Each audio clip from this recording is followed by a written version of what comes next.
How's it going, everybody? Welcome to the channel. This is Big Day Dave, and this is a long overdue episode here. This is the 6th live stream here on Oak Bridge Farms. How's everybody doing tonight? I hope you're having a fantastic day so far. I am pumped to be here on Oak Bridge. Holy smokes, it's been almost 2 weeks. 2 weeks! That's how busy we've been around here lately, is that we haven't been able to do the live stream in almost 2 weeks. It would have been 2 weeks tomorrow, as a matter of fact. I actually did a little bit of research into it before starting this stream. So, needless to say, I am very, very happy to be here, and I'm very happy to be joined by Rail Fanning Jonah, the man, the myth, the legend. Jonah, how are you doing tonight? I am fantastic, BBD, and glad we can finally get back to this. Right? Oh my goodness. I am absolutely stoked. So let's go ahead and get right into this. I see a whole bunch of comments out there, so let's go ahead and check that out. So we got Jody. How's it going, Jody? Hope you're having a fantastic day so far. Says hi. Make sure to subscribe and hit the like button. I appreciate that, bud. Greatly, greatly appreciate it. Will says, I beat Jonah. Not quite, Will. Not quite, Will. So what ended up happening is Jonah commented so early in the stream that it actually deleted. Now, I can verify that I did see this. So it's one of those that Philippa Thompson. I'm not just sticking up for Jonah or nothing. It's legitimate. So I will give just due. But Will also says, make sure to hit that subscribe bell, like button, and share the video. Greatly appreciate it. Appreciate it, Will. Appreciate it, Jody. Thank you both so very, very much. And Will, how are you doing today? Hope you're having a fantastic day so far. Also says, Jody, what up? And BDD, I have some news for you. Ooh, I like news. What's new? Let's see. We got Jody says, how you doing, Will T? Will says, I'm doing all right. You? Jody says, the #1 channel out there, BDD. Thank you so much, Jody. I greatly, greatly appreciate that. Jody also says, are you are playing on the French map tonight? Ooh, Paligny. Very nice. Yeah, the favorite map that I can see that. I can totally see that. Also says, let's do some farming tonight. Oh, we got plenty of farming to do. Brady! How's it going? Hope you're having a fantastic day. Says, hello, everyone. Liz Hunter, how you doing, Liz? Hope you're having a fantastic day so far. Says, good evening.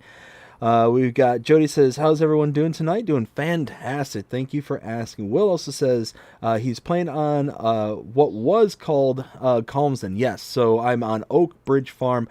Yeah, that's it's a great map. Such a good map. Jody says, I don't think they should change the name of this map. I mean, I kind of understand it. It's one of those, I mean, it is what it is. At the end of the day, it's you know, it is what it is. Will says, someone from the custom modding group is going to join us for agribusiness tonight. One of these Sundays, we are figuring that one out. Nice. That's awesome. Yeah. That'll be really cool. I can't wait for that one. Ken says, what up, people? Ken, how you doing? Hope you're having a fantastic day so far. Jody says, is crazy high. Some things are okay 1 minute and next minute they're not. I'm sorry to hear that, bud. Well, hopefully it starts, just being consistently good for you. We got Will also says, I also found out that the Valmetal slurry equipment will be in 1 pack. Yeah, I kind of figured that was going to be the case. Over 200 megabytes. Wait. 200 megabytes. Okay, yeah, no. That's pretty high. Pippa, how you doing, Pippa? Hope you're having a fantastic night so far. Says, hi, BDD. And how's everyone today? Doing fantastic. Jody says, I don't like the DLCs coming out. I hope have better DLCs. Yeah, I mean, we'll see how they go. It's one of those that... Better than nothing. What was that? Better than nothing. Oh, yeah. No, it's certainly better than nothing. Will says, their John Deere baler, 4940 self-propelled sprayer, all 4 Case IH planters, and the Case IH Tiger Mate is with Giants waiting for testing. Very nice. Will says, Jonah! Well. Pippa says hi to Jonah. Hey, Pippa. And we got Liz saying good evening. And it looks like I'm all caught up, so let's get cracking in the stream tonight. 2, No.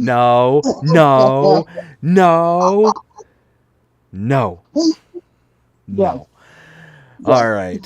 So what do we got going on here tonight? Well, I mean, off the back of the last one, we ended up, let's bring up the map. Hey, saving. Hold Gotta on. love it. Gotta love it. So on the back of the last one, we actually created an entrance to this field back here that was all kind of surrounded by trees. We knocked out a couple of trees, and now we made an entryway. We ended up mowing this whole area back here, and we ended up loading it all into the production point where it's being made into hay and silage, as well as digested as a byproduct, which is amazing. And we've got work to do. As you can see, we've got a bunch of equipment here all leased out for contracts. Jonah, pick your poison. Which one do you want to dive into? Do you want the... I'll go with cultivating. You want to I'll take cultivate? my poison with the cultivating. There you go. So New Holland it is for you. I will... you know what? I will hop in the John Deere here, and I'll get out of your way so you can get to your equipment.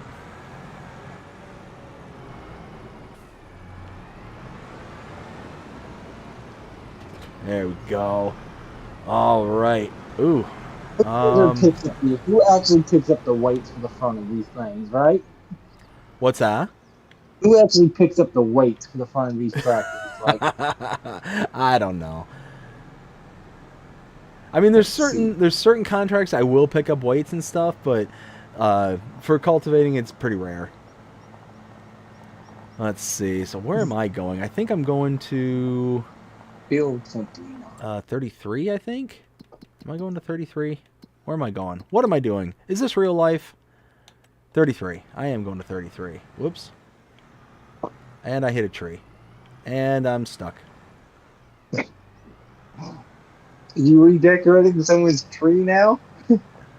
I mean, everything's possible right now. All right, so 33 is the big field just past the church, so that's where we're heading. What? Need to unfold the plow. I didn't want to fold it in the first place. Oh my goodness, man. There's a car coming, and I'm in a big tractor. Think then. Okay, there we go.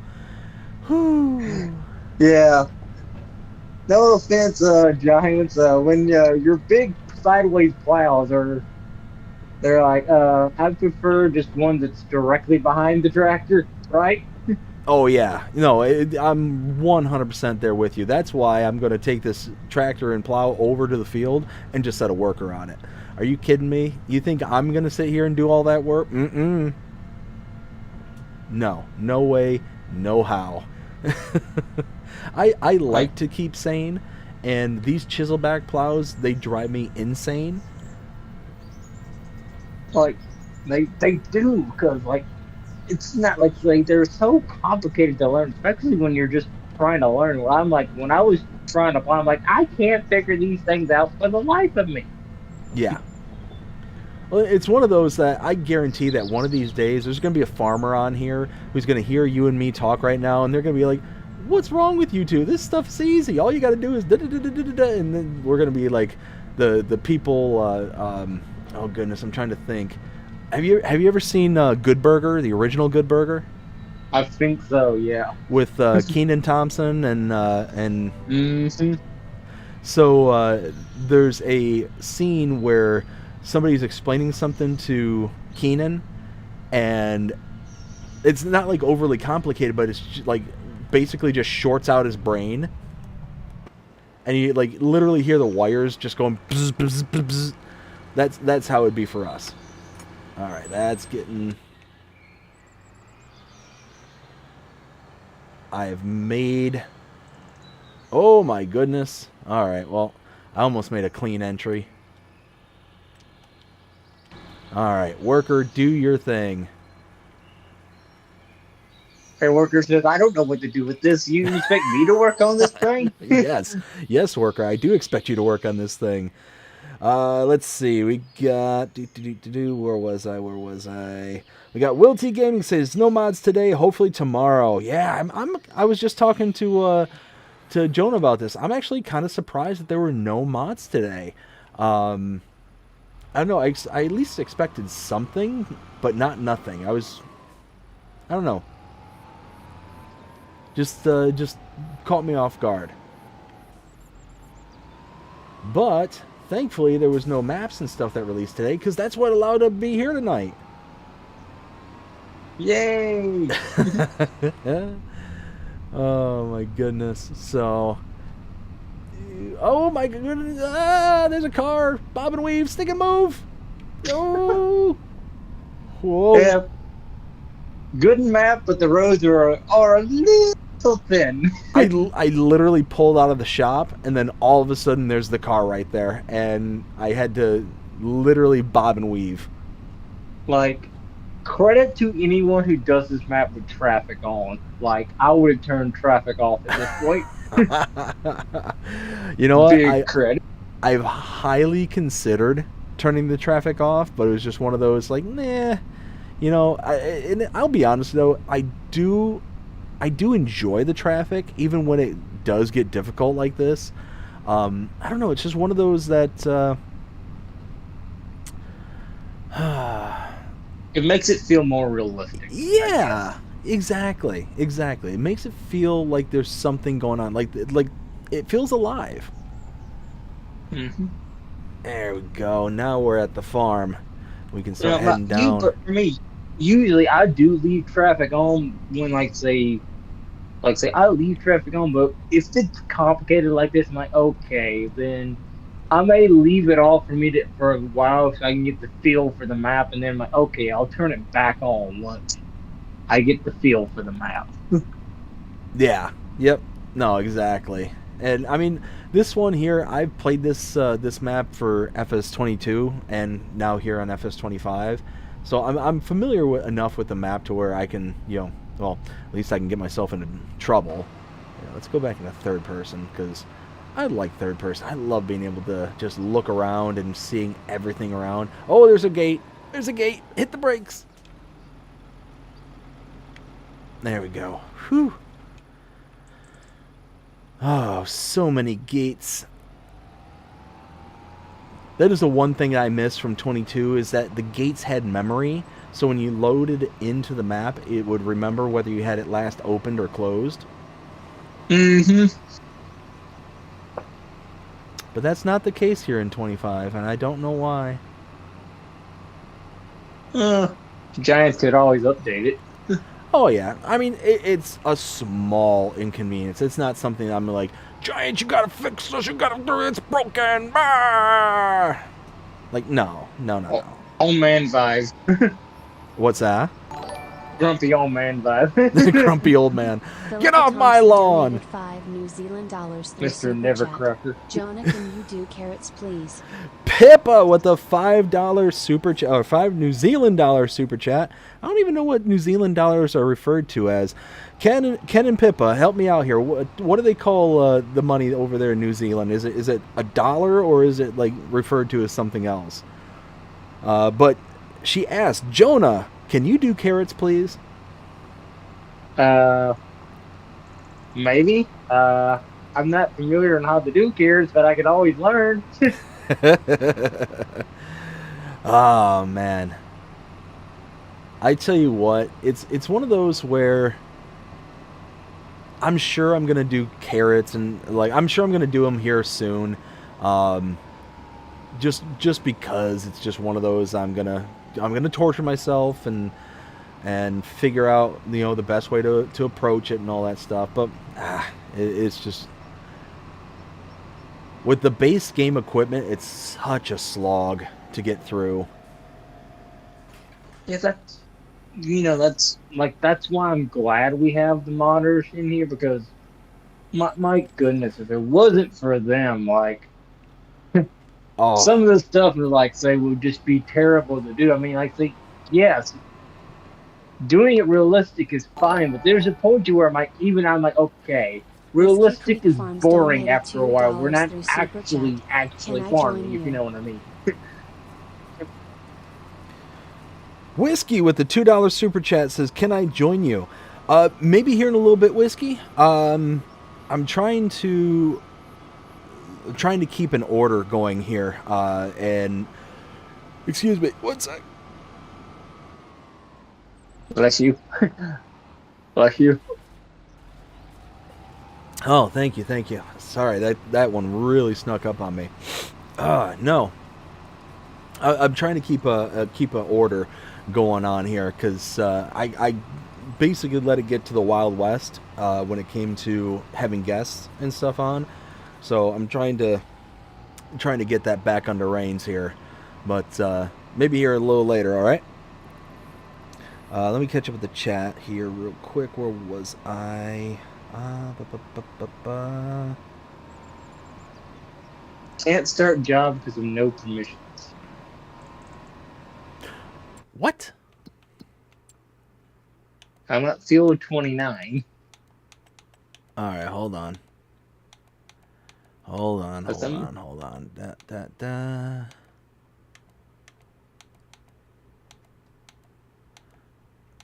All right, I think you can do it now.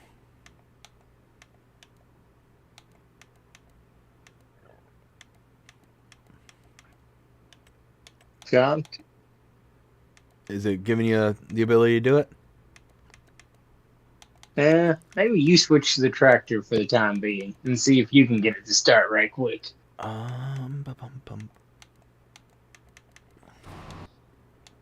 Let's see. Because it's field 29.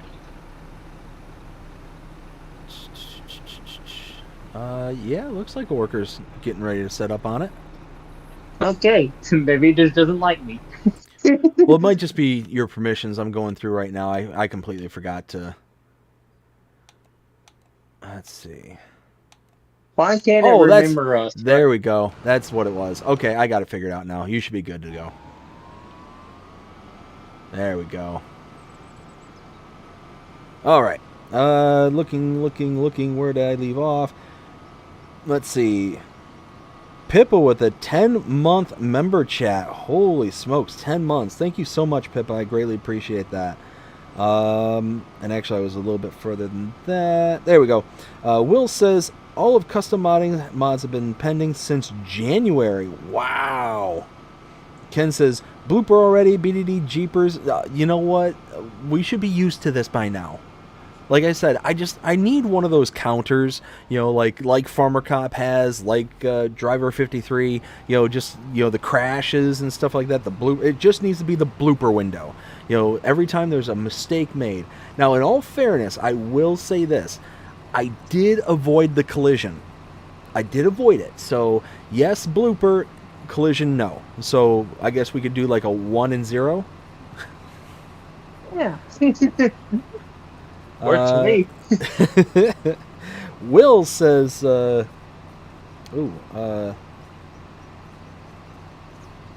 think that's supposed to say, heist caught up. Oh, he is not caught up. Whiskey, with the, can I join? I sorry, Whiskey, I'm just seeing that now. Let's see. Will says Whiskey Creek Farms. Will probably be a bunch tomorrow. That's kind of what I'm thinking. 3+ maps tomorrow. Yeah, that'd be my luck. That'd be my luck. Is it's going to be like a half dozen maps. 5 or 6 updates. I'm going to be up until 4 or 5 o'clock in the morning. I have to get up for work the next day at 8 o'clock in the morning. No, it'd be so many y'all gotta do an Aggie business on Tuesday. It'd be so many mods. Yeah. Unfortunately, I won't be able to get Will in on it, but that's okay. Let's see. Will says, I'm going to have a dedicated server on Alma, Missouri when it comes out. Everyone is welcome. I'll be streaming on it. Nice. Will says carrots with a thumbs down, and Ken says it is called the dollar. All right, cool. Well then, thank you for the 5 New Zealand dollars there, Pippa. I greatly appreciate it. I can't wait for because with workers being able to be a bit better on the corners, that's going to help us out a lot. Oh, yeah, no. I'll be honest with you. I really wish that a map like Stone Valley or something like that was coming to FS25, simply because of all the improvements that we have for the workers. I would love to see them and how they would cope with all the new, all that kind of terrain shift and all that. I think it would be amazing. I'm really hopeful that we get, if we don't get a Stone Valley, I hope we get something that's going to be similar, where we get the kind of swoop-de-doo kind of farms and fields and all that stuff, I think that'd just be fantastic. Now, Alma is kind of like that to a certain extent, but it's not as involved as like a Stone Valley was. Mm-hmm. But I like the workers on here. Tell me, the only one thing I don't like is you can't just set it off in this one specific direction. It's got to follow the path, if you know what I mean. But besides that, it's perfect.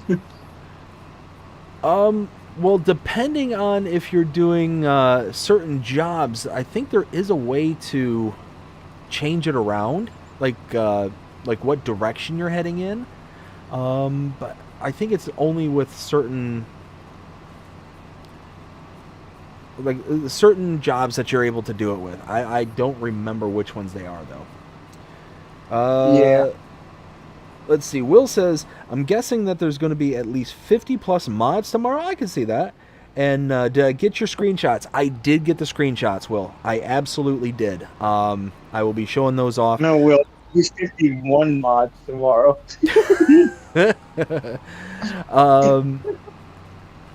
I got your screenshots. I also got a couple from Pippa, and I got a couple from Ken that I'll be showing off later on in the stream here. So be on the lookout for those. Ooh. Let's see. Gaming Hyena says, nope, 28. Okay. Well, I tell you what, we'll do a high-low. We'll do a high-low. Or over-under. Who wants to take the over-under? Jonah, do you want to be the under or the over? I'll be the over. You'll be the over? All right, there we go. So we'll see how it all turns out. But, oh, man, I tell you what. I know I was talking about this after Agribusiness tonight, last night. And I'm going to keep on talking about it because I'm just that pumped about it. I cannot wait for Friday. Friday cannot get here soon enough. Jonah, are you pumped about it? I'm pumped about it myself because Farmer Con, I consider him like the gold of Farming Simulator, for real. Say tutorials, say if there's anything I need to know about Farming Simulator, Farmer Cop has it. He has just about every and any information you need about this game. Yeah, exactly. He does great work over on his channel, and it's going to be such an honor to be able to talk to him. To do the interview and to get to know more about him. Yeah. I'm really curious about what he does, for the police force and all that stuff. So I'm going to ask him questions about that, and because a lot of people, I've said this many times, but a lot of people here on the channel know that I've got family that's in either active military, retired military, active in the police force, or former police force. I've got people I know here in the community that are former law enforcement, current law enforcement. There's just so many. Got several first responders in my family as well, so it's just one of those, being able to have somebody on that I think has a job that deserves high reverence and high respect. I mean, that's just icing on the cake. It was the same thing when I had Rusty on. Having Rusty and him being former law enforcement, I hold that in high regards. For anybody really. So yeah, I'm just excited. I'm excited that he's agreed to come on, and just excited to get to talk to him and kind of pick his brain. And hopefully some of his subscribers come over to your channel and watch the talk.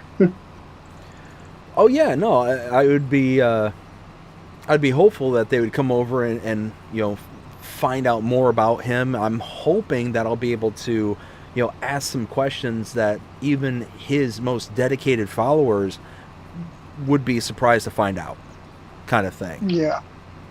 And that's kind of the whole point of the series, is to, even though we do these live streams and stuff like that, I'm only going to tell so much about myself, kind of thing, on my live streams, and I would imagine that there's a lot of other content creators out there that's going to kind of do the same. It's not that like we do it on purpose. At least I certainly don't. But there's only so much you're gonna be able to naturally talk about yourself with. You know what I mean? Oh yeah, well, I know exactly what you mean. So it's just one of those. There's so much more information that can be talked about when you're kind of being prodded, in like that interview kind of style, in that kind of session where you're able to like go down veins and something might get said that kind of triggers like, oh hey, I should ask about this. And that's what I really try and do, is I sit there and listen to, like I was mentioning this before. There's a preset of questions that I have for people, but I'm sitting there and I'm listening to what it is that they're saying, and as I'm sitting there listening, it will potentially bring up like, oh hey, they said this, I should ask them, how, like the whole kind of tangential questions that may arise from their, interview kind of thing. So there's predetermined questions, but there's many that I'll sit there and just kind of come up with off the top of my head because of what it is that they're talking about. Mm-hmm. Let's see. Gaming Hyena says, I have over 1,400 now. Whew! That's a lot of mods. That's definitely a lot of mods. Will says, all the mods tomorrow will be 3-meter implements for Jonah. Okay. Dane recognizes game. Will says, Farmer Cop is going to join us on Agribusiness tonight when he gets a chance. That's awesome. Pippa says, I'm cooking apricot chicken for tea tonight. Ooh, very nice. Where's that ours? Sounds good. Yeah, right? Did you bring enough for the group? Whew. That does sound good, though. Very good. Will says, we have 922 cross-platform mods. Holy smokes, that's a lot. Gimme Hyena says, is it storming where you all are? It actually stormed earlier today, but not currently, no. Yeah, we had storms last week, but nothing today on my end either. Yeah, it was early this morning where the rain got, pretty heavy. It was actually funny. I took my eldest daughter to the park after work today, and I'm looking in the sky and I'm like, oh great, and of course I'm looking at the weather tracker and all that. It's 0%, 0%, 0% for the amount of precipitation it's expecting, and of course we get out there, we let her play for about 20 minutes, and then all of a sudden it starts pouring buckets. It's Florida. What do you expect? Oh yeah. No, that's it exactly. So it's just one of those where, it starts raining. I swoop her up. I go running out to the car, and I buckle her in. By this time I'm just absolutely drenched. Thankfully I had my jacket on because it was actually a little chilly when we left the house. And chilly being a relative term here to Florida, it might have been in the upper 60s. but no, it was just one of those, like, it just kind of blew my mind. That's like, oh hey, it's raining, throw her into the car. She was upset because she didn't get to play as long as she'd want to, but I ended up taking her up to the store, and our local store, actually, Jonah, you probably know these, Publix. Kinda, yeah. I'm familiar with Publix. I've heard of them. Yeah, so they're a chain that's primarily in the southeast part of the country, and for their little bakery counters and stuff, they have these little free cookies for kids, kind of thing. Oh yeah. So I ended up taking her up to the store, and it's like, hey sweetheart, I'm sorry we weren't able to stay for too long, but you want a cookie? And she's okay.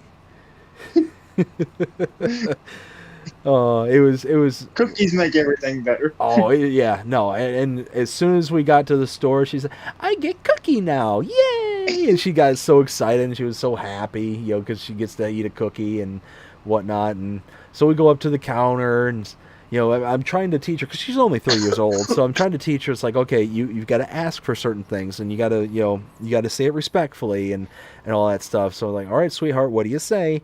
And she's like, please. She doesn't say what she wants. She just says, please. So I'm like, no, you gotta ask what you want, baby. You say, can I have a cookie, please? She's like, cookie, please. So Oh, it's one of those where she'll start to like say things and whatnot, and the lady's like, okay, what kind do you want? Because they have the choice between rainbow sprinkles and chocolate chip. And mm-hmm. it's like, what kind of cookie do you want, sweetheart? She said, sprinkles, please. And I'm like, okay, she wants a sprinkle, and so she hands it to us. I'm like, all right, what do you say? She's like, thank you. Thank Like, you. yeah, it's so stinking cute. Let's see, we got. Ken says weather's fine here, nice. Will says all mods on the mod hub and with PC is 1,132. Holy smokes, that's a lot. I mean, Are considering this. we 3,000 mods by the end of the year, probably? Oh, we'll probably have more than that. You figure this has only been out for what, 4 months?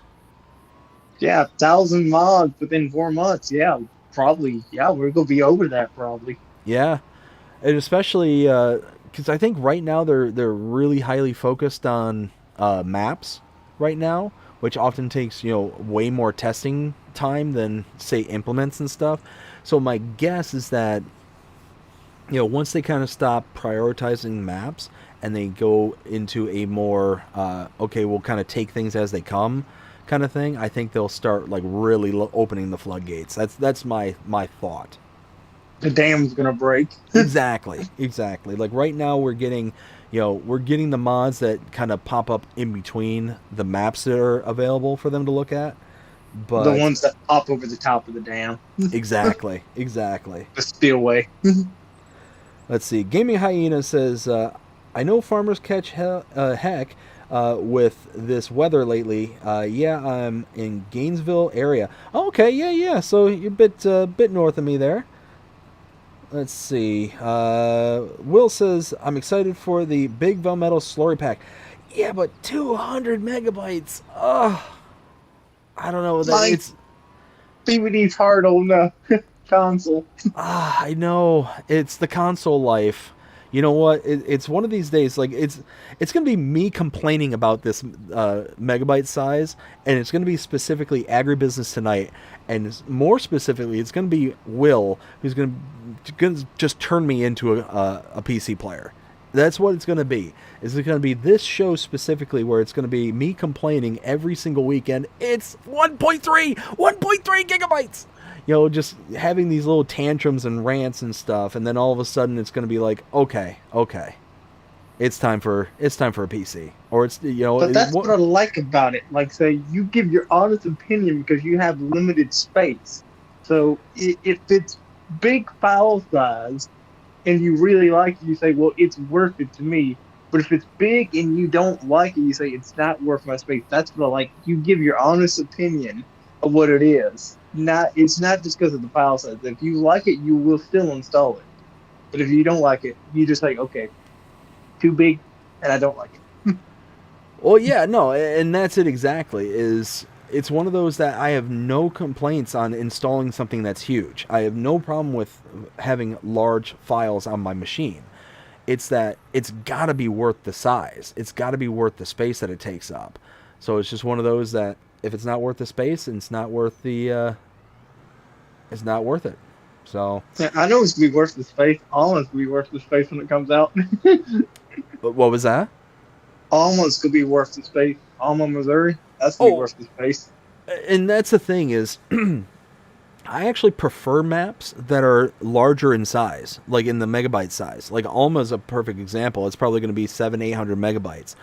Pelinier, another perfect example. That one's like 700-800 megabytes as it stands right now. It's huge. They're huge maps, but there's a reason that they're that huge. There's a reason why these maps are as large as they are. It's because they have so much detail and they have so much to offer for what they are. And I mean, maps are the only thing where I don't care about the file size at all. That's the one thing I'm like, you know what?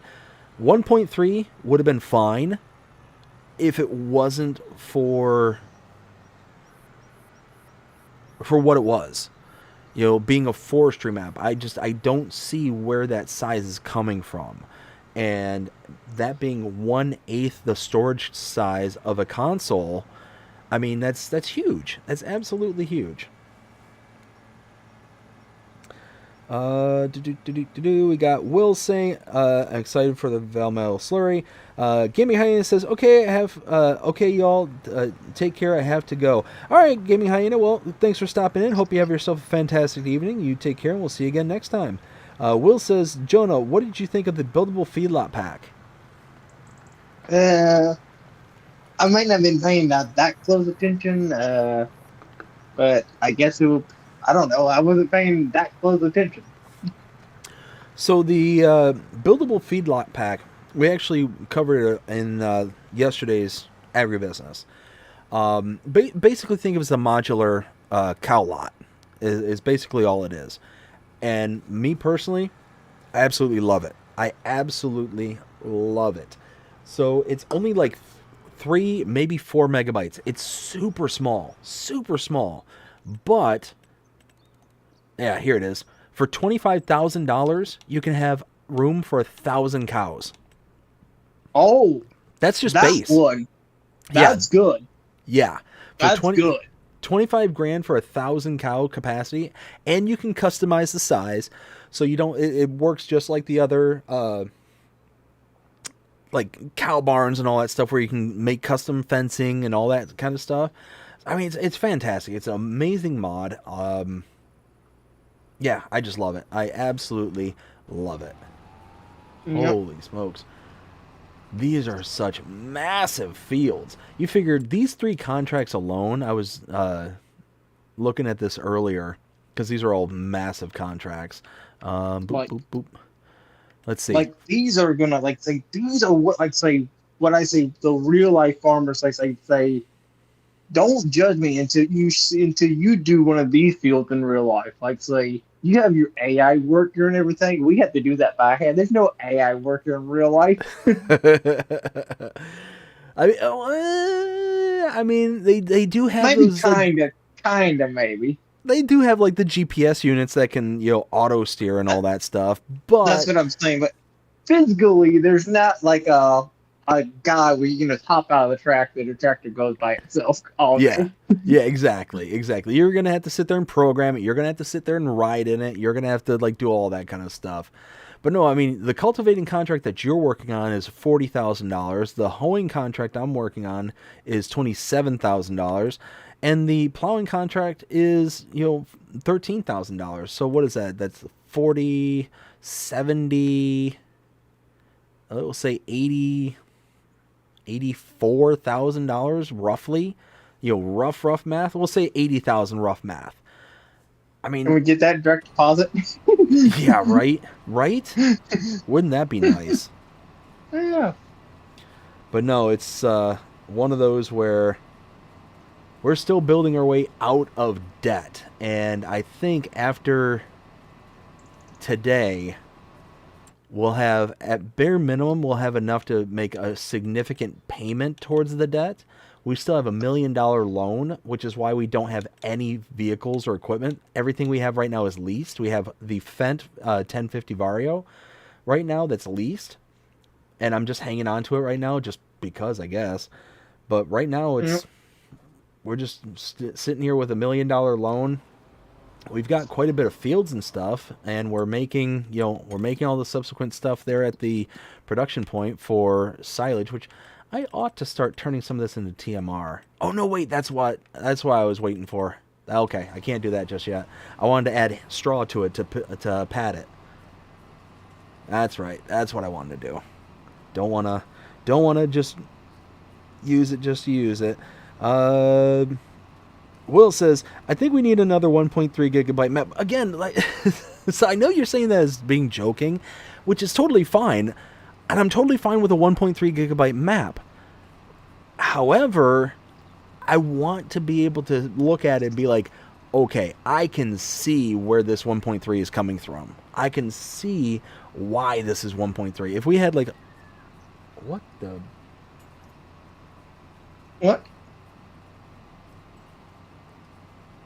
That was, I think, a cat getting into a fight outside. I I'm literally sitting in here, and all of a sudden I hear like this racket just all of a sudden, and now my dogs are starting to bark.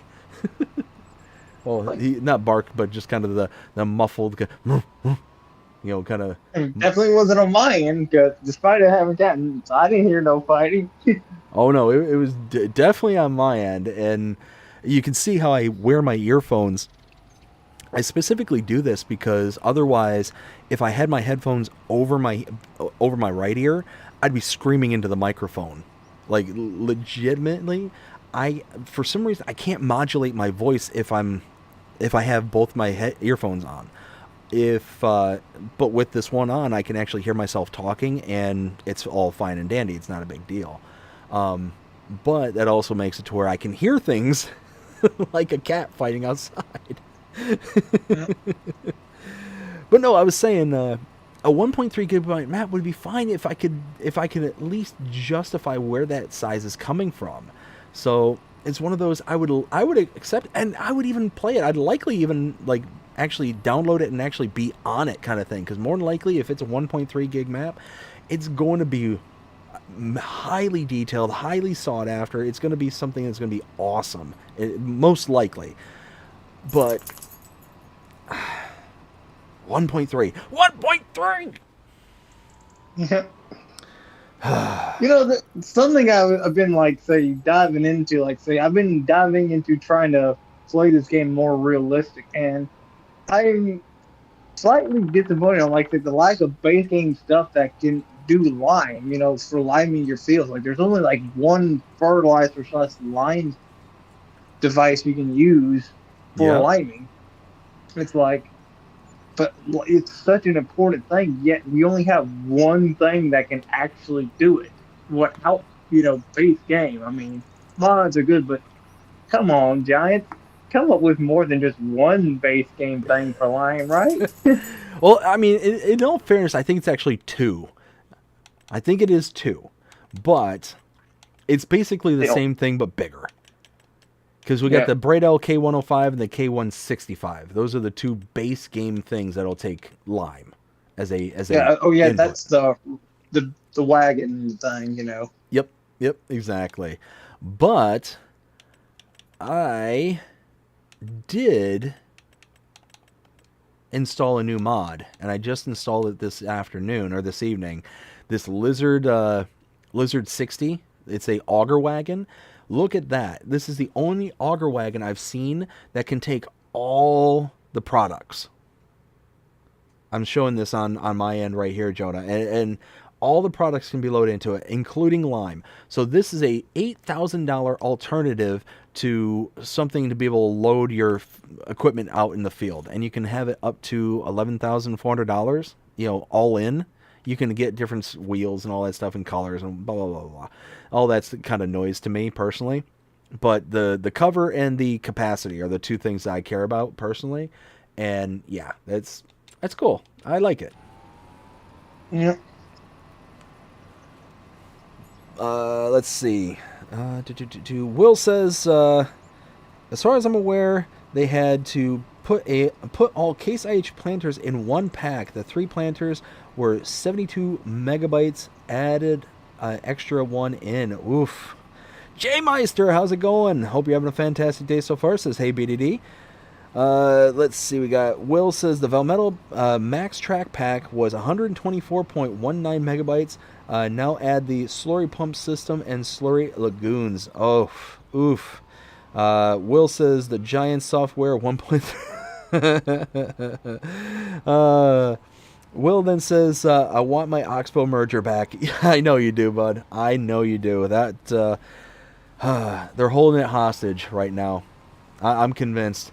It's like, hey, this Will T guy, he wants that Oxbow merger bad. We're gonna hold it ransom from him. No, I'm still convinced that Will T secretly works for Giant.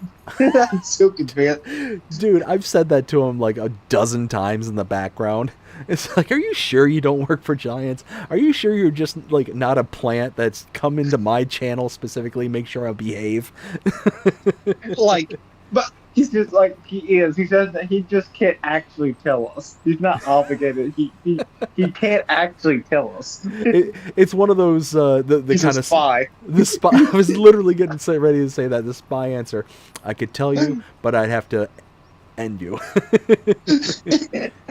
We're just kidding. We're just kidding. Playful. Oh man. I tell you what, though, it would be Be a Giants would dream be. to work for Giants. Oh yeah, yeah. Giants.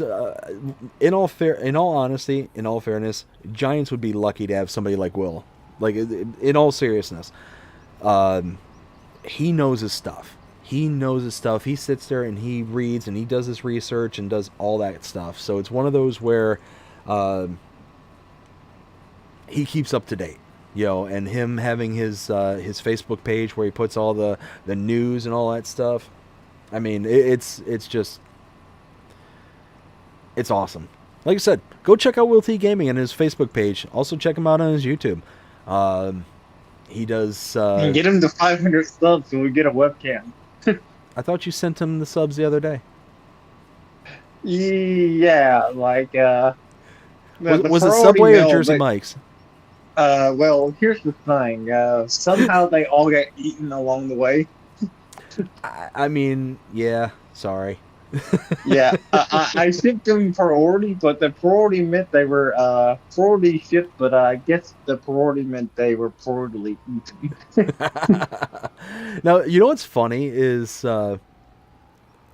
you know, like those companies like Uber and Grubhub and all those like delivery services and stuff like that, where they handle your food. I don't know about anybody here, but I can't stand them. I cannot tolerate the thought of an independent company having access to my food.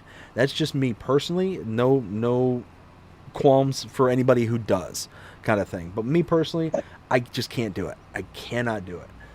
Me neither. Like, and the thing is, I know, COVID and everything, but I think some people have just got so accustomed to just never leaving their house. It's like, listen, you're telling me you can't drive 10 minutes up the road to McDonald's. You have to go get someone else to get it for you. Like, well, you get what I'm saying, right?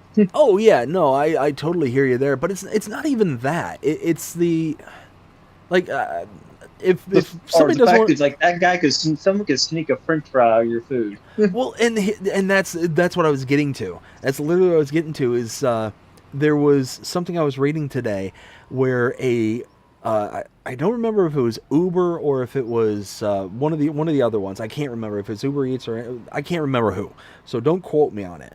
But there was a guy who was the driver and whatnot, and he did both, like the chauffeur services and the delivery services kind of thing. And he'd do certain days where he'd do one thing, he'd do certain days where he'd do the other. Well, he had a dash camera in his car, and the dash cam had the two-directional camera. So it was the inside the car view, and then the actual like dash cam to view out. Well, I guess he'd gotten pulled over and arrested for something. Oh, I've seen this. And he ended up recording like all this stuff, and the police, because they impounded the car and all that stuff, they saw they had dash cam, so they started going through all the dash cam footage and all this stuff, and they saw on the dash cam, because again it pointed inside the cab, saw him like taking whole bunches of food, drinking from the drinks, all this stuff. And it's like, they ended up sending that out to like the company, because that itself was a crime kind of thing, like the tampering of food. I forget which state it was in, but they ended up prosecuting him not only for the thing that they caught him for, but then also prosecuting him for like the tampering of food and all that stuff. So it was just like one thing after another, all because they saw him on his dash cam, him recording himself doing this stupid stuff. And it was just, But I mean, I saw that, and it was one of those where I was just like, nope. That's why that's exactly the reason why I don't. Is that you don't know who's out there, who's going to handle your food. And like it's one thing if it's like I grew up one of my first jobs, not my first job, but it was pretty close when I was like 18, 19. I worked for a pizza joint in my local area where I grew up. And we did delivery service, but we were employees of the pizza joint. We weren't like a third party coming to pick up your food and then delivering it for you, kind of thing. We were the worked. actual company. Exactly. I'm fine with that. You know, it's the third party ones. It's like, you gotta really trust this person. Exactly. And that's it. Exactly. Is, I would have never thought twice. And here's the thing: is I've actually been burned hard. One time and one time only, where I did an order online, and it was for I think it was like a cheesesteak Charlie's or something like that. It might not have been. So you know what? Don't quote me on the restaurant in general. But on their website, and I was ordering it from their website directly, the restaurant's website. It said delivery. I'm like, okay, you know, if I don't have to go out and about, you know, I got the kids with me. If I don't have to go out and about, load them in the car and do all that stuff, then why not? You know, what I didn't realize is that they subcontracted to that third party. Even though it was on their website, even though it was, you know, all that stuff, they basically went to Uber, or they went to Grubhub, or they went to DoorDash, whatever the ones that they went through, and they then, you know, sent it out to you. And they showed up and they had the sticker in their car, you know, whatever it was, DoorDash, Uber, whatever. And I'm like, nope, turn around. I'm not accepting it. Not accepting it. You take it back to them. Like, I just said no. It's just one of those, I will not accept that. And I ended up calling them back and said, you know, I'm canceling the order. I'm canceling, like, you're going to get your driver, take it back and whatnot. You never mentioned that this is from a third party. Like, no, absolutely not. So I ended up packing the kids in the car and having to go get something else. Yeah, like the easiest thing I do is like I'll get curbside sometimes just because I don't feel like going in. It's not that I'm like say like, well, most of the time I'm eating by myself. If I want to go like to like say Outback or something, I don't want to look alone. So I'm like, all right, I'll order it and then get it curbside. Say, hey, bring it out to me just so I can, you know, just eat it at the house. I'm not sitting at a table all by myself, right? Yeah, no, and curbside I think is totally fine. I mean, you're going, but Ken, you're not giving it to a third party. It's the restaurant, you know, and whoever It's works the for the restaurant bringing it out to you, kind of thing. And if they messed it up, they're really like say if they like say yes they can do it too, but I think they're more held even more accountable than Uber would do because like say you like if you keep doing that with the pizza place, well you'll just lose your job and then probably get in more trouble for tampering with food. Well, and I don't know if you've ever had this happen, but the one time where I did do like a third party and actually accepted the food was specifically when like I ended up ordering from them and all that stuff, and they ended up forgetting like something in the order. And I called the restaurant. I'm like, hey, you know, I ordered such and such food. You know, I ordered this, and this. You know, like 4 or 5 different things, and it's missing something. Like, your guy just delivered it. It's not here. And they're like, oh, well, we verified that your order was correct when it left, so you got to deal with a third party. I'm like, what? Like, seriously? I've got to... I'm missing food, and you're telling me that I've got to deal with them. Like, I don't even know how to do that. They're gone now. Yeah, they're gone. Like, they're not here. Like, how do I do that? So I'm looking at the app, and I'm like, okay, is there anything here that will allow me to contact them or anything like that? And at that point, I was like, you know what? It was something for me. I'm like, you know what? I'm just gonna live without it. It's not. I'm not that concerned about it. This is just dumb, and that's what put the nail in the coffin for me personally. Was like, okay, so the restaurant can sit there and just say that they did the thing, but there's nothing to guarantee that they did it. Like, And say, they can just when you're blame in it on the third party. Exactly, because like when you're in the drive-thru, you can check, and that's I've been burned so many times. Like I've grown to the habit of, hold on, I don't care how busy you are, I'm checking to verify if my food's in the bag or not, because I missed out on getting like say pay big money, and I'm short 3 sandwiches out of the 5 I ordered. I'm like, I only have 2 in here. Well, and that's it. Is like, and especially nowadays, things aren't cheap. Like even like No, McDonald's is not cheap. Like you can spend like just for one person, you can spend like $15. exactly. Like, And it's like, hey, money doesn't grow on trees. Like it's one of those like, I want my food. I want what I paid for, kind of yeah, thing. like in like for me, like say when I go somewhere, I can never just get like a small fry or anything like that. I need something more substantial on the side of my food when I go places. I usually get the large, because it's a little bit more food and a little bit more drink. Because I get thirsty, but I'm like, man, I like stuff is just getting too expensive nowadays. Yeah. Oh man. So my Like missus eggs. here. Oh yeah, like eggs. My missus here recently, she started a diet, and it's like it's something very specific, and it's supposed to help with like certain medical issues. And she she used to be a huge, well, she is a huge Starbucks fan. She loves Starbucks, and I think it's pretty much all girls out there just love Starbucks. I personally don't understand it, but whatever. Me neither. But she loves it. She absolutely loves it. She would go there every single day. Spend $7 for a cup of coffee, and she'd be happy as a clam. Well, for this particular diet, the one that they got her going on, she's not allowed to have caffeine. So she's had to give it up, and it's one of those. I'm looking at the bank books, and it's like, whew, that we're saving some money. Oh yeah.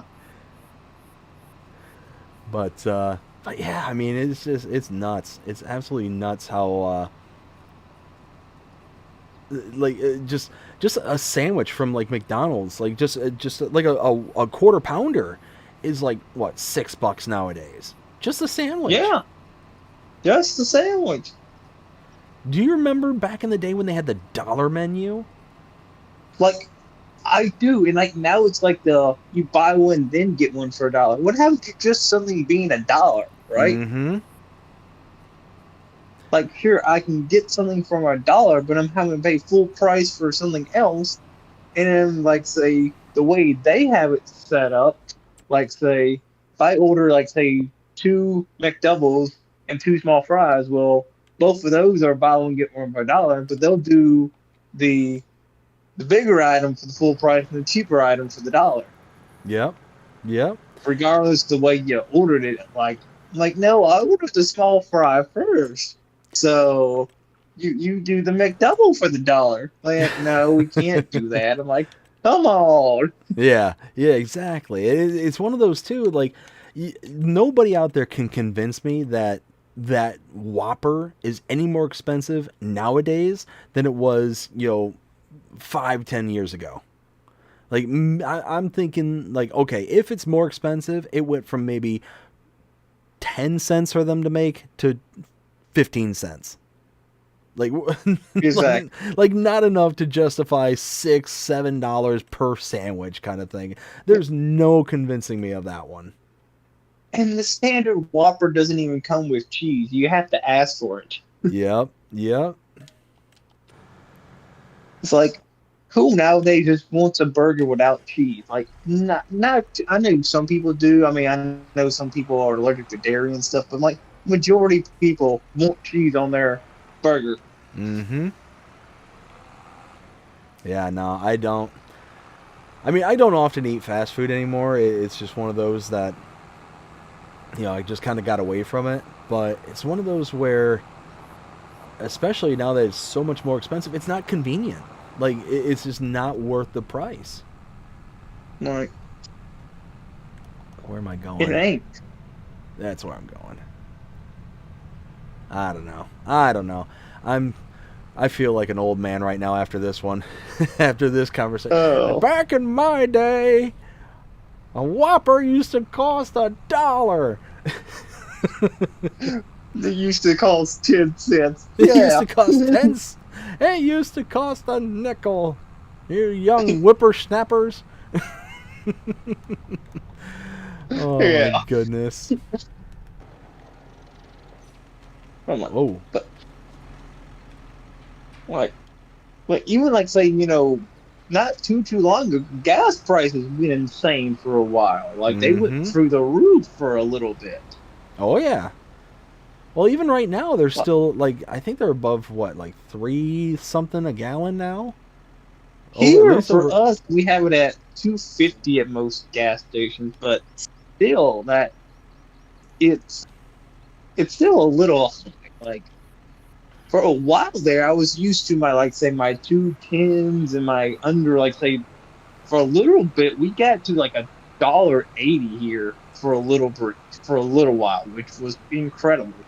Oh yeah, and it's amazing just how much that couple of dollars per gallon really adds up. It's insane. Oh yeah. Especially, I mean, for myself, I work from home, so it's not like I drive a lot. But still, like, it makes a huge difference. And if you're somebody who has to, like, travel into work or anything along those lines, it makes a huge difference. When the gas prices were up, it was costing me $100 a week to fill up my tank completely.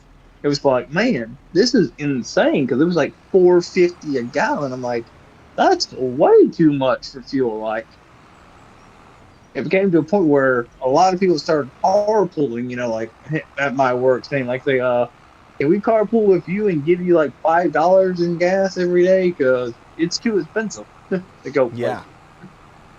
Oh, I know. I mean, even before it got all like crazy expensive and all that stuff, when I did go into the office, I used to carpool with a bunch of people because I used to pass by them, because I was one of the furthest people away from the office at that time. But I'd have people say, hey, would you mind just stopping on your way and we'll bum you a couple bucks kind of thing? I'm like, okay. That works for me. I'm already driving past you to begin with. I might as well make a couple extra bucks along the trip. Yeah. But for me, it was mainly like, say, I'm more of a closer side, but more people were like, okay, well, I'm willing to give you a ride as long as you give me what it's worth. Or like sometimes they won't have money, but at the end of the week, they'll say, hey, I'll buy you lunch. And so I'm like, okay, that's worth it. Like the one person I used to carry, he's only 2 minutes up the road from me. He is the opposite direction, but 2 minutes in the other direction, it's not the end of the world. Yeah, no, exactly. I'm like gonna catch up 2 more miles up the road. Yep. Yeah, exactly. I'm gonna catch up with the chat here real quick because I just saw something that One, two, three. No. So we were talking about. Will says, so many people think I work for Giant Software, it's funny. And then he says, in regards to when we were saying that he was a spy, he's FarmSim 007. That was good, Will. I got a good chuckle out of that. Very good. Will also says, I think we're going to get the Kloss Cougar John Deere 9RX 830, the Oxbow self-propelled merger, and the Performance on the Plains and Prairies DLC. That's definitely possible. I could see that being like, Plains and Prairies. I could see that being kind of grass care equipment. That's that might be my kind of conspiracy theory, but we'll see. Will says, I was right on the 70% of the DLCs for FS22, plus I was right on the Nexat DLC. Yeah, you definitely had that one nailed. Will then says, like DoorDash for a third-party delivery company or Uber Eats. Yeah, no, exactly. That's exactly it. Then Will says, at BK on the Thruway, for a large meal is $20. Yeah, no, exactly. That's exactly what we're saying. It's ridiculous, the prices nowadays. Like, part of the reason why, fast food was so good is that it was, it was food first and foremost, but it was also cheap. It was cheap, and that's what they built their bones on. But now all of a sudden, you spend $20 for a Whopper with cheese and a large fry and a Coke. I mean, that's nuts. That's absolutely nuts. If you got to spend like $100 for a family of 4 to go to the fast food joint, like absolutely not. Will also says there are lots of awesome mods with giants right now. Yeah. Oh no, I'm really looking forward to when the floodgates finally open. We finally get all these mods that are pending with giants, because you're right. There's tons of good ones out there. We get to talk about a lot of them there in agribusiness. So getting to do that show really kind of opens my eyes as to what's kind of in the pipeline. It's also really nice because we don't get a testing list anymore, so we don't know what's like actively out there unless we're following all those individual pages, which is again why I sit there and give Will's Facebook page a shout out, because we're able to keep up with all the various news and mods and all the various stuff here for FarmStim. Am I gonna clip it? I'm gonna clip it. I clipped it. Boink. Well, I mean, I didn't clip it, but the worker was going to clip it. So Boink. yeah, exactly. Let's see, the plowing is plowing. And the cultivating is cultivating. The cultivating is cultivating. That's good. That is good. I'm gonna take my leased tractor and go grab the trailer up there at the shop. I'm doing a stone picking contract out on field 11, I think, and I've got a whole bunch of. Oh, actually, no, wait, that was back before the update. I forgot about that. Well, gotta start my stone collection somewhere. Yeah. And I can say, and talk about things being expensive, like eggs right now. Like, you gotta put your house on a second mortgage to buy a carton of eggs nowadays. Oh my goodness. Well, you know why that happened, right? I know, the bird flu. Yeah, they ended up culling, what was it, like 100 million chickens or something? Mm-hmm. Like, holy smokes. It's like, that's scary. Yeah. Oh, bob and weave. Stick and move.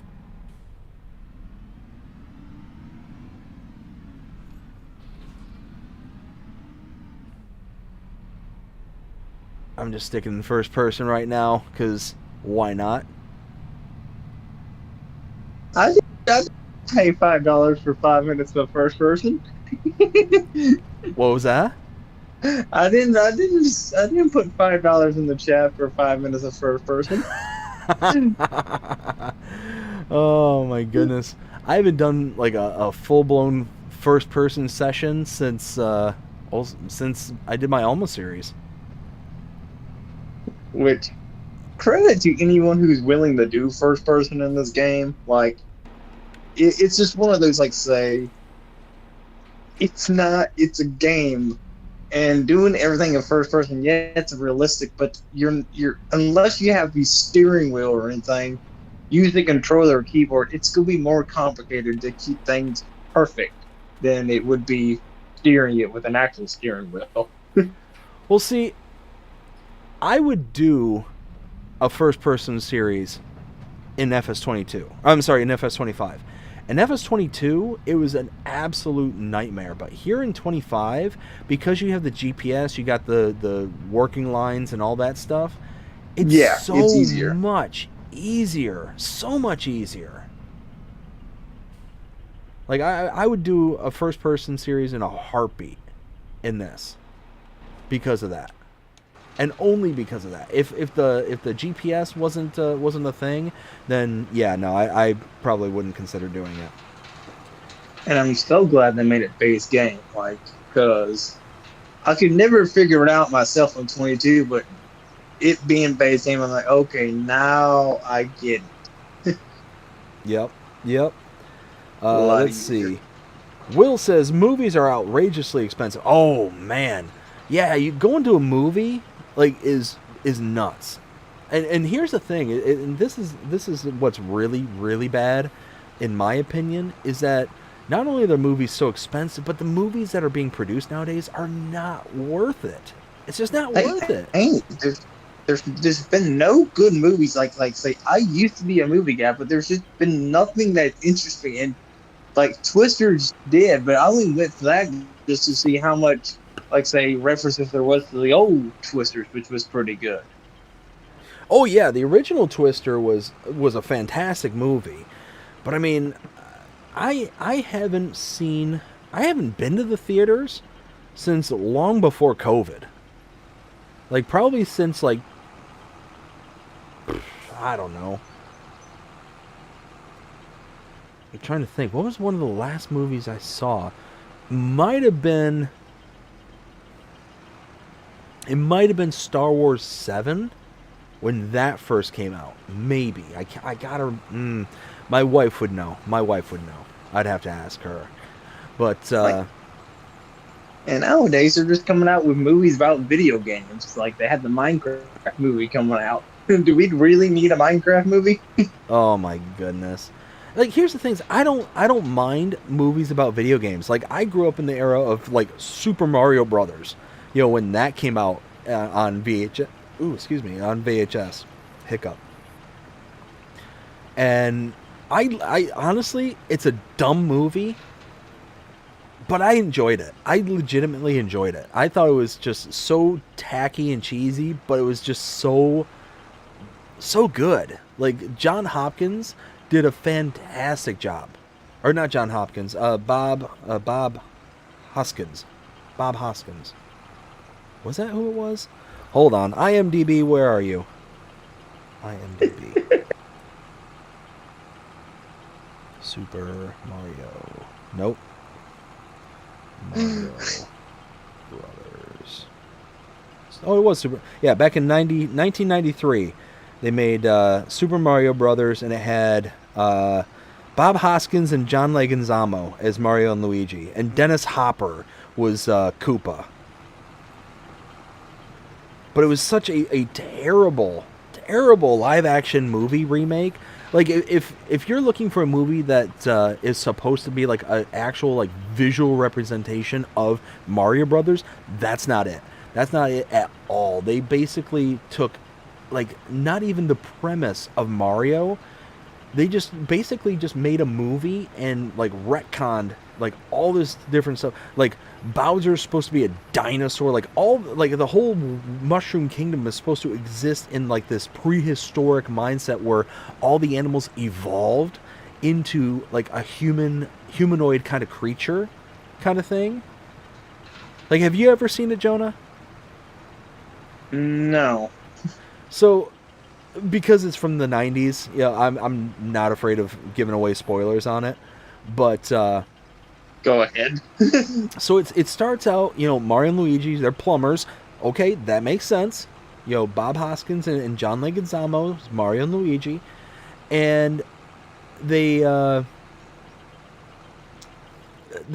end up running into a girl. Her name's Daisy, and Daisy is this long lost princess of the Mushroom Kingdom. Well, the Mushroom Kingdom is getting infected by this fungus, and this fungus is the primordial remnants of the previous king, and he was changed into this fungus by Koopa.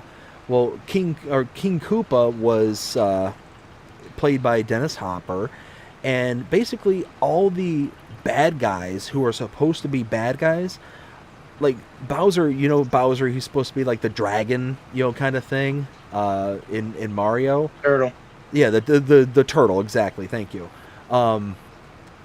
He's played by Dennis Hopper, like I said, but he's supposed to be like an evolved version of a Tyrannosaurus Rex. So he's like this humanoid version of a T-Rex.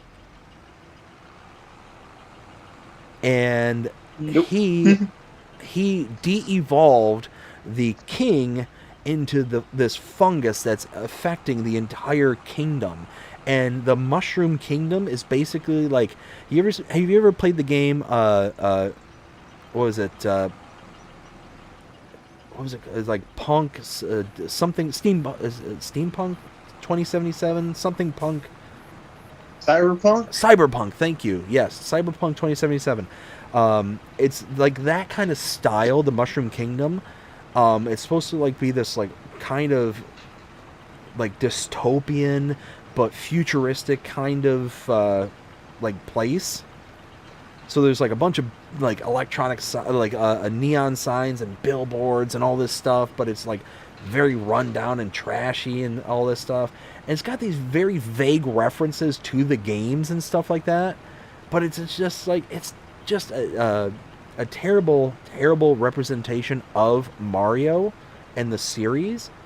But it's still entertaining. I thought it was entertaining. But like, if you're going to look for a movie that's like hyper relatable to Mario, then that's not the movie at all.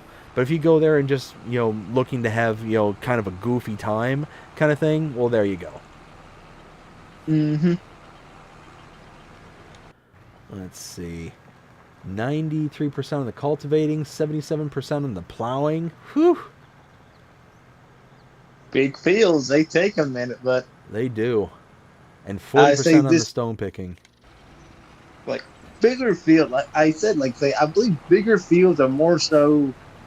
I know farmers do have small fields, but I feel like the typical farmer will want more land so they get more product off their land. Because, like most farmers, they use their land to survive on, and that's their work. It's not like farming is still a full-time job. You can't really do anything else. There is downtime, but not a lot of it. Yeah, no, that's exactly. Is you're always wanting to maximize your profit, and if you can afford a bigger plot of land to do your farming, then you're gonna get the bigger plot of land. Let's see. Will says custom modding is working on the Landau Ripper plow. Very nice. I get free eggs from my parents because they have chickens. Oh no, see, that's the way to go about it nowadays. Holy smokes! It's one of those where I've honestly contemplated about building a chicken coop and getting some chickens. Just because... Do it. Not even because of the price, but it's just to have them. I mean, have you ever had farm fresh eggs, Jonah? Yes, because a friend of mine has chickens, and he, a while back, I was helping him build the coop, and I said for payment, instead of you giving me money, just give me a carton of eggs, because I've never, I told him, I've never had farm fresh eggs. He's like, you got it. Oh man, and it's such a huge difference. If there's anybody out there who's never had a fresh egg from the farm, there's no comparison at all. Yep. They are just night and day different, and they're so much better. They're so much better. So much better. If you were to crack open a farm fresh egg versus an egg that you got from the store, and you look at them, you'll see the difference immediately. The deepness and richness and the yellow of the yolk, it's almost like an amber color is the best way I can describe it. It's just so much richer and denser looking. And then you got the store-bought egg. It's kind of more like a yellow, almost like a golden yellow compared to that kind of rich amber color. Yeah, then, it's just one of those it feels like it's it's still fresh, but it's not fresh. It's still good, but it's not as fresh as it was when it came out. Exactly. Will says that is all I do in FS25. What are you referring to there, Will? Stone picking, or I'm confused on that one, bud. Oh, first person. Gotcha. Okay, just keep reading. Just keep reading. Oh my goodness. Yeah, no. So yeah, it's just one of those where let's see. Will says, I gotta go. I have to work in the morning. Take care, everyone. All right, well, you have yourself a good night. You take care. Thanks for stopping by. We'll unfortunately, you'll miss out on showing off your screenshots, but I will be showing those later on. So you take care, bud. We'll see you again next time, all right? All right, so we're just chugging. Ooh, did you finish the contract? You did, didn't you? Yes, I did finish that contract. Nice. So which one are you going to tackle next? You going to go after the... That's You going to go after that red beets? Oh my goodness. I tell you what, only... What do you want me to go after? What's that? What would you want me to go after? Not the red beets. I don't feel like being on here until, I don't know, 6 o'clock in the morning 2 tomorrow. in the morning? Yeah. I agree, yeah. I don't know. I mean, there's the plowing. There's another cultivating if you want to do that one. There's a couple bale wrapping. There's deadwood. You know what? I'll do bale wrapping. Why not? There you go. Bale wrapping it is. That's a wrap. that's a silage wrap. Oh my goodness. It's corny names. I get it, but I enjoy it. Let's see. Ken says later Will. Pippa says night Will. And she gave all the custom emojis there for the channel. Thank you so much, Pippa. I greatly appreciate that. Oh my goodness. Good stuff. Bum. Let's see. Let's do this. Let's see. This wouldn't be a bad opportunity to go ahead and show off the memberships and do all the stuff for the channel that I do. I'll go ahead and do that real quick. Why not? Yeah. Why not? Why not? Let's go ahead and get to the right spots before I kind of switch everything over. Let's go here and there and click on that and change this. And all right, there we go. All right, so let's go ahead and start out by giving the shout outs here to our members. So starting with our tier 3 members, I want to thank each and every one of you, starting with, of course, Rail Fanning Jonah here joining me live tonight. Jonah, thank you so very much.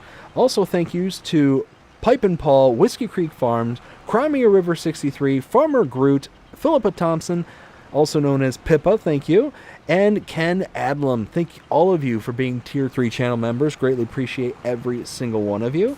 And we also have to give a shout out to all of our Tier 2 channel members, starting out with Jaked Up. We got Looney Farm Guy, Artemis, David W7535, Mark K, Towboat Fish, Vanessa McCrory, Munchies Play, and Eric D. Thank all of you for being Tier 2 channel members.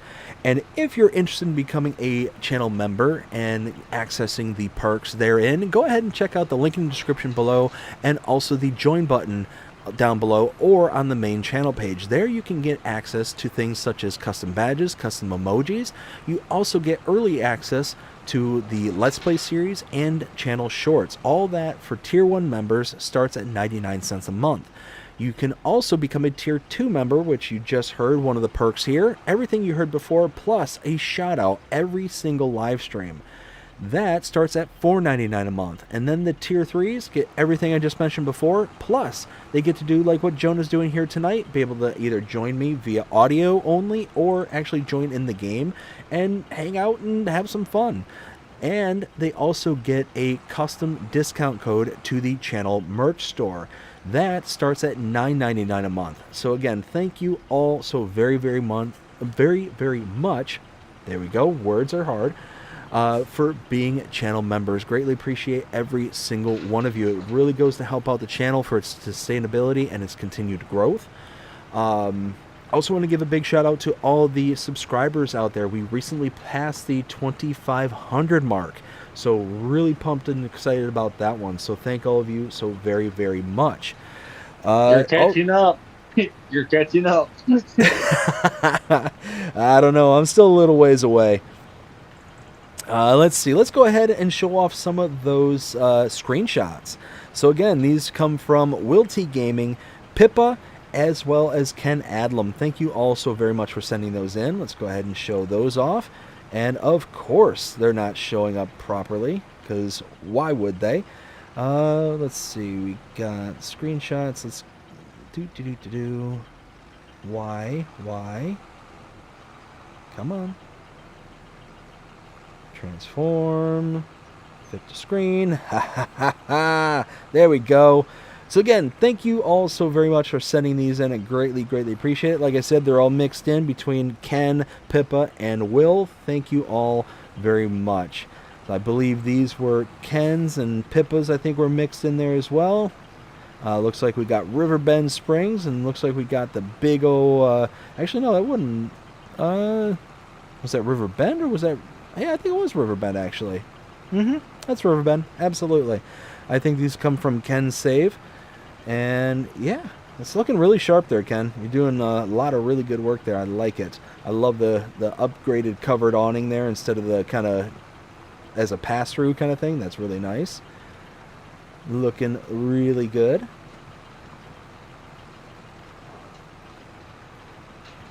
Let's see. We got Taben says hi. Taben, hope you're having a fantastic day so far. We got Ken saying, hit the like, subscribe, and share button. Yes, thank you, Ken. Greatly appreciate it. And Ken also says, welcome to the stream, Taben. I hope I'm pronouncing that right. Taben? Taben? If I'm pronouncing it wrong, I apologize. But again, thank you so much for sending in these screenshots. Greatly appreciate it. Also want to give a shout out to the channel merch store, where we have new lines of merchandise. If you're interested in, again, helping to support the channel and you actually want something for your patronage, go ahead and check out the merch store there at bddgaming.creator-spring.com. There we have 2 new items on the store. You saw one of them pass right by. It's I support the 4 Fs, or I'm for the 4 Fs. Actually, let me bring it up here real quick. I can share my screen and show it to you as a still, rather than it just kind of whizzing by on the... Of course I'm not a robot. Verify. Let's see. Go to here. Actually, here we'll go here. Alright, now let me go ahead and share my browser. Oh, why is that? There we go. Alright. So yeah, we've got a whole new lineup. So we got 2 of them, actually. We've got 1.3 gigabytes. 1.3! No! Yeah. So for those who are familiar with the reference here on the channel, go take a look at not this past Agribusiness Tonight, but the one before that, 2 weeks ago. So yeah, you'll pick up on that very, very quickly. But we also have down here, I live for the 4 Fs, and they are on the backside: faith, family, friends, and of course, farming. So go ahead and check out the merch store there. Got it on t-shirts, we got it on mugs and coolers, thermoses and things like that. So go ahead and check that out there at the store. Greatly appreciate everybody so very, very much. And lastly, but certainly not least, let's give a shout out to the P.O. Box. If you're interested in sending anything to the channel, go ahead and send it to P.O. Box 6136, Hudson, Florida 34674. The only thing I ask is that if you send anything to the channel, go ahead and include your YouTube handle name so I can give you the proper shout outs that you deserve. So thank you all again so very, very much. Let's go ahead and go back to this screen here. And we're getting ready to... Oops, and I just smacked the microphone, of course, because that's what I do.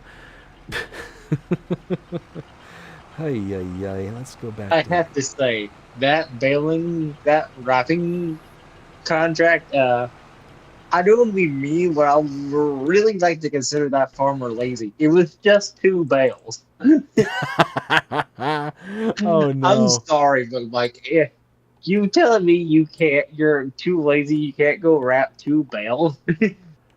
That's funny. How's that plowing contract going? Ooh, the wind just picked up over there. Yeesh. The wind just started whipping outside. No. So how's that plowing contract looking? Plowing is at just about 95% done. Aha, nice. Let's see. Taco, how's it going? Hope you're having a fantastic day so far. It says, good evening, folks. Good evening, Taco.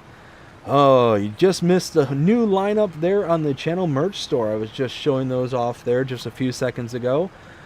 Yeah, needless to say, 1.3. 1.3. Oh, my goodness. And I need to move this tractor, else I'm going to block the... Do.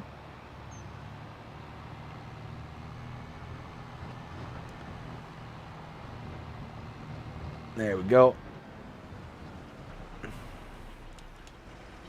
Jonah, remind me next time to make sure I do 3 headlands on these fields, because the worker, when he gets down to the end where there's actually trees and stuff, he starts to kind of have a little fit.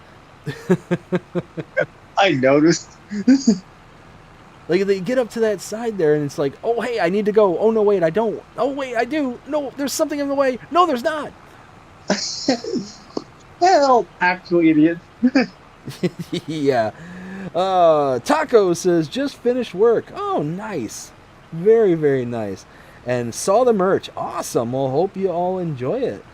Ken says, where's Will T's screenshots? Did it not come through? I thought it did. Hold up. He may have thought they were all just Pippas there. I think, yeah. Didn't you say they were all just mixed in together? Screenshots. Alright, here, let's do this. If we showed off Ken's and Pippa's, then we'll bring this one back up just again real quick. Screenshots? No. Why? Why does it do this? Jonah, you did this, didn't you? Holy I literally just had this working just fine, and now it's fighting me. Now you want to fight me?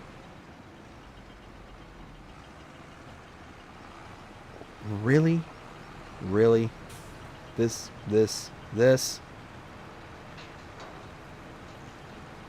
Oh my goodness. Are these just different sizes? What's going on here? Huh. Alright, you know what? I'll have to bring these up next time, because for some reason the aspect ratio on these screenshots are way off. I don't know what happened with them, but I apologize. I will make sure that I show them next time. Uh-oh, I see a plow driving past. Hi, it's big and blue. It is. It kind of stands out. Are you gonna take a crack at the plowing contract? I'm taking a crack at a plowing contract on field 2. Oh, nice. Well, you know what? Something just dawned on me. Let's not accept the contract, or accept the payment for the other plowing contract. Yeah, and then you can go assist on that one. Yes, I can. It's not too big of a field, but it could, theoretically use 2 people. 2 is better than 1. Hey, that's what I'm thinking. I'm just giving this field a little manual assist. Come on, finish. There it goes. All right, lift, fold. All right, where's 2? Where is 2? Where are? Oh, That's not too far up the road. Oh, it really isn't. You know what? Let's go on to this side. We'll go... Okay, I know where I'm going. I know the thing. Okay. Huh. I've got the massive John Deere. This is the 9R, the big boy. And you would think that it would just kind of churn through this at the 26 miles an hour, wouldn't have any issue whatsoever. Nope. It's all bogged down in the dirt. It's going 17 miles an hour. This is a slight uphill, I guess. I don't know. But the thing, like, say, when it comes to some of these things, like, say, you have a tractor with 400 horsepower, but yet it's like the thing is acting like it's 5, only has 5. yeah. Yep. I don't get it, but that's okay. Here I come to save the day. Wait a minute. Wait. What? Who? How do we get to this field? This way. You see nothing. You didn't see anything. You didn't see me just drive through a hedge. That didn't exist. No. Didn't happen. I reject your reality and substitute my own.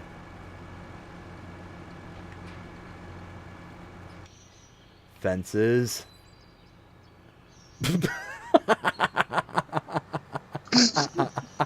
I literally just look over at the right time and there's Jonah. Plonk. Oops. Oops.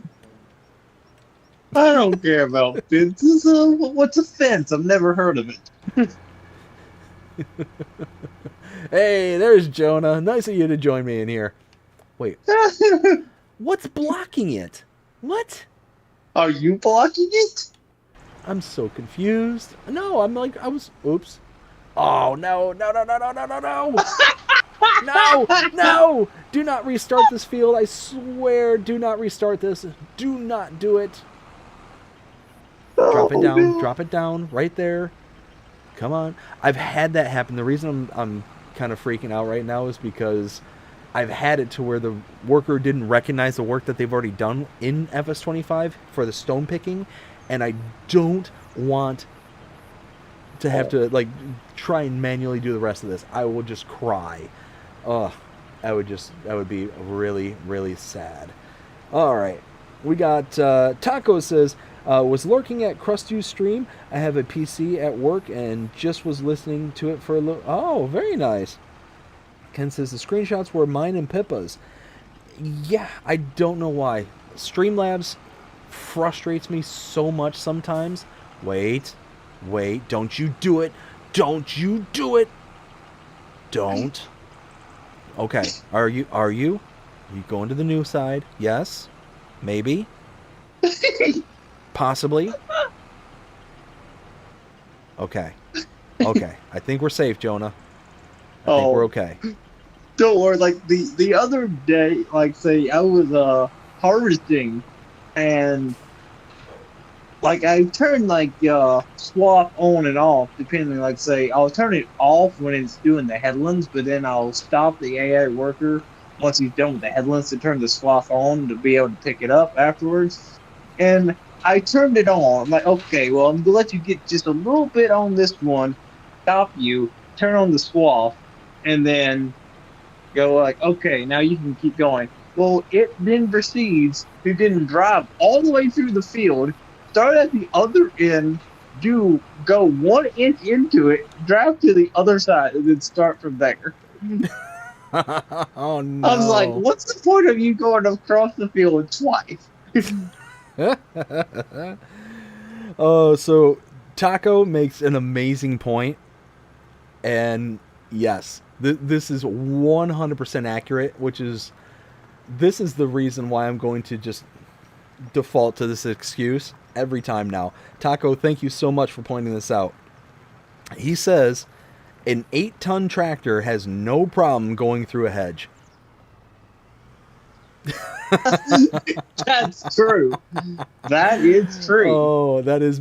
Well, I mean, Jonah's 8-ton tractor had a problem, but mine didn't. No, I think it's the plow. The plow got a little stuck in the fence. Oh my goodness. At least I'm not redecorating someone's house. This is true. That's always a positive thing to take out of this. I'll grant that to you. We're no tractor in someone's backyard or in the roof, so we're good. This is true. This is 100% accurate. Ghost Boy Gaming! Evening, everyone. How you doing, Ghost Boy? Hope you're having a fantastic day so far. Let's see. We are just... Oh, we're struggling. We're struggling with this massive John Deere and this massive plow. Oh, yeah. What is it doing? Why? Why is that a thing? Jonah, can you explain this to me? Do you know? What the heck? Well, Like, it's called AI. I guess it means they're actual idiots. like, here's the thing: is I don't consider myself the smartest man in the world, but I'm certainly no dummy. Yeah. And See, this I'm is why. struggling to figure out. I'm struggling with this. What is this? Yeah, like for me, like this is why I prefer like the plows that you're not off one side because with that, it's like, what the heck is this thing doing? Hey, Jonah, Yeah. are you okay over there? But you know what? I may have to do a headland myself. 'Cause I look over and I'm just seeing you just burying yourself into the. Oh my goodness. Ghostboy says, "Yeah, I don't care for those type of plows. I don't either. Neither one of us like these plows. If I had it my way, it would honestly. If I was king for a day, these style of plows would be illegal." And these would be the only types of plows that ever would exist ever. Actually, it wouldn't be even necessarily king. It'd be like authoritarian dictator for a day. These would be the only plows acceptable ever. is something like this, these straight edge plows. Same thing with like this one here. This is it. This is the only options. One, you get one style. These chiselbacks, these are garbage. These are absolute trash. I can't stand them. Now I will. Go ahead. Go ahead with yourself. I was going to say there is one chiselback that I'll at least say is not the worst in the world. Actually, on this one, technically, there's 3 of them. But these ones here, the Pottinger Servo 25, the Agromass POV 5XL, and the Pottinger Servo T 6000P. The only reason these are not as bad as the other ones is because these actually lift and are kind of in place. They're wherever you put them kind of thing. So they're at least going to be where you expect them to be. These ones, though, because these kind of have the swiveling feature up in the front of them, and they're basically mounted to a trailer, per se, these ones, like, they're so unpredictable as to where they're going to be. I mean, well, unpredictable, in the loosest of terms, I guess. Is there a reason why your gas going so slow? Oh, never mind. There it goes. I have no idea, Jonah. I mean, do we dare ask why anything happens nowadays? Let's see. I'm with you there. Ghostboy says, I don't know if y'all have played this on this map long enough, but do not shut the game down with contracts. You'll end up with double the equipment and can't get rid of them. Really? That I have not come across there, Ghostboy. Thank you so much for sharing that, because I had no idea. Ooh, that would have been brutal. Wranglersaurus Rex, how's it going? Hope you're having a fantastic day so far. It says, roar! Peace and love, everyone. I'm just stopping to give the like button a crisp high five. Well, I appreciate that high five. Hope you are having a fantastic day so far. Taco says, BDD, just let the... BDD, just let the worker go. In the end, they figure out about 90%. Yeah, just clean up the mistake. Yeah, no, I'm right there with you. That's basically what happens is, I just let the worker kind of do their thing, and I clean up their mess as needed. Let's see. Wranglersaurus says, which map is this? This is Oak Bridge Farm, what used to be known as Calmsden. Yeah, love this map. I am a huge fan, have been a huge fan of this map since I played it back in 22, and as soon as I saw it was available here on FS25, I jumped on it. This is the yeah, I love this map. Absolutely love it. Rex says, I'm just heading to bed after a successful stream. Good night, everyone. Keep spreading the peace and love. 100% will do, Rex. Thank you for stopping in. Hope you have yourself a fantastic evening. You take care, and we'll see you again next time. Let's see. So we've got, I think that's everything up until this point. Let me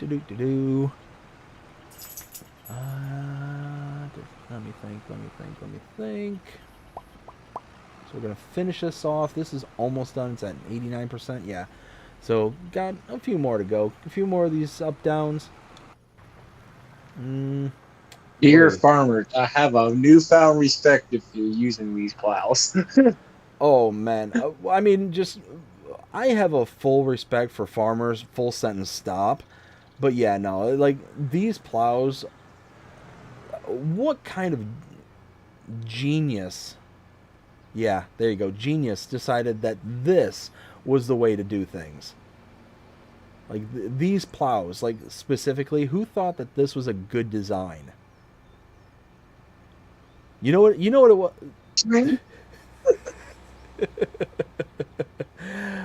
I think I'm blocking you there, Jonah. I think you're blocking me now. Oh no! And you said 2 plows is better than 1. You know what? No, I don't say that anymore. I think that the only plow that's gonna be good in 2s is gonna be the straight edge plows. These ones are just trash, just absolute. Like, I'm sorry. Like, listen, if I can have at least like 6 meters on both sides of me, doing this would be like, it feels like this thing. Like, oh, I can only go one direction. I can't just flip around anymore. Well, here's the thing. This is what kind of like really bugs me. The Kverneland plow that I'm using is 6 meters wide and is $75,000 to buy, right? The one you're using, the Lemken, the Titan 18, is $59,000 and is 4.9 meters. So they're not that wide And then you when can everything's get the all said and Lizard done. one for like affordable price. Well, the Lizard 6M, which is 6 meters, so that's the same width as the one I'm using. For $75,000, you can buy the Kverneland. For the Lizard 6M, it's $8,000. $8,000 straight edge plow. Why? Why would any of these exist? Ever. You know what it is? Yeah. You know what I think it is? I think that it's some engineer that's like, you know what? I know better than everything else. And here I am as a somebody who has no experience outside of being a helper around a farm, who's going to sit there and, condescend to the engineer. But I'm going to condescend nonetheless. But, what's happening? There we go. But no, it's just some engineer who's like, you know what? I'm going to create a better plow than everybody else. And it's gonna have all these wings, and it's gonna be rotatable, and it's gonna do this, it's gonna do that, like all these different like bells and whistles, and it's just somebody who just kind of went through and just over-engineered the bejeebers out of it. That's what I think happened. I don't know. What do you think, Jonah? I would agree. Like, okay, come on, plow. Like, work. Ken says, I've noticed that stone picking contracts only use the base game picker and not the modded stone picker. That would be nice. That would be nice if it did actually incorporate some of the other modded ones, especially the 9-meter width one, especially on this map. I've been using the 9-meter work. It's been working fine with my AI workers. Oh no! He's saying for the contract, like it won't give it to you as a contract implement. Yeah, I feel you there. Yeah, that would be nice. That would absolutely be nice. All right, so let's hop back into first-person view and drive down the road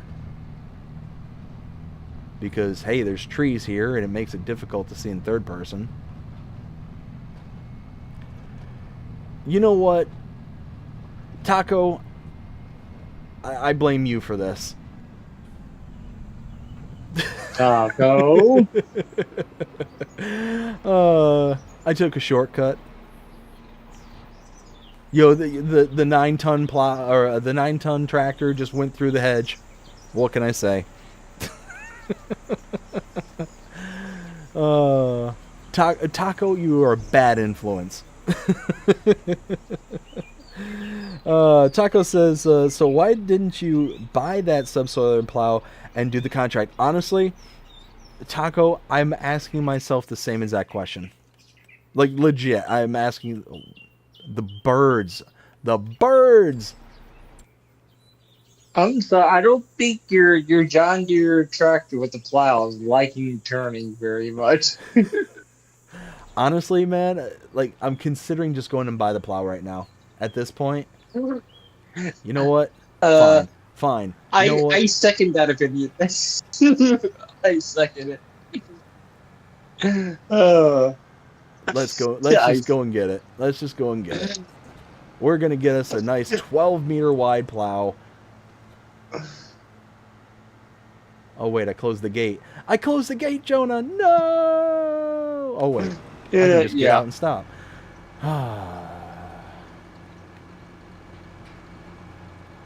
I don't know if y'all can tell, but I'm just a wee bit tired right now. And when I get tired, I get goofy. Alright, we're going to drop this here. Something like that. How do I get out of here? How do I get out of here? Let's go through. Taco, you're a bad influence on me.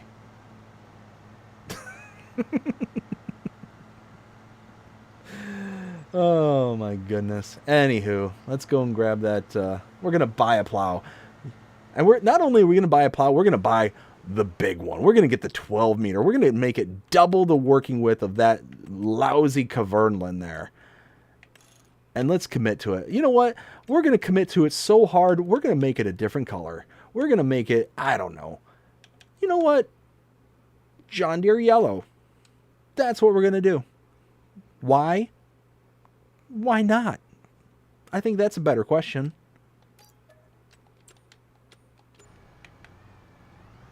Oh, hey, my tractor continued on and hit the fence. Jonah, I'm just going to leave the other plow in the field there like yours. And I need some help. I'm coming. No, I don't need that kind of help. Oh, we both do. Don't worry. Oh my goodness. Oh man. We don't we can't even do a simple plowing contract. We're fired. Oh, Jonah, I'll be honest with you. I've been fired a long time ago. Thankfully, I'm my own boss. So figure that one out. Yeah. I fired myself.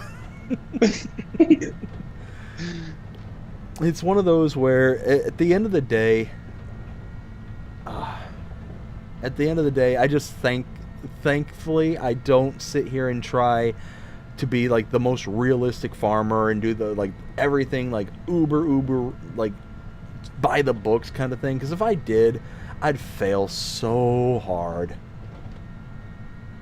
Yep. Like, we'll have an A for effort. We'll have an F for failure to actually do it. That's it. That's it. All right, I'm going to get that plow.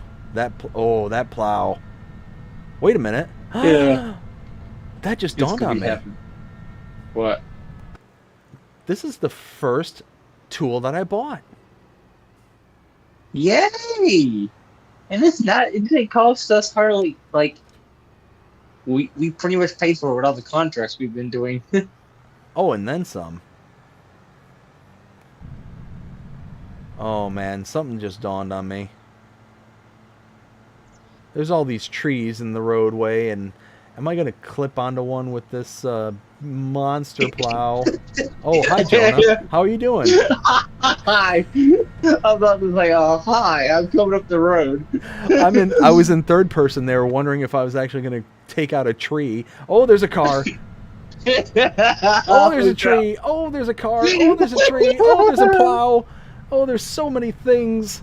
All the things. All You the sit there things. wondering you take out a tree. And then all of a sudden you just see me come over there. You're like, oh, they take out Jonah. Dead. Oh.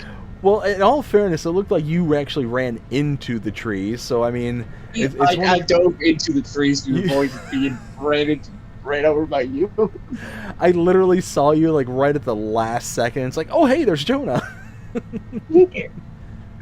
Oh, man. Oh my goodness. All right. Well, we got us a 12-meter plow, and I'm all on board. I'm on board for this.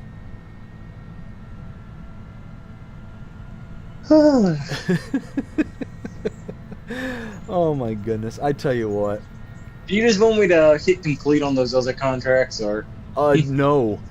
I'm in the finished plow contract. Oh yeah, that would be So I'd get all the way down there, and all of a sudden Jonah's like, complete, and it's like, no, where'd my tractor go? Oh, there's another car. Oh, I'm not gonna make it. I'm not gonna make it at all. Oh, bob and weave. Oh, I hit the sign. I was like, now you're redecorating the whole city. No redecoration. Just adjustments. Adjustments. I see what it is. What I do is redecorating. When you do it, it's just adjusting things. Yes. Spaghetti. That's, you know what? It's a lesson in marketing. Nothing you do is bad. It's just how you present it. Exactly. Oh, hey, So we just anyone blew up. wants a tractor on top of the roof, I'm your guy. Yeah, so you didn't destroy a family's home on Hutan Pantai. No. You redecorated. Redecorating. Oh, Jonah. This is so nice. Like, it's like the Deadwood thing. Why were we using the thing instead of just using the chainsaw?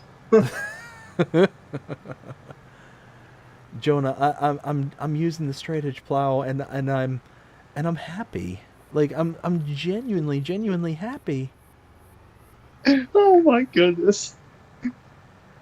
Like I don't think anybody's ever been happier than I am right this second. You would be both. Like Lottery winner? Wild. Lottery winner? No. They're only like a small speck on the happiness scale right now. This, I'm happy. Straight edge plow, whoo boy. A plow that I don't have to flip directions just because I'm going the other way. Oh, I can just look at this. I can just lower and drive. And it folds up nicely. Oh, look at that. I can control where it's going, how far it's going to take out the field. Like this is nice. This is very, very nice. Ooh, like, I almost feel like a Woosaw moment from Bad Boys 2. Like, Woosaw. Look at that. Look at that. Like, that's just nice. And look at those ugly, ugly plows in the background over there. Just bleh. Just like they're just over there weeping in shame. They're embarrassed to exist. They really should be. They really ought to be. Like they're you know what they're saying? They're crying inside, saying, "Why can't we be like them? Who invented us? We're terrible." Oh, they're questioning their creator. You know what? The fact that we're coming up with inner monologues for plows. Do we need to see somebody? Do we need to go to like a psychiatrist or something? I think so. We may need to. Oh my. No. What have we done? You know what? Let's leave this up to the chat. Chat, do we need to go see somebody? We literally just came up with an inner monologue for a set of inanimate objects. Are we the weird ones? Oh, look at that though. Look, I'm almost done. I did the whole rest of this by myself. I didn't hire a worker. I just did it. So you know what? Don't answer me, chat. Don't answer that question. The answer is yes. Well, of course the answer is yes, but that's beside the point. That's beside the point. Well, I don't need help. I don't need it because guess what? I didn't have to hire a worker. I got the job done. Look at that. Yeah. Are you Now mocking me? I'm driving a cute little like small mini tractor that like literally you could probably hide it at a cornfield if you're not careful. This one's just so cute, but it's like man, you feel like say be funny like say a storm come up, you get out of the tractor, you take cover, and then you forget it's in the field, and all of a sudden you're harvesting. Like, hey, what did I just hit? Like, oh, there's a little tractor in the field. Oh man! So what's funny that you say that, but if you're connected to a implement or something, and you go through like a cornfield, right? It actually you can see the implement. It's no problem to see it. But if you disconnect it in the middle of a cornfield and it's all overgrown, it basically blends into the field itself. I cannot tell you the number of times I start driving through a field and all of a sudden I just go barreling out of control because I just ran over at full speed a implement that I just left behind and forgot it was in there. Oh no. Oh, am I gonna... I think this is the only storage location I have that's gonna be big enough for this plow.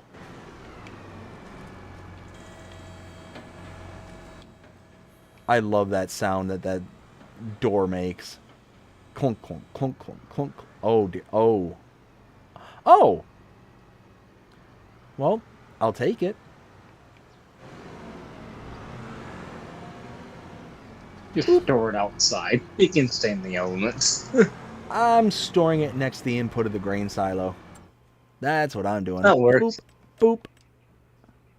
Boop. Look at that. We made up for the plow right there. Booyah. I'll take it. Booyah. Let's see. Ghostboy says, just wondering how the Sim Talk podcast is going. I did a podcast on my other channel for 3 years.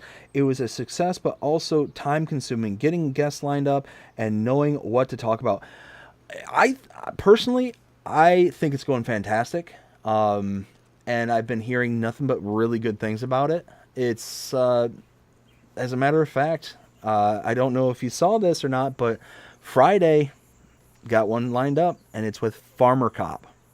So come check it out. I'm so excited. I'm so pumped about being able to interview Farmer Cop. I just can't tell you how excited I am. It's going to be awesome. Just so cool. He's somebody that I followed for a very long time prior to even starting my channel. So yeah, it's one of those, like, how do I say this? It's one of those that I'm just personally so excited about, and being able to, I've gotten to talk to him, like, actually, like, prior to this, and just getting to kind of, you know, talk, just get to interact with him, you know, on a actual, like, one-on-one basis. It's cool. It was very, very cool. So really looking forward to this Friday's episode, and just I'm loving the show. I'm personally loving it. You're right. It's hard to, you know, keep the balance and to schedule and to do all that stuff. You're not wrong whatsoever. But I'm just enjoying it that much that it's not phasing me that much, I guess, is probably the best way I can put it.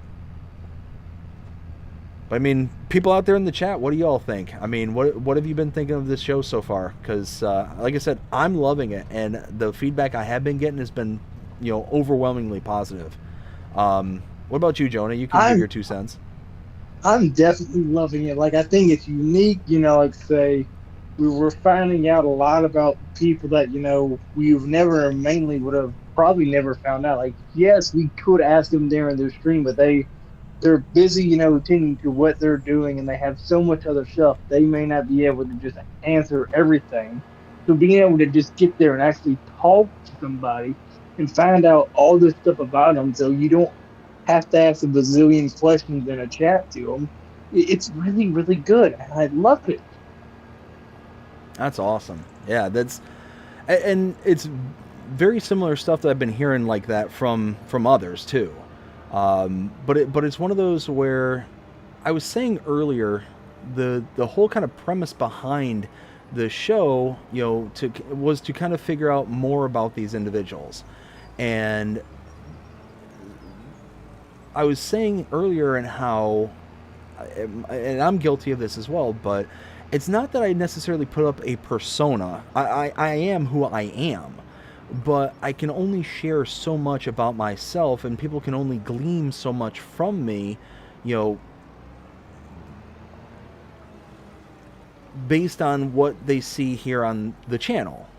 So it's one of those where it's not a persona. That's probably the wrong way to put it, but you're only ever going to ascertain so much information about me personally. You know, I might share stories, I might share all this stuff, but unless you're somebody who follows the content and follows what it is that I do here all day, every day, whatever I put out all the time, and are here for every live stream, or here for the several hours that I do a stream for, are here for all the content that I do, like, unless you're like a mega follower, you're not going to know every story that I tell. You're not going to know every little bit and detail that's out there. And I feel like every single creator is going to be like that. Whether they're modders, map makers, whether they're YouTubers. I mean, and here's the thing is, there's creators out there who don't have the social media presence. They don't have a channel. They don't have, like, outside of saying, hey, this map is coming, it's with giants kind of thing, or hey, you know, here's where I'm at with this mod kind of thing. That might be their entire platform, their entire presence on social media. But then there's others who are going to be like, hey, you know, here's this is coming out, and show you like an in-depth thing. They'll kind of do a live stream with it and all that stuff. Like, there's going to be varying degrees of how much you'll actually be able to know an individual kind of thing. And that's the whole point of the show, is to dive deeper into these people and to let us know who they are as individuals. And that's what I've been loving the most, is getting to hear them, getting to hear their stories, who they are, what kind of drives and motivates them. Yeah, I think it's fun, and I think it's fantastic. So yeah, long story short, Ghost Boy, I think it's going fantastic. Thank you for asking. Also says, have you run into that yet?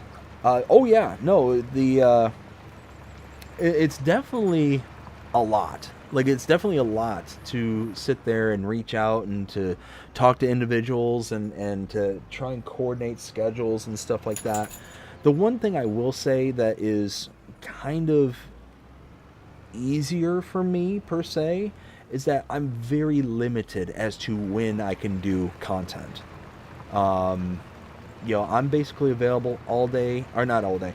I'm available every day after 9:30 at night. That's when I'm available my time. Outside of that, I have extremely narrow windows outside of that. And it's because I have a job, I have a full-time job, I have a wife and kids, and those things, the wife and kids, they're number one, by far. The job, goes to support the wife and kids, so it has to be number two. So as it stands right now, would I love for this to be a full-time thing? Absolutely. I'd love for that. But it's not there yet. Not even close. So it's, I've got to fit this in when I get the time kind of thing. And yeah, it makes it easier because I can sit there and be like, okay, I'm available after 9 o'clock Eastern Standard every day. And if that's not a day that you're available or a time that you're available, I might be able to work out something at this time on this day. Outside of that, if it's a no-go, if those times don't work, then it's okay. I would love to have you on. I'd love to chat with you. But if it doesn't work, it doesn't work. So it makes it simpler in that regard. Taco with the rock on. Love it. Bradford, how's it going, Bradford? Hope you're having a fantastic day so far. Haven't seen you in a while. Glad to see you in here. The Great Pinball Warrior. What's that? I said welcome in, Bradford, because it has been a minute. Yeah, right? The Great Pinball Warrior. I love it. yeah, I'm bouncing all over the place. Taco says, these are the only plows I use. Yeah, 100%. The straight edge plows, they're just so much easier and they're so much better. Yeah, love them. Ken says, by the time Jonah gets back, you're going to finish, LOL. Just about. Ken says, yep, LOL, but we're all weird. Isn't that the truth? I love it, though. We're all in good company. We're all weird in our own special way. That's it. We're all in good company right now. I love it. Kiwi Sim Farmer, how's it going? Hey, BDD and everyone. Hope you're having a fantastic day so far, Kiwi. Thanks for joining us here. Let's see. We are just chugging along, getting as many contracts. Uh-oh. What'd you do? Just a car forced me off the road. Oh, boy. We don't have any contracts after this. We have contracts, it's just a lot of them are harvesting, and I don't think we want to spend 12 hours harvesting tonight. I know you can't see me right now, but I'm aggressively shaking my head no. Yeah. No, we don't want to do, listen, if it was wheat or something, sure, but parsnips, red beans are it's stuff that's going to take us 4 years to do. Well, here's the thing: is if we had the mod that one, I'm thinking back from FS22, it was the Blue Harvester or the Colossus pack or something like that. If we had that's those, coming out, by the way. Yes, it is. Yes, it is. Actually, Driver 53 had a live stream. Of it. Yeah, exactly. And I was there for it. Yep, I was there too.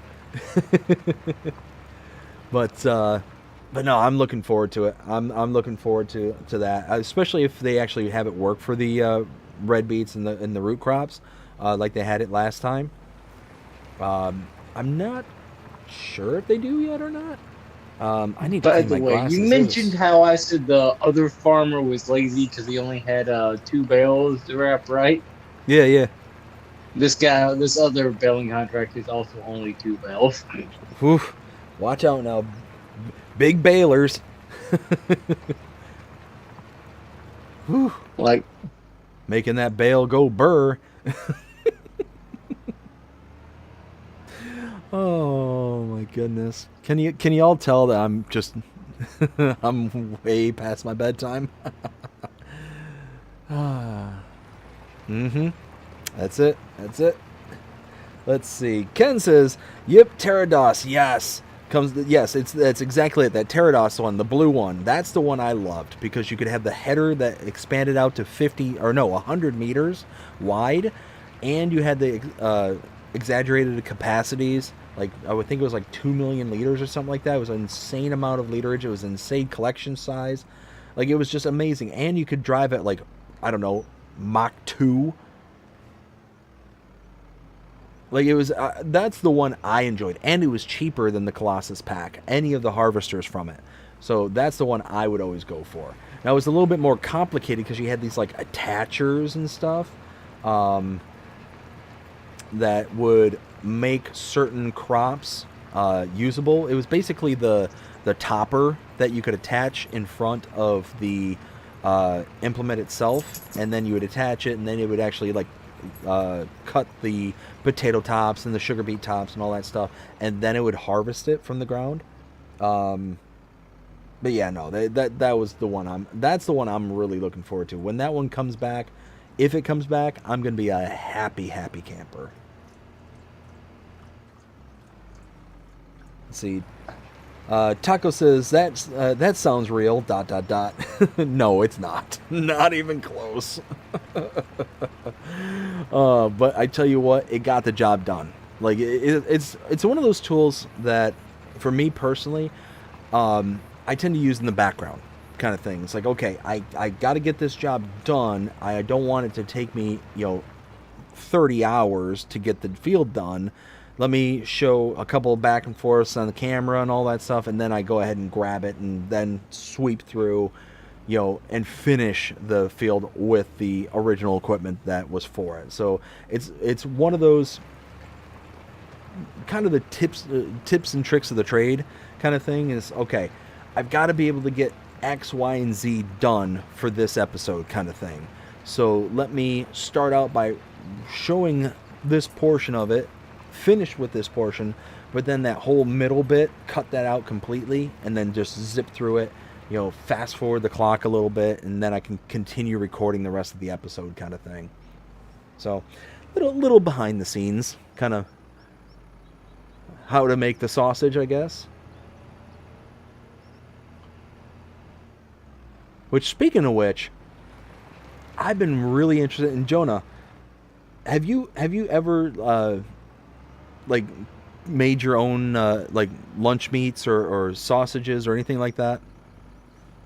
Yes, and it's good. So I've been really kicking around the idea of trying to make my own like sausages and whatnot. Like actually get the casings and grind up the meat, fresh, and get the curing salts and all that kind of stuff, and really kind of dive into it. I've been really kicking around that idea. There's a YouTuber I follow called is it Chubbs? I think it's called Chubbs. Chubbs Cooks or Chubbs Barbecue, something like that. And he's like a master pit boss and all that stuff, and does all sorts of really amazing looking recipes. Well, one thing that really kind of got me interested was apparently there is no such thing as a pineapple sausage. Don't know if you knew this. Well, I've never even heard of a pineapple sausage. Well, and there's a reason for that. Because apparently when pineapple comes in contact with meat, it actually starts to disintegrate it and break it down. The things that like binds the meat together, it disintegrates that binding and makes it to where it's just a kind of mess. Like it's like you don't get the snap and the crunch of the sausage, or you like it's just kind of a gooey mess inside. It's kind of nasty actually. But so for the longest time, him and his buddies who he worked with at the time, other pit boss masters, would go through and try to do this because it was one of those kind of elusive, like, why not try it kind of things. And he eventually figured out how to do it, to where basically he had to take a like a dehydrated version of pineapple to be able to do it. It was kind of wild, the whole kind of experience of it. Just kind of I learned a whole bunch of stuff about pineapple I had no idea about before this. But by the way, can I have permission so I can buy a chainsaw so I can do that deadwood contact? oh, I guess that would be fine. It should be easier on here because there's not a lot of forest, right? you'd imagine until you get in there and you're like, oh, There's wait a minute. 5 bazillion trees, right? Yeah, they put in the one spot that you'd never been to on the entire map before.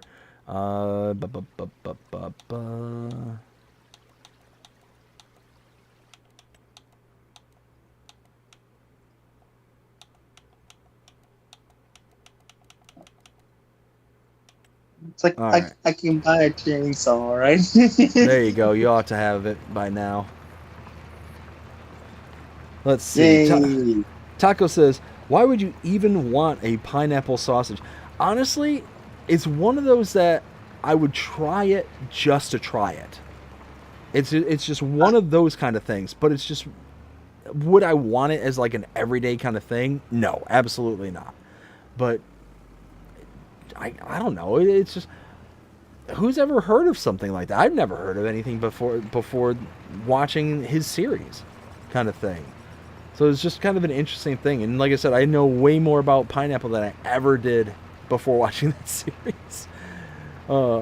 It's all those useless facts that you eventually take in over the years kind of thing, and that's certainly one of them. You remember that stupid song that was going around for like a while? The Pineapple Pen. The what? Did you ever hear the song that says? Did you hear the Pineapple Pen song? No. You should look it up, dude. It's called Pineapple Pen? Yeah. Huh. Yeah, no, I have never heard of that one before. I'll check it out. They'll let you know. Oh. Oh, hello. Jonah, what did you do? What? I'm seeing deadwoods everywhere, and it's really kind of creepy looking. Wait. Hold on. All right, here. I accepted the Deadwood contract. Come over to the. Yeah, no, I know exactly what you did. Come over to the tractor real quick. Okay. All right, now come to me. Where are you? I'm behind you. What the? It looks like found the Deadwood. Yeah, oh yeah, I found them all too. I mean, well, I might as well help with this. Well, the good thing is they're easy to find this time. Yeah, right?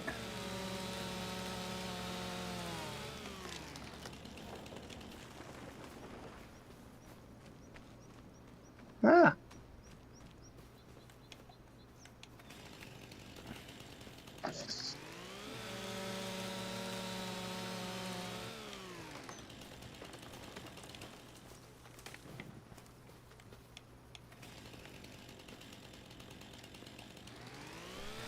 This is honestly just spawn. Yeah, they literally just popped up. Like I just looked over and all of a sudden, hey, there's a whole bunch of deadwood trees like right in the middle of the dividing line. And I'm like, whoa. Like it was actually I was serious when I said it's kind of creepy.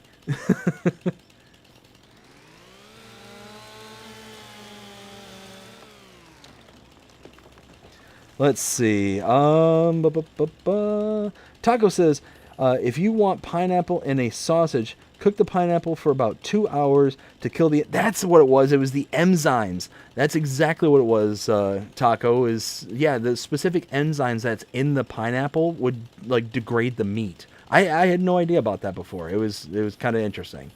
And Taco says, I'm a chef for over 40 years. If you need recipes, hit... Oh...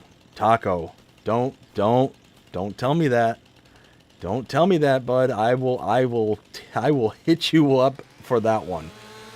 Absolutely. Well, I guess we officially know that deadwood trees is when you do a deadwood, they just automatically spawn. They're not naturally there. Yeah.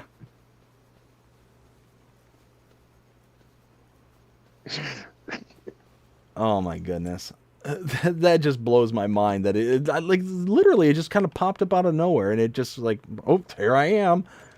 It's like, okay, I guess. And There we go. wait a minute. Wait a minute. What? Turn around.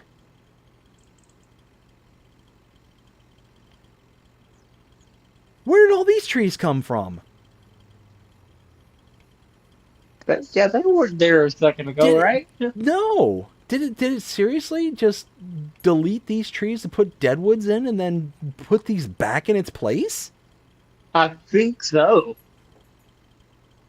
I'm so confused. I'm so Wait. confused. Think about it. I think I finally figured it out. They despawn some regular trees, put the deadwoods in. When you complete it, the regular trees spawn back. No, I mean that's exactly what it is, but it's just like, really? Like that's the thing? Like we've got forestry. Like we got several areas where we could pop these in. Like, for real. Like, unless it's just this map. Like, I hope it's just this map that happens on. I mean, there's not a lot of forestry area. I mean, I'm surprised there is deadwood on here. That's what surprised me. I'm like, like you were telling me there's deadwood on this one? Oh, yeah. Well, we are out of contracts at the moment, so how about we skip a day? Yeah, out of good contracts. Wait. Oh, vehicle leasing. Okay, that's the tractor. That's fine. All right, so that. Boop. But no, Taco, like I said, don't want to make that offer because I will absolutely hit you up for some recipes. I love to cook. I love to cook. So, as a matter of fact, I made some killer ribs the other day. Yesterday, I got hold of some really good. I'm a silly man. It's dark. It is dark. Holy cow! But no, Dark. I meant to pay off some of my loan, like No. a goober. I forgot. Ooh. There's a soybean contract for 56,000. Ooh, really? Bill 28. Oh well, yeah, gonna be taking that one. Where is that? Harvesting soybeans. Let's go. Where's that one at? 50 what? 28. 28. Oh, it's that one. Okay. Wow, is it dark? You know what? We need to progress. We need to go Yeah. future. Can we progress maybe 2 hours? Oh. Ooh.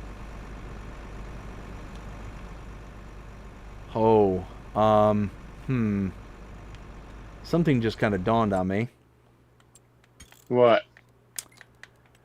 With big harvesting comes big equipment. Yeah. Jonah, I don't think you understand. Oh, we get to use big equipment for this. How are we going to get that equipment to the... That... Oh, boy. Yeah. Oh, boy. I tell you what, you want to do me a favor and come move the truck? Oh, and and it's tight. The yard is tight. The yard is really, really tight. Sure. I'll carry the grain trailer down there. Sure. I mean, I'll give you the harvester if you want it. I mean, it's significantly wider than the truck. No, I'll take this. Okay, you know what? I'm gonna go meet you at the field and I'll help offload you with the truck. What have we done to ourselves? Now, see, I have a feeling that it's just going to be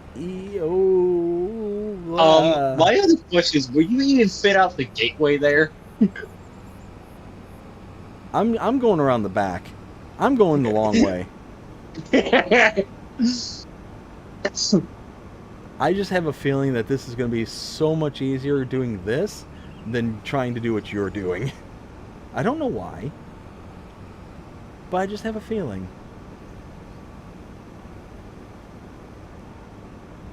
Yeah, see, you're still sitting there trying to do your thing.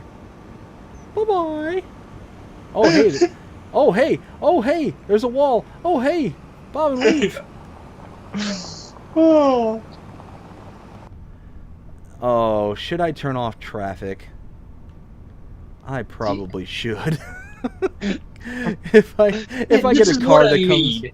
I'm sorry, this is what I mean. For that random car that's gonna show up with that,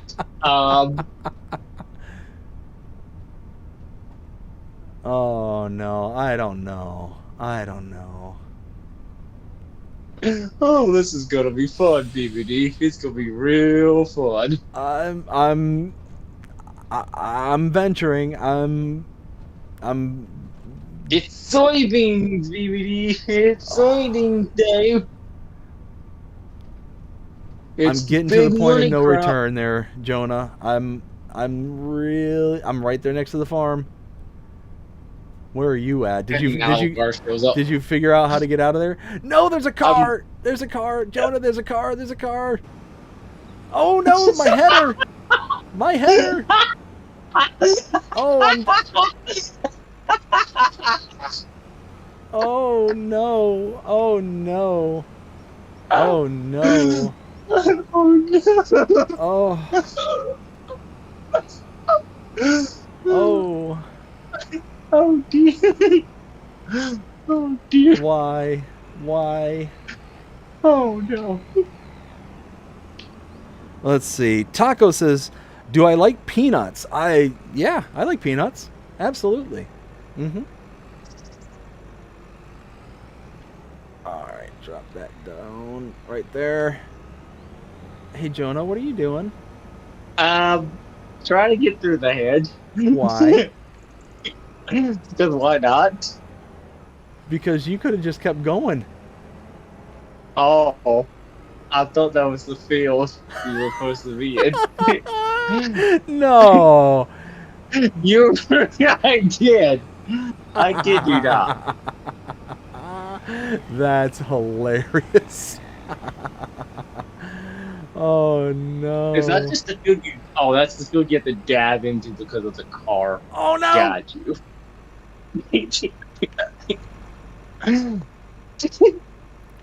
How far did you make it? I made it. Don't worry. Don't worry about me. It's okay. Okay. Bigger credit to any farmer who can go down a road with this with large equipment. Yeah. I'm sorry. This is a one-lane road meant for a tractor who probably take up 2 lanes at least. Yeah. Yeah, no. Without a doubt. This is nuts. Oh my goodness. Oh my goodness. Oh my goodness. Oh my goodness. Oh my goodness. Oh, why?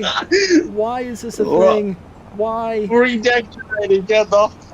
Well, No, you just knocked down about 5 people's wall, at least. No, this is not redecorating. I'm sorry. Positive PR cannot save this one. This is a nightmare. Oh, Nelly. But I love this map. The only thing I have to say is these narrow roads with big equipment. It makes things interesting. Let's say for that. sure. And then the traffic. Throw in the traffic on top of it. Oh my goodness. You know what? The other nightmare just realized I have to carry this. I have to carry the load, unloading you, or someone's gotta unload the thing. Wait a minute. I just realized something. What? How do I get into that field with a header? Oh boy!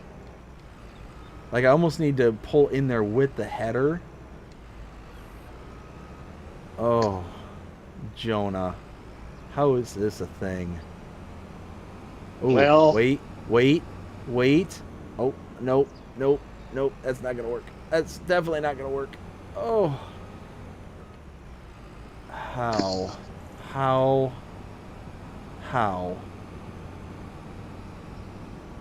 Oh, wait. Go for it. Go for it. Oh, no. Nope, that ain't gonna work. Not gonna work at all.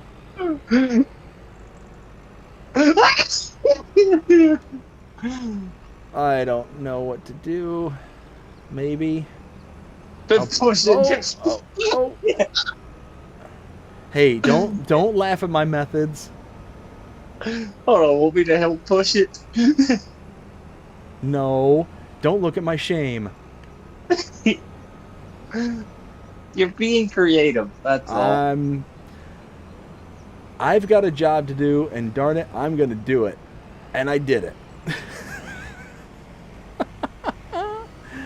Oh my goodness. All right. Hey Jonah. Yeah. I kind of need to be there. Don't worry. I'm getting out of the way. Oh my goodness. All right. Ken says, "Where's traffic control vehicles when you need them?" Yeah, isn't that right? Taco says, "Our number one dish we have is African peanut soup." Heck yeah, I want the recipe. That sounds amazing. African peanut soup? I've never even heard it, but I want it.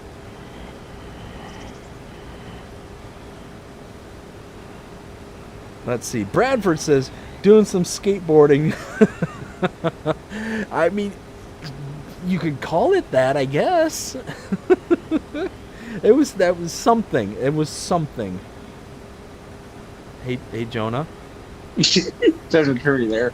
Jonah, I don't know if you noticed, but there's a tree there. Well, I was able to offload something, so that's okay. I mean, But wait, I'll follow you till you get more full. There you go. I'm only 3% of the way there. I mean, now here's one thing I've never understood. Like, so you would think the amount of swath coming out of the back of that with soybeans will be enough to put down some straw, right? Oh, for sure. But I know it's only like certain maps where they program straw out of soybeans. I wish it would lay out some straw though, because I would collect it at this point. Let's see. Ken says, talk about the Two Stooges, LOL. Oh yeah. Oh, I don't know. Which one would you be there, Jonah? Larry, Curly, or Moe? I don't know. I guess I resemble all three because I'm just as goofy as them. Hey, Moe! I'm gonna poke you in the eye just because. Taco says, a hello or so is enough. Wait, what? A hello or so is enough. I'm sorry, Taco. That one flew right over my head, bud. I apologize. Oh my goodness. It has been another thing. Where am I taking these soybeans to? oh, you are taking this. Actually, it's not that bad. You're taking this over by the biogas plant. So Perfect. it is called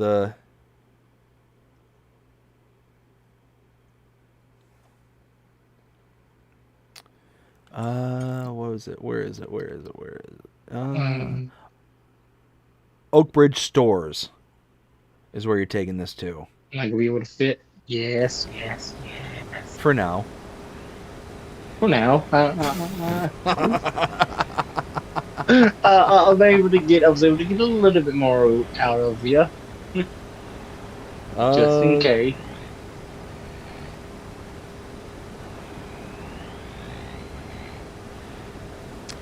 see, Taco says, the message up that after the Two Stooges. Wait, there's a message after the Two Stooges? Maybe the comment that I made.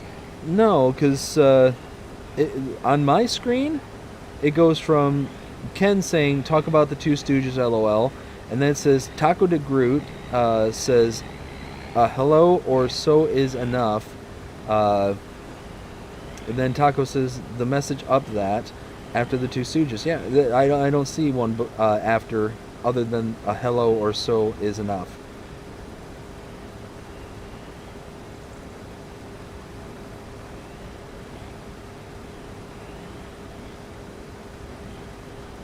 Yeah, that's weird. I don't know what's going on there.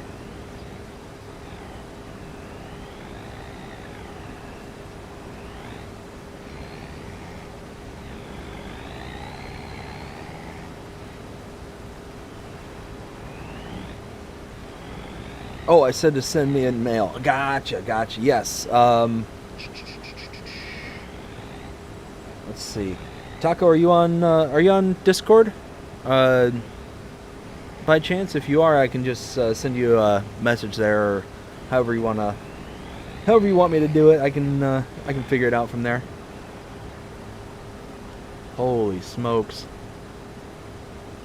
This is a big field. No wonder why it's $50,000. You know what just kind of dawned on me? We're gonna have product left over after this, so we're gonna make probably around 54 grand is kind of rough estimate is what I'm thinking. I wonder how much we're going to get as the leftovers from the product that's off the field. You know what I mean? Yeah, now would you want to store that, or do you have a place to store it? I have places to store it, but I'm almost kind of thinking, I wonder if it'd be a good idea. Actually, does mine take... Hold on. Light bulb. Ooh, really?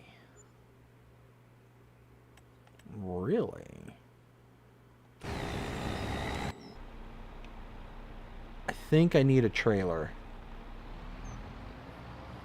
I need just a cheap trailer right now.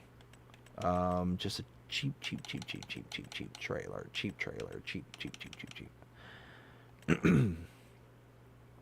We're gonna run an experiment there, Jonah. Okay.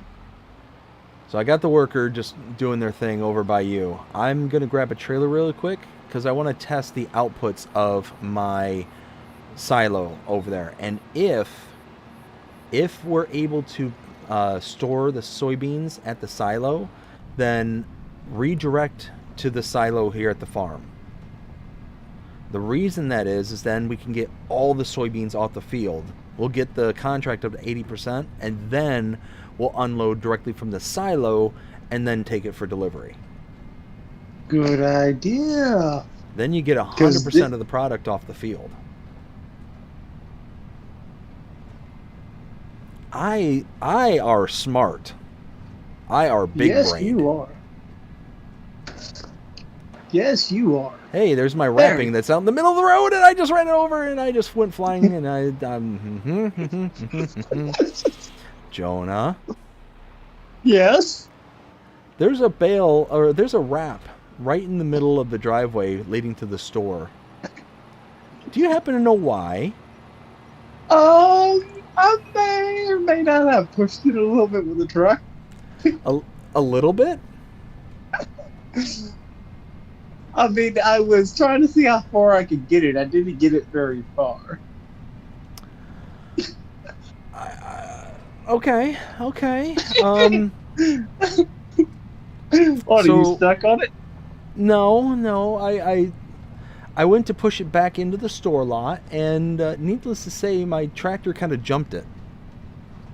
Oh, are you on there's your a car. side? What's that? Were you on your side? For a brief moment. Okay. I kind of did my best impression of the Dukes of Hazzard. That's a good old boy. Never doing no harm. Alright, here we go. Please tell me. Alright, wheat, barley, oats, canola, sorghum, sunflower, soybeans. Jonah. Alright, new destination. That was worth $100 to figure that out. Where?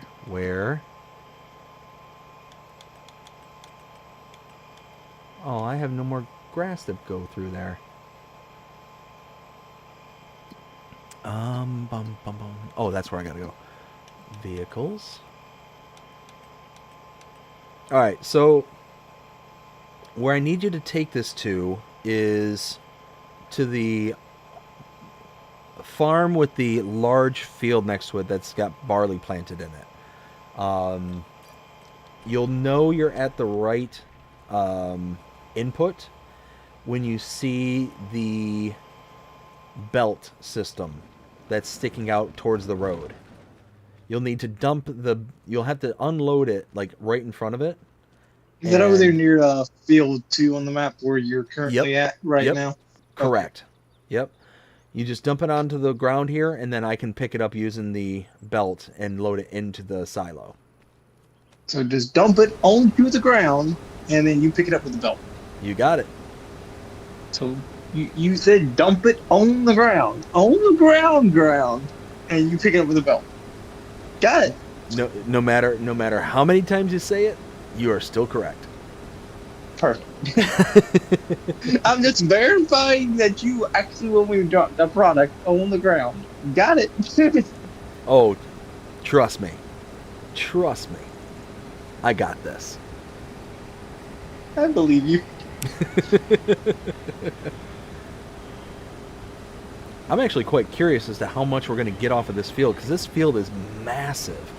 Hey, Jonah. I swear, every time I get close to it, I hate to break it to you, but there was a tree there. Captain Obvious. Much applause.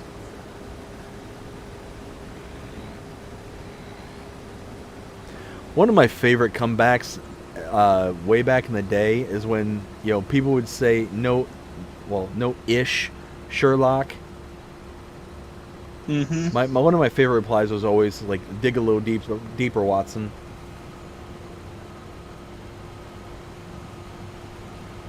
Now, I have a legendary comeback for something.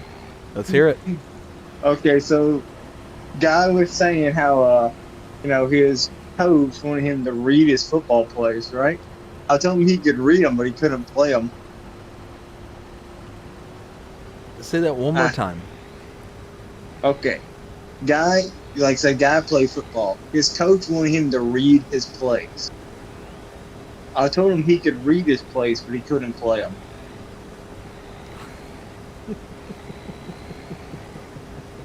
You can read them, but you can't play them. I gotcha.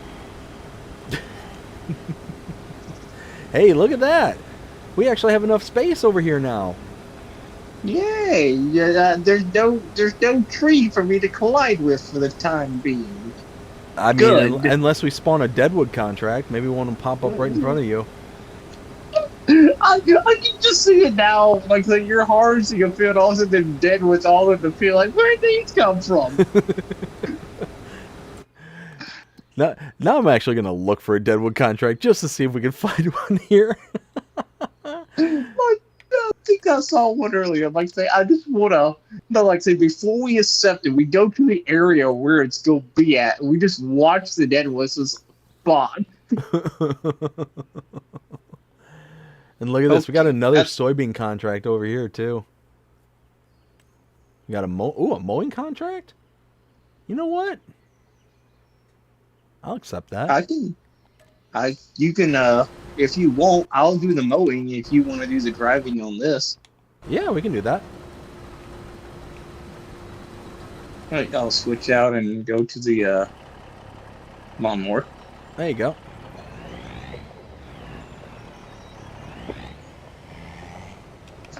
Do you not trust yourself to make it over to the farm?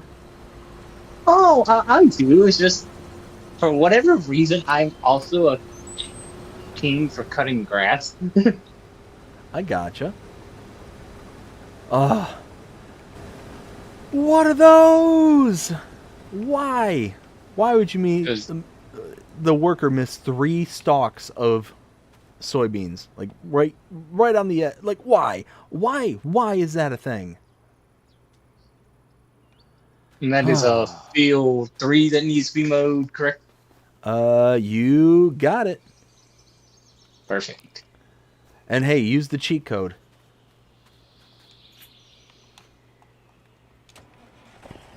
What's Uh-oh. your cheat code?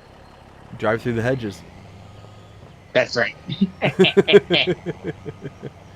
No, the main reason I want to take the mowing is I used to actually do that for like my neighbors and stuff. Like I used to mow the grass for a little bit of extra money, you know. Oh, nice.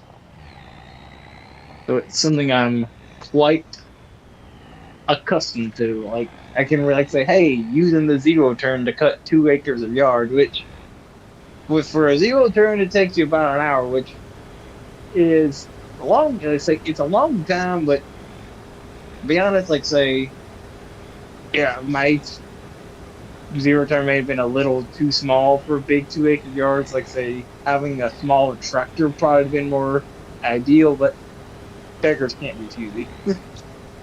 Yeah, no, for sure. Alright, let's do that. I'm using the cheat code of just driving through the fields to get there faster. Hey, Jonah. Yes. Are you driving through the field in which I've got stuff planted that you might be destroying? Which field is that? The one that you're currently driving through? I don't see it. It does not look like it was destroying anything. Alright, good. Alright, it's still in the first growth stage. Whew. Probably wouldn't be the first time I had done that. I could just imagine just all of a sudden I see just big tire tracks going right through the middle of my field and it's like Jonah was here. Unintentionally, but intentionally, right? I mean, unintentional. I can definitely see that. That's fine.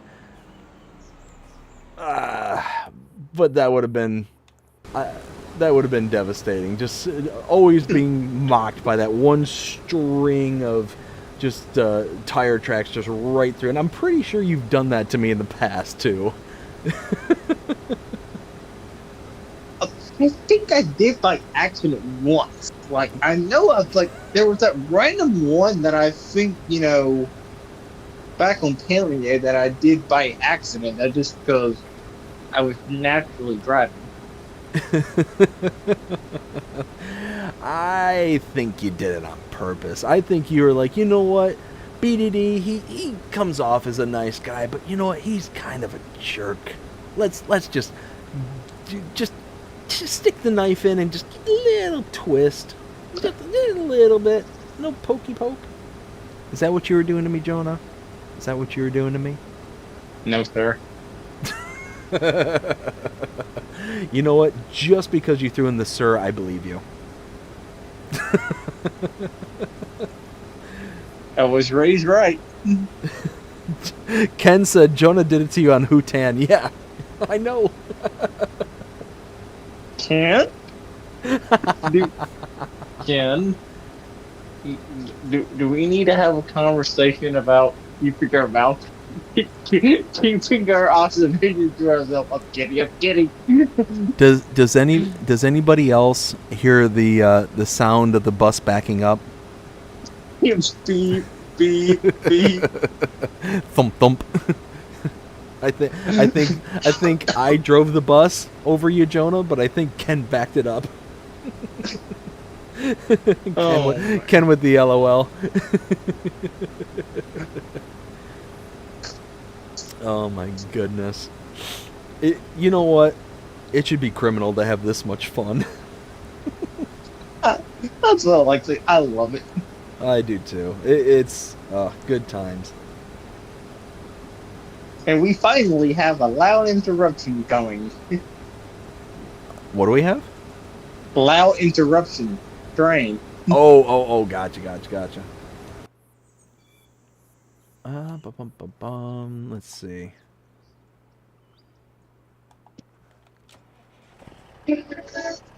Oh, there's the train. I heard it. I heard it. It's one of the trains, one of the Amtrak's heading to Miami. Oh, nice.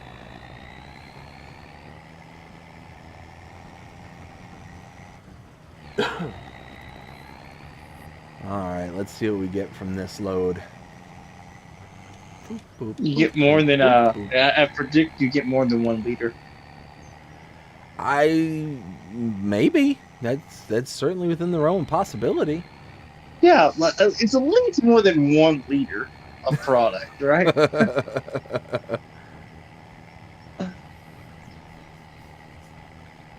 I mean, right now the trailer's sitting with 25,000 plus liters, so yeah, I think 1 is certainly within the cards. Yeah.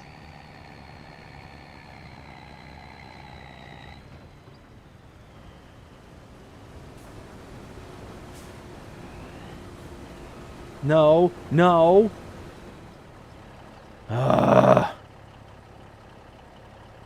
What is it? What? Did you pay off part of the? You paid off part of the loan. I'm assuming, right? Oh yeah. So that's why he went from like 700,000 down to 100,000 in money. Yeah, no, I actually meant to do it before we skipped to the next month, but stupid me, I kind of just went ahead and skipped the month and paid all the loan fees and all that stuff at the $1 million rate instead of the cheaper, 400,000 rate. I got you.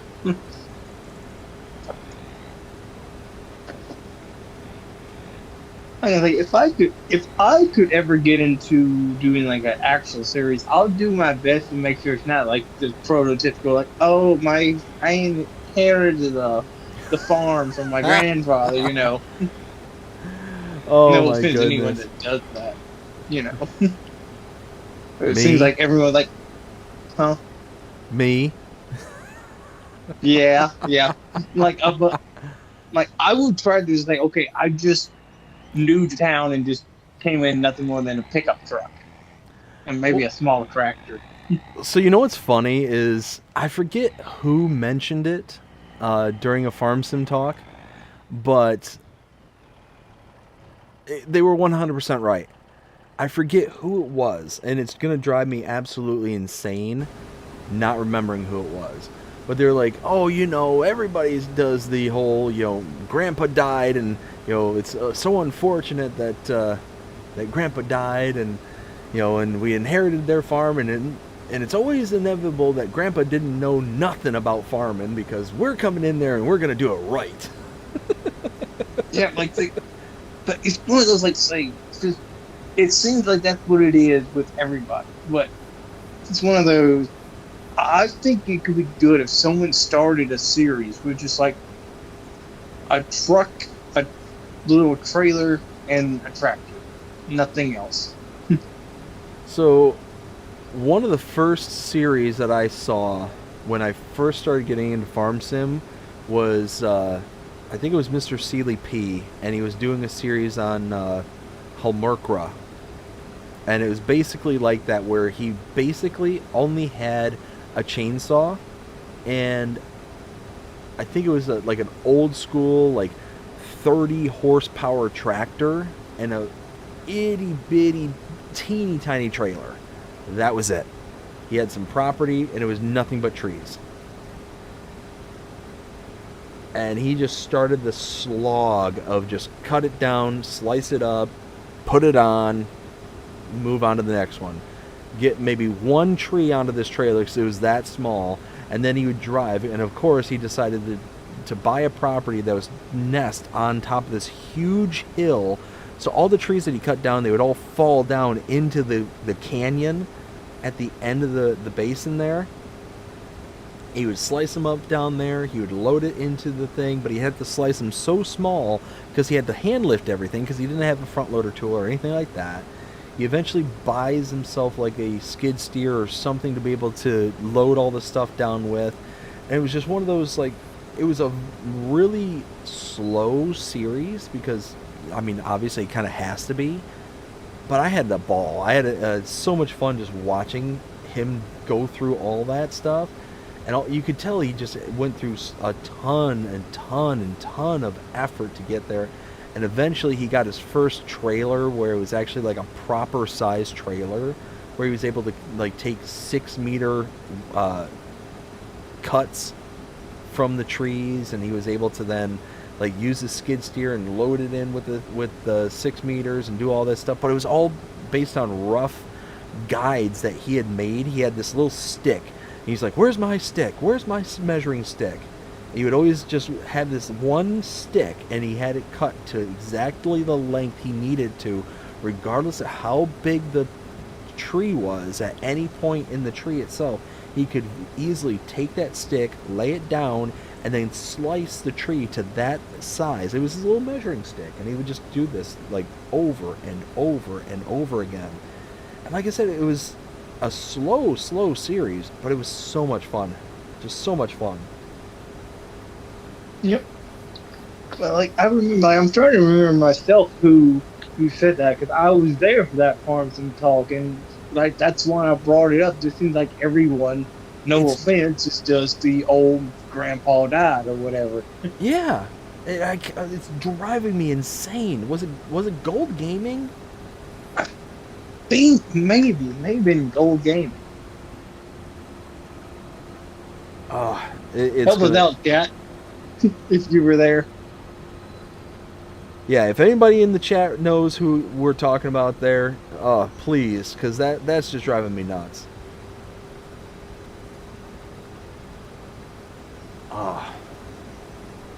Yeah, that's gonna drive me up a wall. Because I remember as soon as he said it, I just started hysterically laughing. And it was like, wow, that was me.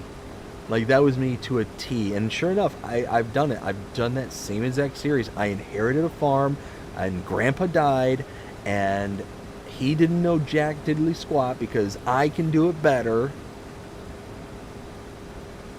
I got rid of all of his tools. I got rid of all of his stuff that he had worked for his whole life. And the farm was crap, because, it wasn't my farm.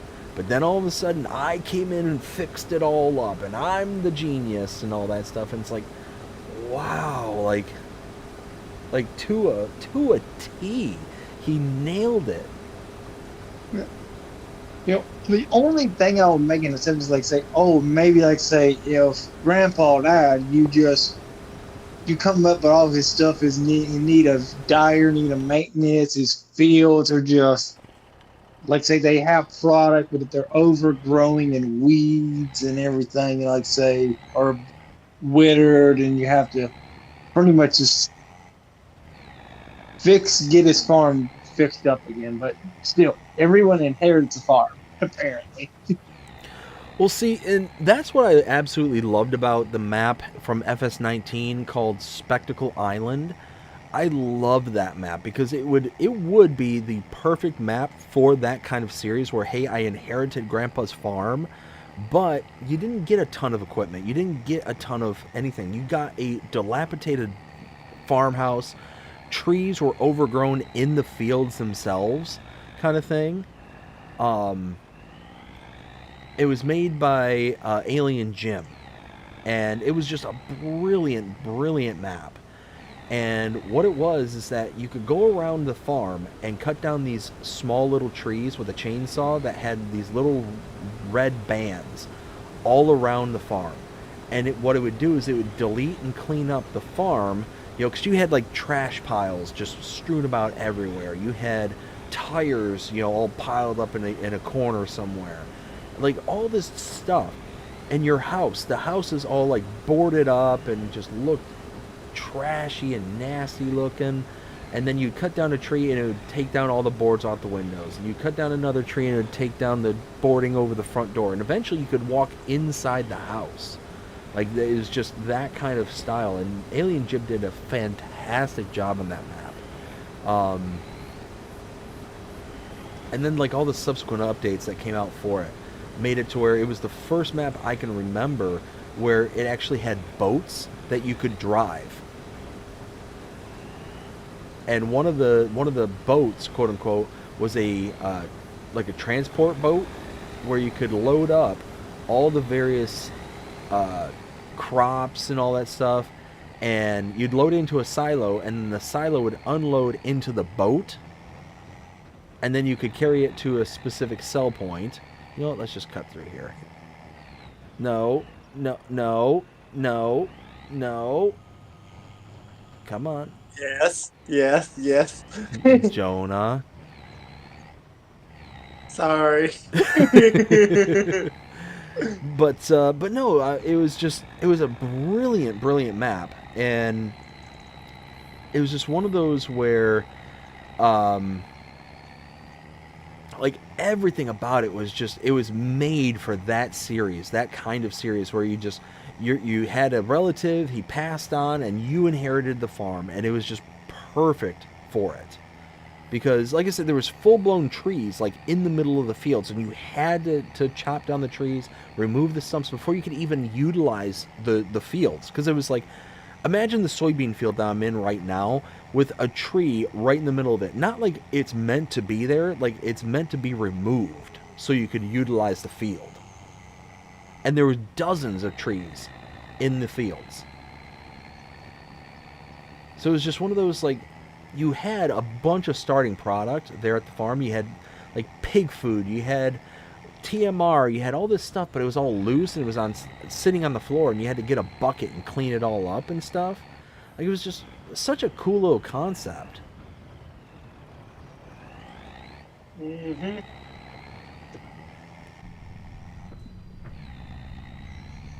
Like, if I had the ability, you know, I'll answer one of my own interview questions.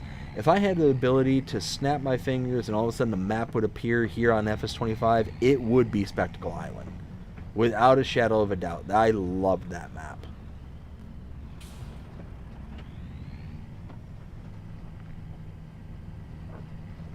Another train coming, FYI. Oh, come on.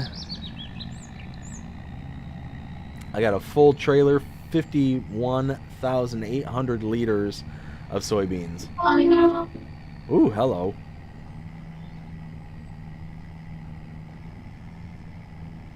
The train, boss. The train. The train. I tell you what, one of the things I love about this game, about specifically 25, is the grass textures on this map. It's fall, and the grass looks like dingy and brown, like it's dying. Like it's like that kind of winter look of the grass. It just looks amazing. I agree, because I was coming to the when I was mowing, I'm like, this grass doesn't look, like, say, it looks different, like, because it looks like it looks dead. It looks dying. Yeah. Like, it's that grass that you see when it's the winter time. Like, it is, like, all our yards in the middle of winter, just like this, like, they look like crud, in the middle of winter time.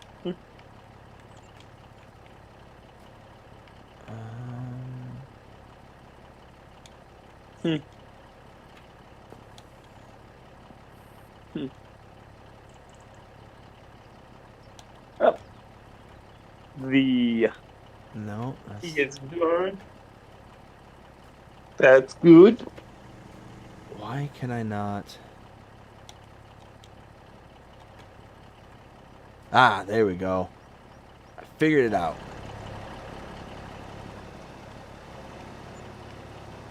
Alright, yep, that's okay. That's doing what I want it to do.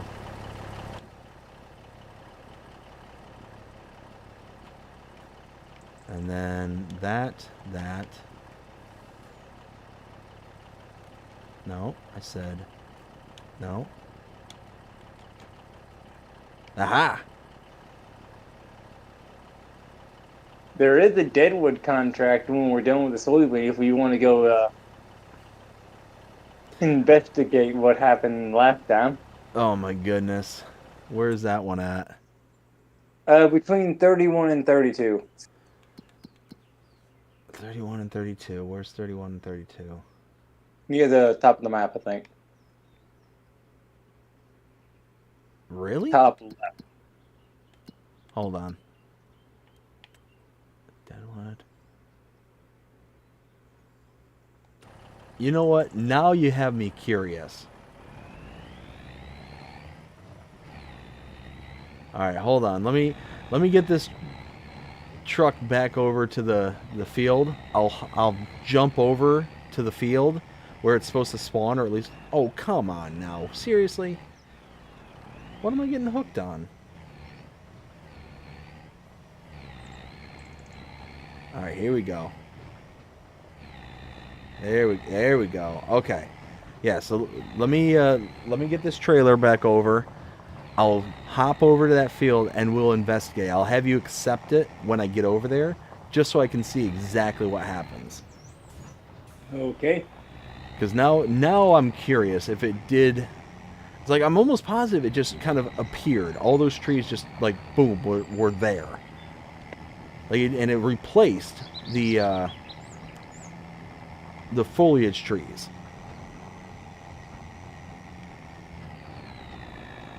All right, here we go.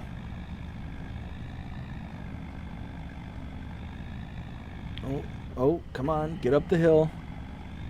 Get up the hill. You can do it. You can do it.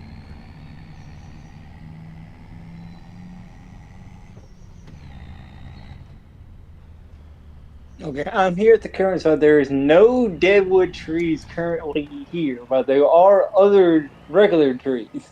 Let's see if I can just So get in. we've confirmed that they just randomly pop up. What? Why? Why? What? What have you done? Oh, I'm just trying to get into the field and it wouldn't let me. Hey! Fido is roaming over here. All right, let me hop over there. So you said it was between 31 and 32? Okay, I see where you're standing. All right, where am I? There I am. All right, I want to capture this on camera. All right, let me know when you're ready, and I'll go and accept it. Go for it. Going for it, and we see accept. Yes. That's literally what it does. It takes the deco trees that are there and replaces them with deadwoods.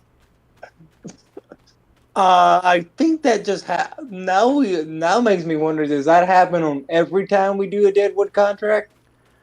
That's certainly possible. I mean, Like, is it just replacing a specific tree? Because that begs a question. Like, say, most of the time I've just realized, like, when we do deadwoods, it seems like they're still in the same area. We haven't got them all. It's like, oh, is the tree just dying? No, I think they're just respawning. yeah, more than likely what it is, and I'd love to ask a modder this. Probably they would obviously know better than we would. But my guess is that there's specific trees that are tagged with a marker, and when the contract is accepted, that it will replace those marked trees with dead trees for the contract. That's my guess.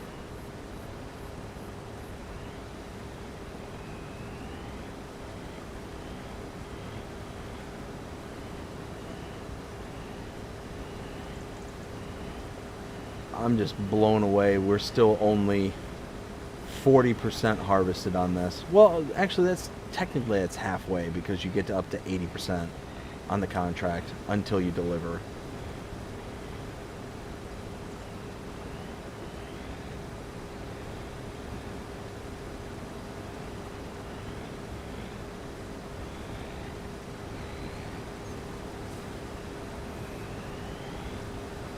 Come on. Empty into... Alright, close enough. Alright. We're getting there. We are getting there. Ken says, I remember that series he did. Yeah, it was a really good series. I really enjoyed watching it. Yeah,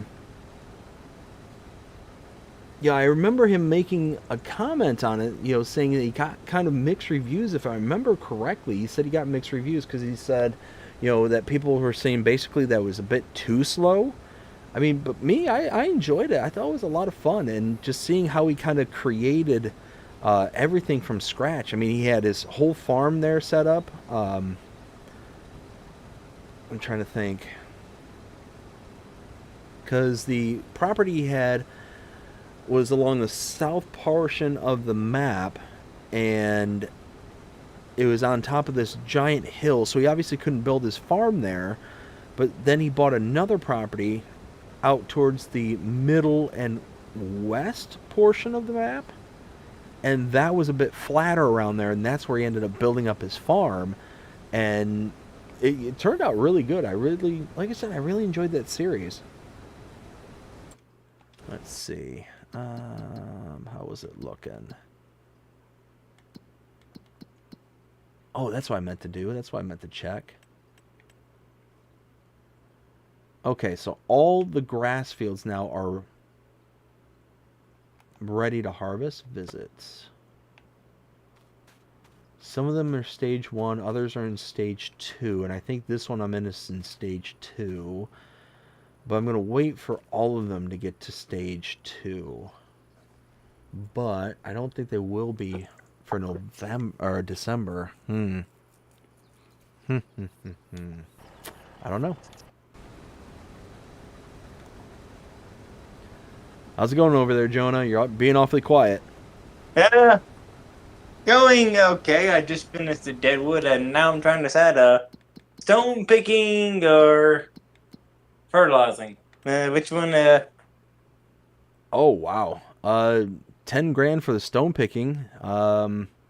Really, you could probably accept the stone picking and then lease out the bigger stone picker. How much would it be to lease that out? 3 grand. How much was that contract? 10 grand? I'll leave it up to you. Yeah, I'll leave it up to you. I'm pretty sure I got some fertilizer there at the shop there too. So, yeah, your call. You do what you want to do. Let's see. Ken says, I think that's why Mr. Sealy P doesn't do many forestry maps now. Yeah, probably. I mean, it's just the kind of nature of the beast, because it is really, really, really slow. If you're gonna do a forestry map, and you're especially gonna do one that's start from scratch, your only source of income is trees. That's it. So unless you're gonna sit there and just clear cut the entire forest to be able to get enough starting capital to be able to get your farm underway, but doing that, I mean, you're still gonna have a lot of issues because you've got to basically just keep hacking and whacking away until you have the farmland available to be able to make it happen. So it's just one of those, you're kind of darned if you do, darned if you don't kind of series. And it's going to take, somebody like myself, obviously like Ken there, who's going to be interested enough in the series to be able to kind of stick with it for the long term kind of thing. Another train! Joni, you didn't give us any warning. Say again, couldn't hear over a train. I said you didn't give us any warning over the train. I just thought I'll see if y'all noticed. Oh, I think we noticed. It's kind of hard not to. Oh my goodness, this field is People wonder huge. how I even sleep at night. Seriously, man, like I have no idea how. I have literally no clue how you could sleep through that.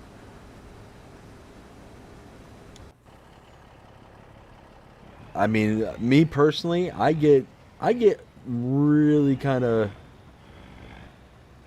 well, I get my gears ground when somebody drives by my house and they're thumping their music, like, and that's just like a brief couple second annoyance kind of thing.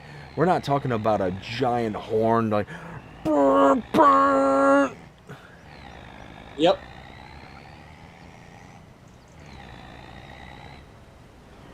It'd be one of those where if I lived where you lived and listened to train all day every day, I would start having nightmares about trains. But I'm borrowing the green tractor for the stone thing, so I can use it to pull the stone picker if you don't mind. Go for it. Denver.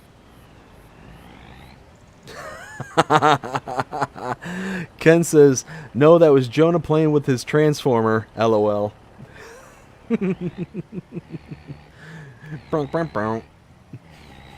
Robots in disguise.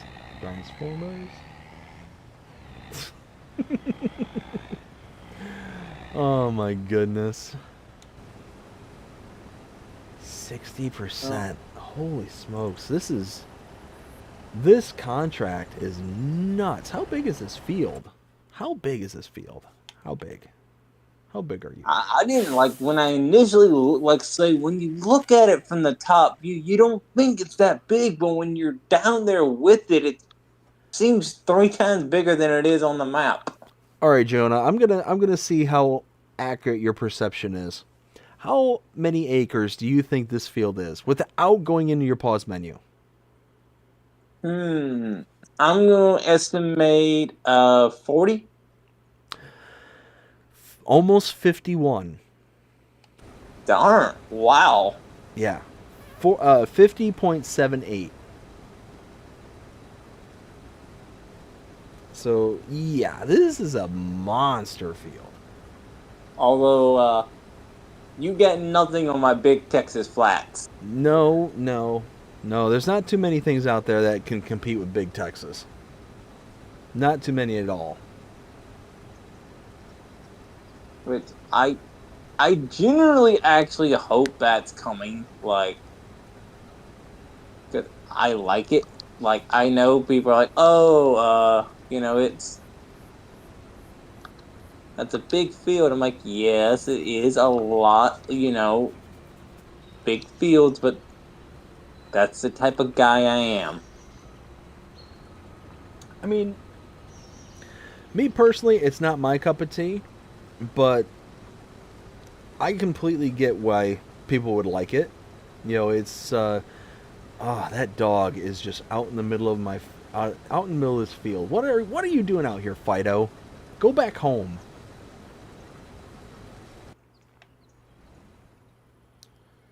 I want to know. I was like, when I was doing on the big tech, I had my friend come in. He's like, dude, why'd you spend so much time planting corn in this huge field? I'm like, how long did you take to harvest this? 9 hours. He's like, geez, dude, you have too much time on your hands. Oh man, I could only imagine. Oh, that's what a real life farmer will have to do. Could you imagine taking that same field and making it into chaff? My goodness. The amount of chaff you get off of that field would be insane. Like, I think I'll be able to retire off the chaff. Yeah. That or it'd be like a nightmare scenario, like you just start drowning in chaff. Yep. Perfect. Just a couple of walls damage. Nothing too bad. Too bad. Nothing to see here. It's still good. It's still good. Here, just a couple of broken walls and a bruised ego. Holy smokes! This field is nuts. What were we thinking? I agree. Like, I think we get overwhelmed with the fact we saw soybeans. That's what happened. I really hope that the amount that we get out of the additional crop is something ridiculous. Seconded. But that's also why I'm taking this over to the farm silos, so we get every single soybean liter out of this crop, out of this field. If we can get every little bit out of this field, that means that we're going to have the maximum amount of overage. That maximum amount of overage then turns into the maximum payout, in addition to the field contract itself. Now, what is soybeans selling for right now? More than $1, I hope. Yeah, a little bit north of that. Leave it to me to always have a sense of humor with it, right? So right now, $1,159 per 1,000 liters at the sell point it wants us to go to. So, yeah, that's going to be a nice little payout. I agree.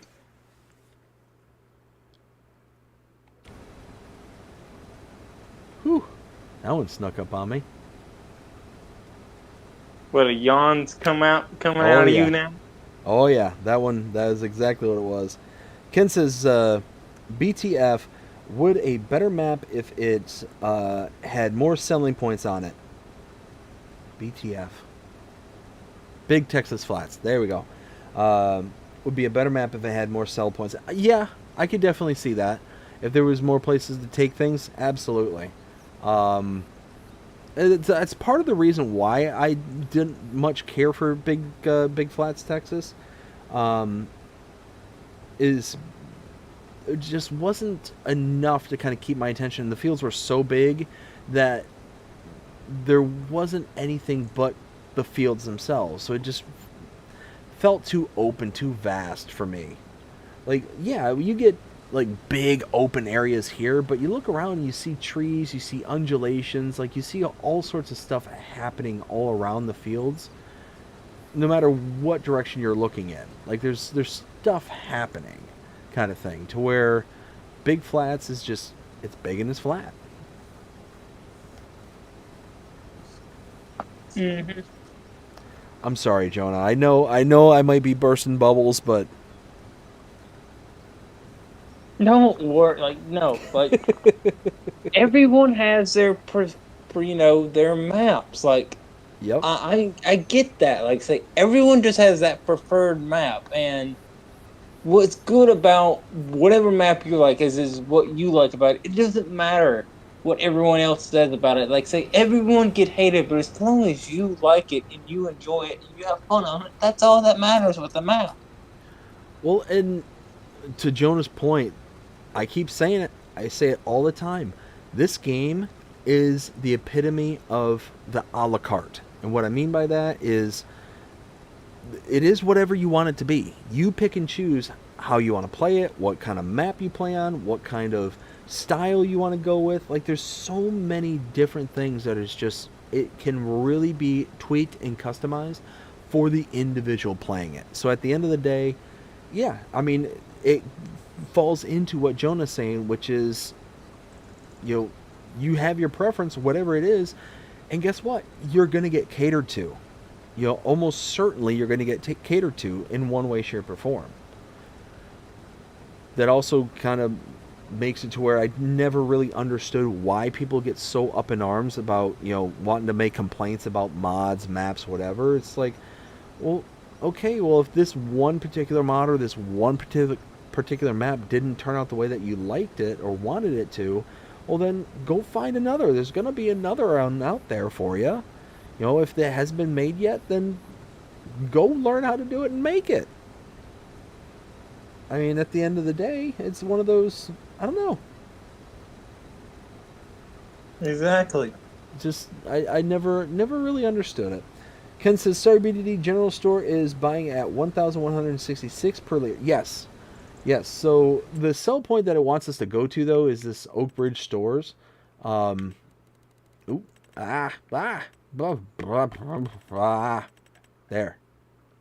Yeah, this Oak Ridge Stores here. Yeah, general store is definitely a better price, but I mean, where is that one in comparison? Oh, way up north.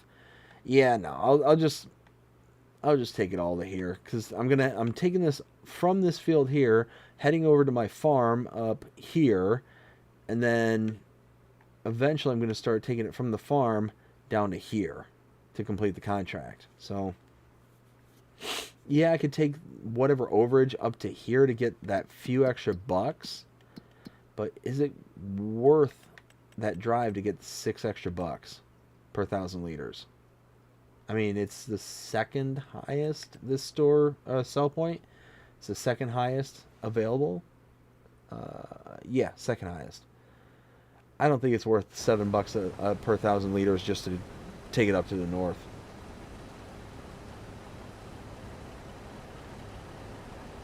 Ken says check price list again. Yeah. Yep. But yeah, to complete the contract, I have to take it here to Oak Bridge, and yeah, I could make the $7 per 1,000 liters, but it's really not worth it. Might as well just dump it all at once and save the trip. Indeed, indeed. Oh my goodness. I've been sitting way too long. Whew, there we go. Stretchy stretch, right? That's exactly what I did. Yep.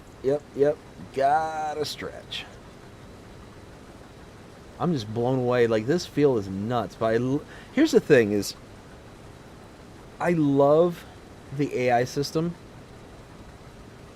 in some ways.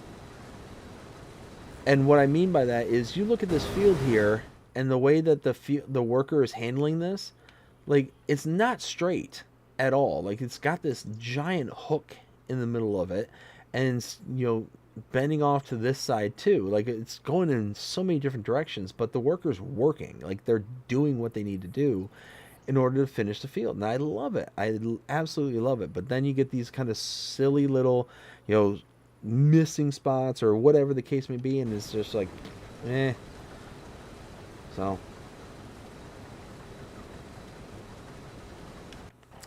let's get this. This should be enough to make my next trip to the farm. I have 2 full trailer loads at that point. That's a good amount. That's a very, very good amount of product. Well, yeah, you figure that's over 100,000 liters of soybeans right there. Mm-hmm. Now, how much of that is going to take to get the contract complete? I mean, obviously a vast majority of that, but still it's going to be, maybe 10%, which, I mean, even if it's 5%, let's for sake of argument, 5%. 100,000 liters at 5% is still 5,000 liters. Yep. I think it's going to be closer to double that. So even if it's like 10,000 liters, I mean, that's going to be a lot of money. Indeed, indeed.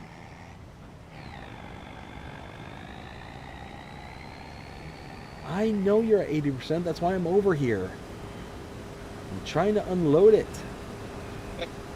Dare you let me get to 80%? Oh, I know. I'm so terrible letting the hopper fill up. Doing its duty. Its telos. Its purpose. Well, how dare I just do my job?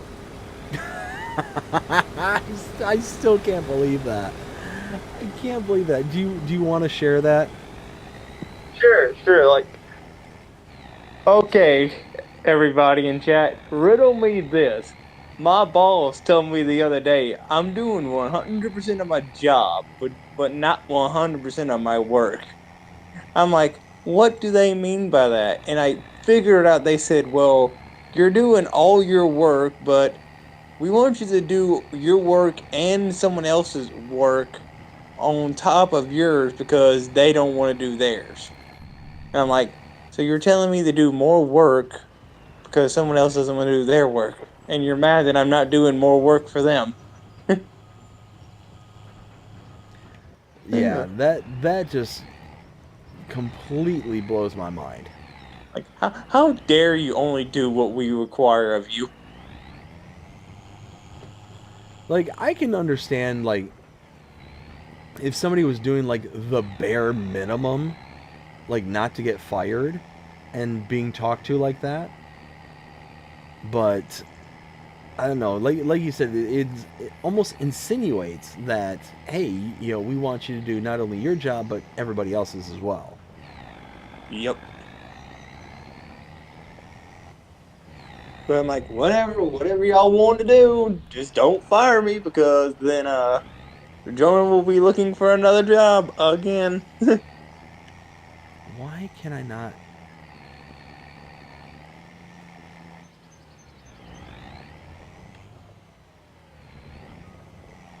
I just want to get out.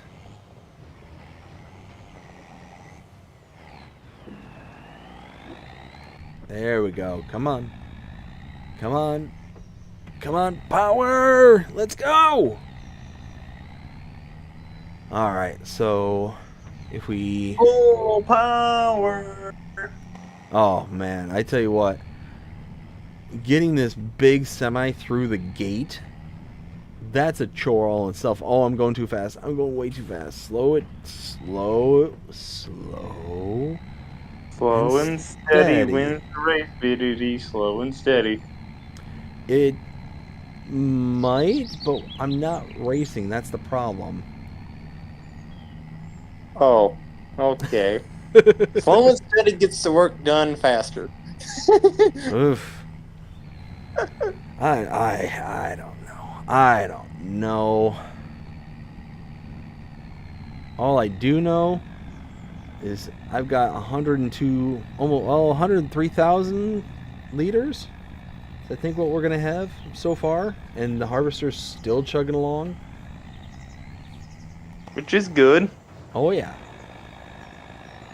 Which again, I think it's like 10% is what's overage, or what's considered overage for the field contracts.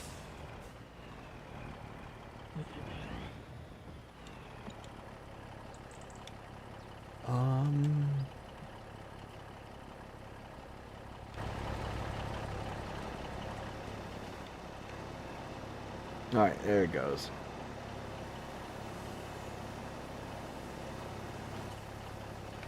And hey, let me go. Oh yeah, nice. So that's loading. Then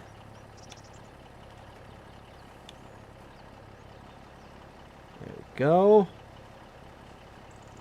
Hopper number 2. Let's see. Ken says, but it's how much overage is left after the contract is complete. Yeah, no, I gotcha.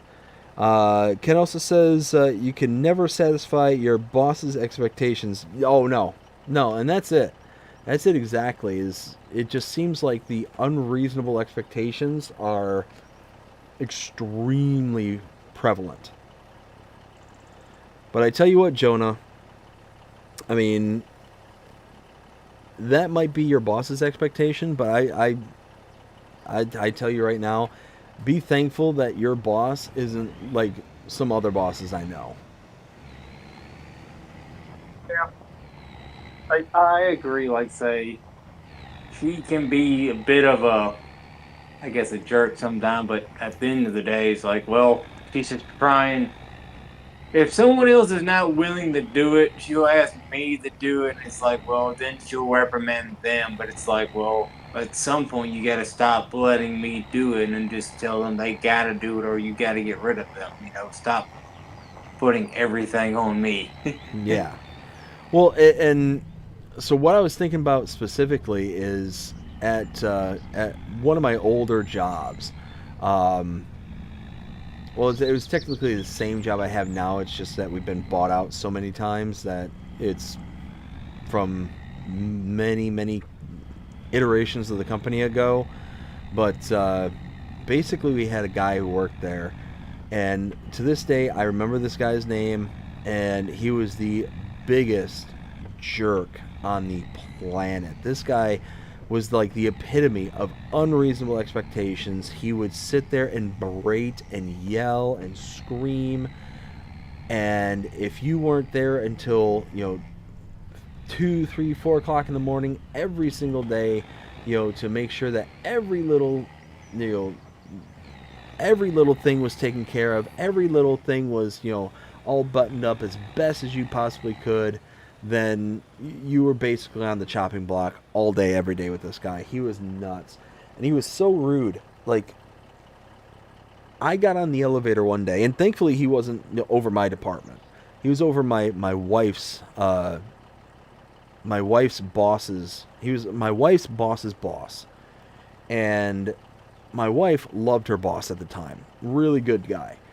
This guy, though, was a real piece of work.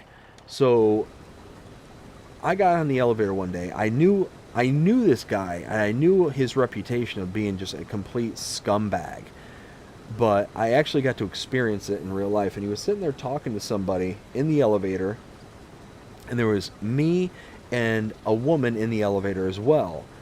And along with him and the other person he's talking to. And he says something, and the woman lets out this kind of audible gasp. Like she was very much offended over what she had just heard.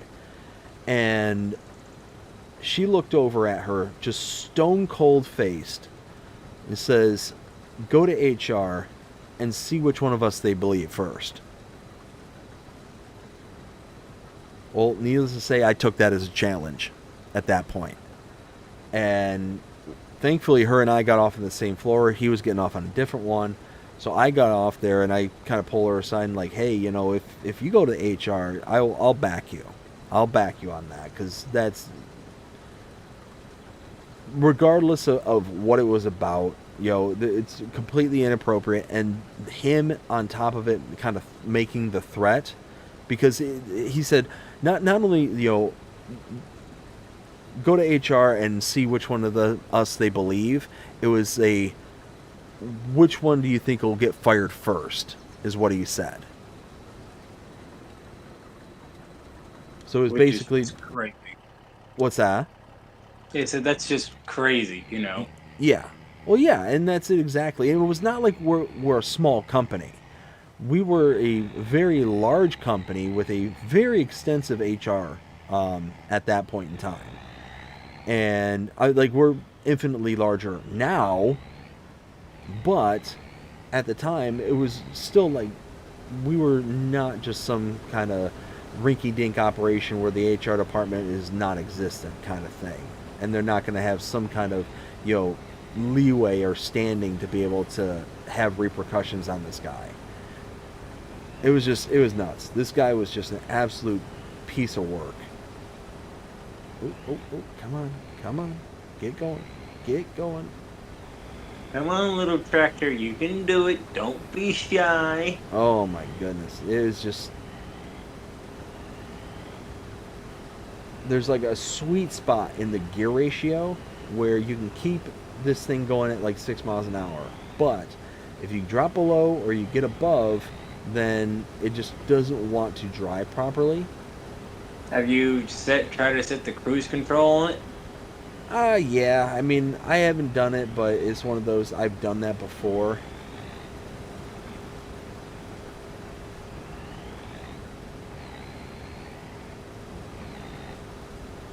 Let's see. There we go. Okay, rocks unloaded. Time to pick up the rest of these rocks. Beauty. Let's see. 65%, so we got 15% more. Wow. Ooh. Had to adjust. There we go. So, but yeah, I remember talking with my wife's boss about this guy. He would call him at like 3 o'clock, 4 o'clock in the morning sometimes and be like, "Hey, this thing just happened. You need to sign in. You need to do this, that, and the other thing." And well, you need to get your team on the phone and you need to get them to work and this like it's the most unrealistic expectations that this guy had. And it's like, you realize that these are not salaried employees. Like, you realize these are like hourly employees, and me bringing them on, at 4 o'clock in the morning is, one, it's not going to happen. It's not going to get approved. But two, they're just going to ignore their phones. Like, what do you expect me to do? It's 3 in the morning, kind of thing.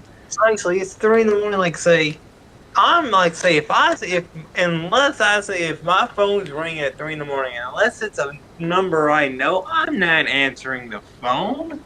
Oh, this guy was like the worst. He basically told my wife's boss that if I call you, you better pick up, and if you don't pick up, you're not going to be in this position.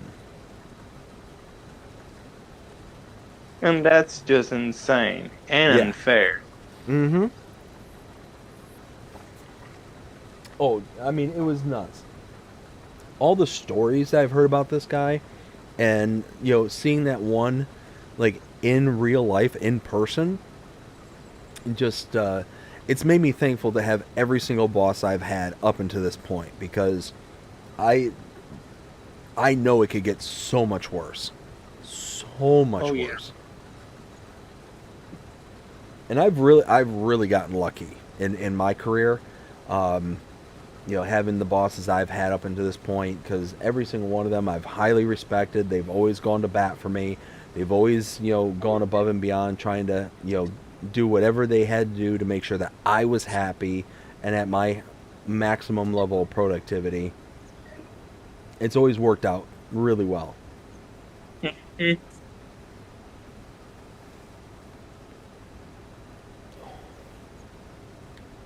Let's see.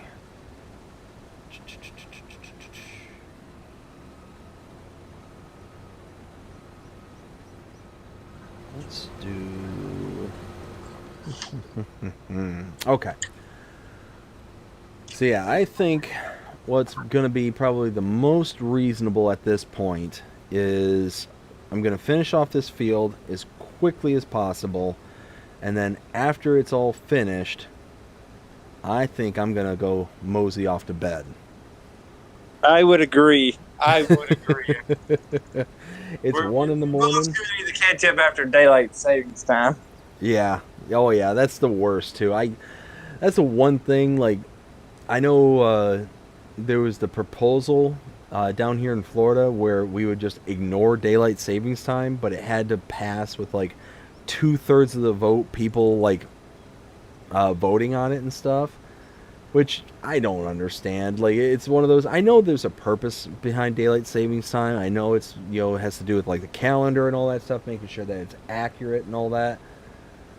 But man, do I hate it. I hate it so much. Now, do you prefer the daylight savings time hours or the standard hours? I mean, I personally don't care which one it is. It's just one of those that I just wish it wasn't like, oh hey, I just gained an hour. Let me get sleep drunk tonight, kind of thing, with that extra hour worth of rest. And then, several months later, oh hey, I lost an hour. I'm feeling really bad because I forgot, and it's technically 3 in the morning, and I'm getting woke up at 8, even though it's technically 7 o'clock. Like, you know what I'm saying? Like, oh yeah, that's the part of it where, like, say, for the longest time this year, I left my vehicle clock, set to daylight savings time hours and didn't change it for a whole month just because my brain was like, well, it likes it still being light at like 6:30. Now it doesn't like getting off work at 5:30 and it being dark. It's like, it's no fun. Yeah, no, and that's it. That's it exactly. It's just one of those where you're sitting there and having to fight so many different, like, things, like it getting dark at like 6 o'clock in the evening. Like, that stinks. Like, to me personally, that stinks. That's the worst part. But what I really like is this time of year, And the reason I like this time of year, even though it means that it's going to get hot here really soon here in Florida, what I like about it is that it means that my daughter is going to start sleeping in more and more and more. She basically, the sun comes up and boom, she's immediately awake. Immediately awake. So much so that we have to tell her, okay, don't come out of your room until the sun comes out. Well, the sun came out at 6 o'clock in the morning, like 6:30 in the morning. So as soon as that sun started coming out, she's like, okay, here I am. Let's go. Let's do this. Let's rock and roll. And yeah. So she would come into the room and, you know, start waking us up at like 7 o'clock every morning. And I'd miss out on an hour's sleep. And I'd just gone to bed maybe at 2, 3 o'clock that morning to have her wake me up like 4 or 5 hours later. I feel you there, but I was probably just as vicious as her. Like, say, I was for a while a morning person. Now I'm not a morning person. I'm like, I struggle to get up during the day. Like, say, it's just when we're young, we have all that energy. The older we get, we more and more we realize I can't get up in the morning on a Saturday no more, right? Mm-hmm. No, that's it exactly. I mean, here's the thing is, I'm a night owl. I'm absolutely a night owl, and it's because of this channel. For the longest time, I was up at the crack of dawn, 6 o'clock. Actually, when I actually went into the office, especially when I lived in Georgia, I was up at like 5:30 in the morning, every morning, for years, and it didn't bother me like at all. And I would wake up so early because I'd wake up every morning. I'd take the shower in the morning. I do everything right there in the morning to be able to be prepared for the day, kind of thing.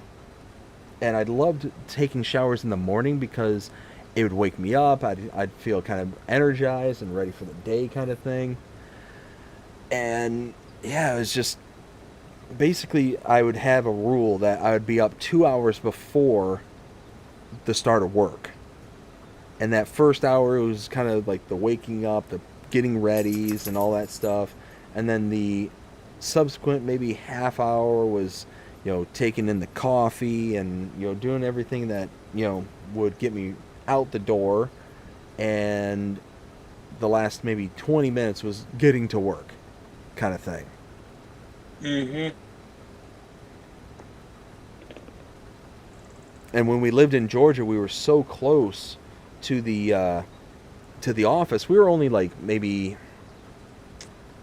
let me think, not even 4 miles away from the office when we lived up there. And it was just one of those, even though we were only 4 miles away, it was, still like 20 minutes away from the house because of all the traffic. The traffic was nuts up there.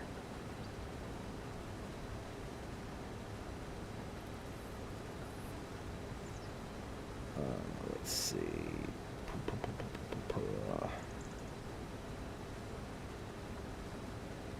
72%. We got less than 10% left of the field. Let's go. Let's go. Oh man, Jonah, I'm getting excited. Well, see, you're even at 90% almost. So you're almost done too.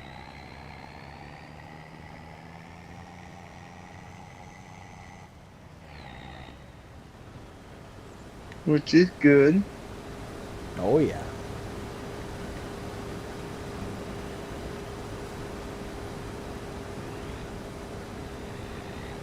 There we go. All right, Jonah, I'm caving in. I'm going to set the cruise control. Oh, don't you worry. I think me and you are in the same boat right now. And we both have work in the morning. Oh yeah. Yeah, that's it too. I mean, if you need to bounce, man, feel free. Like, don't think that you have to stick around for. Don't worry. Like, the way they set me up now is that since they said I wasn't doing enough, they put me in charge of laundry. And in there, it's kind of way easier. So I'm like, well, if y'all want me to do laundry, I can just do laundry because I can just, I say, hide away in there on technically. I'm doing my job, but it's like, okay, well, there's nothing else for me to do, and you told me I can't do anything else, so, oh well. You took away all my keys to all the cleaning carts, so, what more, if you want me to do more, you have to, well, open up give me the key, right? You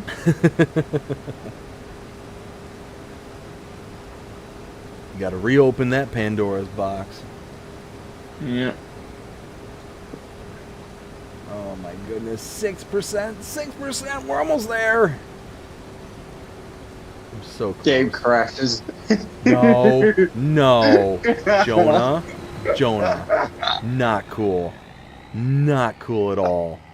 Do you want me to cry live on stream?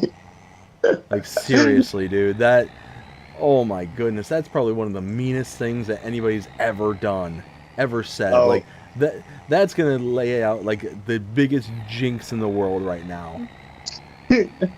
Don't worry. Like, I've had times where I'm working on something, right? And it's a school paper, right? And my dumb brain forgot to hit the save button and then close. And, well, Oh, let's just say 8 hours of work went down the toilet. oh no. Yep. Dude, like seriously, I would legit just cry. I would just legit just lose it. And it's not like Yeah. I'm like some hyper emotional, like, oh, I cry over every little. No, that's one I'd be like, I just lost 8 Well, hours of work. it can't beat the time that I ended up technically, like, say, had a project that was due, like, say, but I was like, say, it was due that night. I was gonna turn it in. Well, I kid you not, I go to get ready to turn it in, right, and the power goes out on me. No. I'm like, I'm in the process of about to hit submit. Power goes out. And I'm like, we had to write a note saying, we apologize. We lost power at the most inconvenient time. If it would have been done, not even a minute earlier, I would have had it turned in. Oh wow. Did they at least accept that as an excuse? They did. Oh, It that's was a good. At sign. least. My parents signed it with their signatures saying, like, say, we apologize, but we lost power. Well, that's good at least, because one of those where they could have gone like, oh, well, that's not an excuse. You should have gotten it in sooner, blah, blah, blah, blah. Yeah. Gotten all hard-nosed about it. Yeah, but, like, I was the one, like, say, I technically say, I usually, like, say, I turned mine in at the buzzer, but, because I was verifying that it was all correct, you know. Yeah. But it's like, man, that was the most inconvenient power outage there was. Oh. I mean, but is there ever really a convenient power outage? I mean, in all fairness. Yeah. True. Let's see. Ken says, here in New Zealand, we've got 3 weeks of daylight savings left. Oh, you lucky. So not only do you live in the future, but then you get 3 additional weeks. Ugh. You don't have to deal with this rolling back nonsense for another few weeks. Oh, Ken, you just had to rub it in there, didn't you, there, bud? Just had to rub it in. Also, for one particular year, I had the worst luck on the final nights of projects. Like, every time there was the final night of a project that was due, there was like tornado watches all over the place. I'm like, why is this happening every time it's the last night of a project due? Like, I need this to be a night I can focus, and here I am having to watch the weather to make sure tornadoes is going to blow away my house. Oh, jeez. Yeah, no, that's Yeah, that one honestly is like way worse than the power outage But in my opinion. it's like 'Cause the it's like, power outage is like, yeah, but this time, like, say, I can't really focus on my work because I'm like, I'm trying to make sure I don't get obliterated by a tornado. Like, yeah, yeah, there's no warning or anything, but the fact is, I'm doing this, and all of a sudden the weather radio could go off saying, hey, there's a tornado warning, by the way. yeah, yeah. Hold on to everything you got because here we go. Which, And I know in Florida y'all get like water spouts all the time, which is prototypical Florida, right? I mean, yeah, we can. They often, like the kind of tornadoes and stuff that we get around here is, typically spawn from like hurricanes and stuff.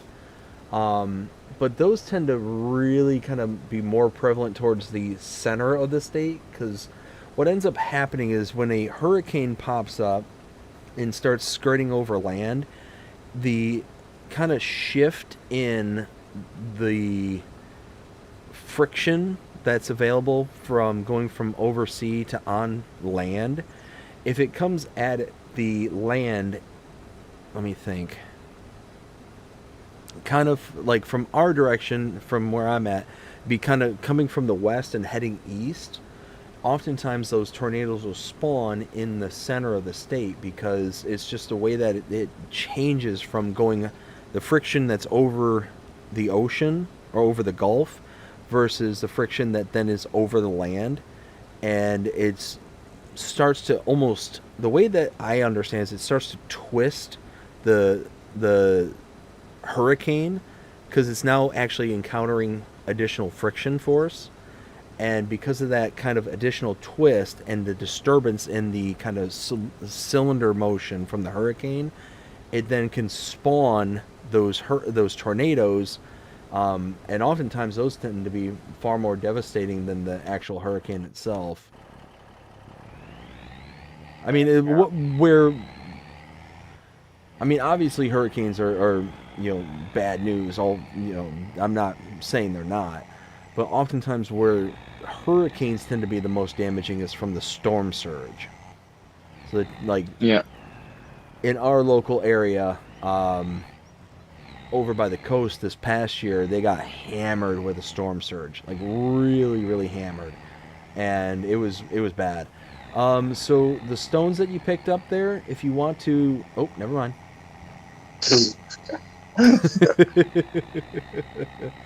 Never mind. They're still in the thing, by the way. Oh, you got them in a trailer? In the stone picker, because I own it. Remember? I leased it. Oh, even better. Well, then over there by the farm, here, once I'm done Is it? unloading this. Do you mean there's like a little cement barrel over there? Yeah, so over by the farm, I have a stone pile, a small stone pile that's getting stacked up. Well, that's good, because that's where I've been taking them already. Oh, well, look at you. Look, I noticed that earlier. I'm like, hey, I wonder if you'll mind if I dump some more stones here. Not at all. Not at all. That's actually quite preferred. Perfect. See, I pick up on things. Oh, I keep forgetting I've got it set, the cruise control set to 6 miles an hour. I keep hitting the cruise control, and it's like, wait, why am I slowing down? I just hit cruise control. And it's like, oh, that's why. Yep, I feel you. You know what I'm talking about? Yep.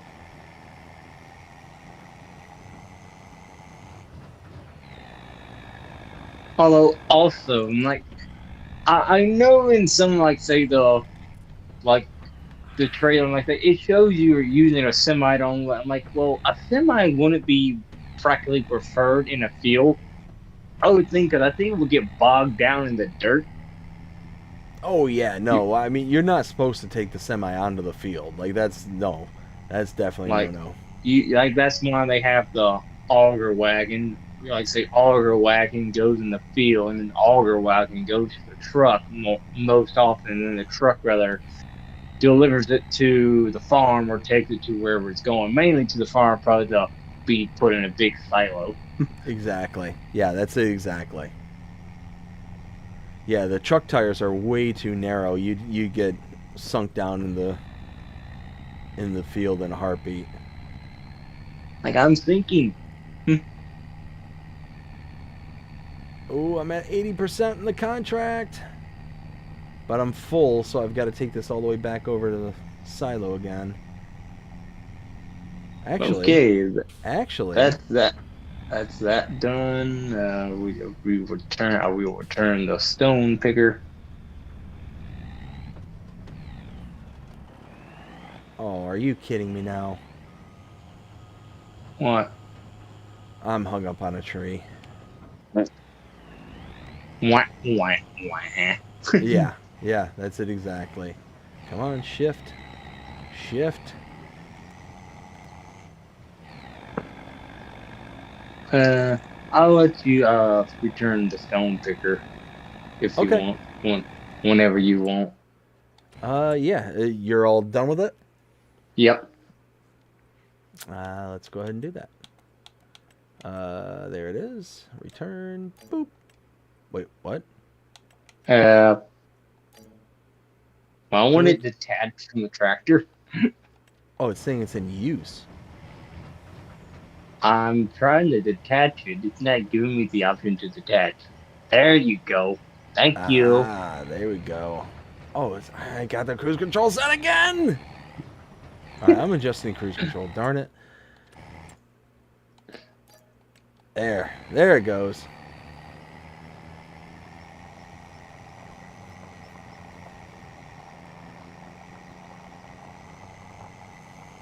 But the good news is No, this contract is pretty much done. Say that again?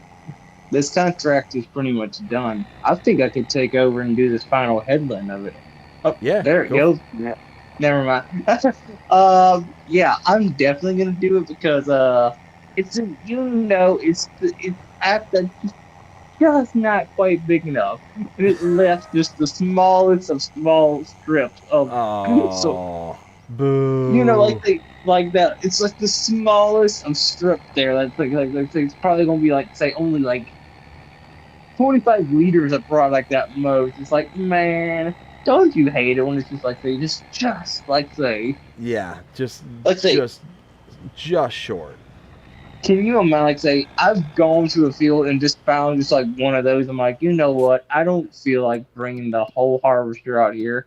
You, like, say, y'all just get plowed up with the field. Yeah. Yeah, isn't that the truth? Oak Ridge Stores. So it's this one right over here. I do believe.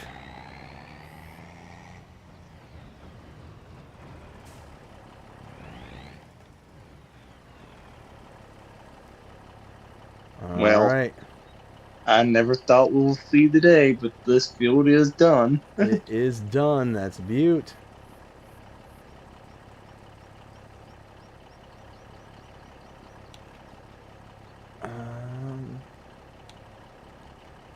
There you go. Oh, 6%. 6% transported. So you got everything off the field? Working on that right now. And everything off the field. Beauty.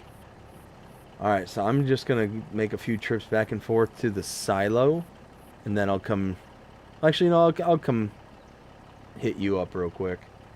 It's less than 10,000 liters.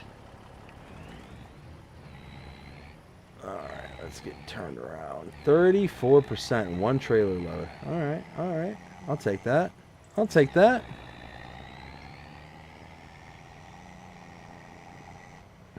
Alright, heading back to you.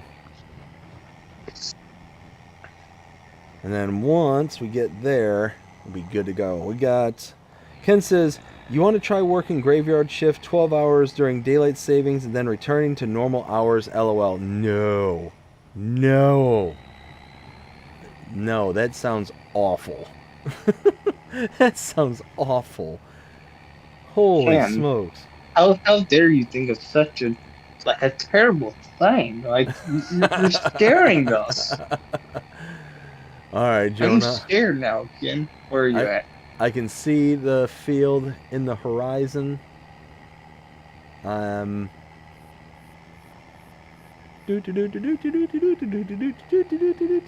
I see you. There you are. All right, I'm coming. I'm gonna get there.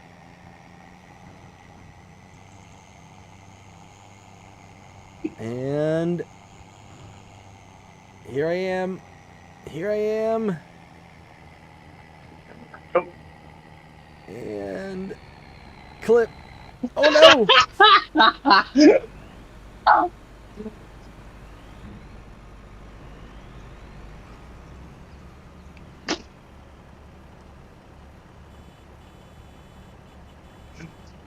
Victory honk. All right, let's unload. Ta-da! All right, you're all empty.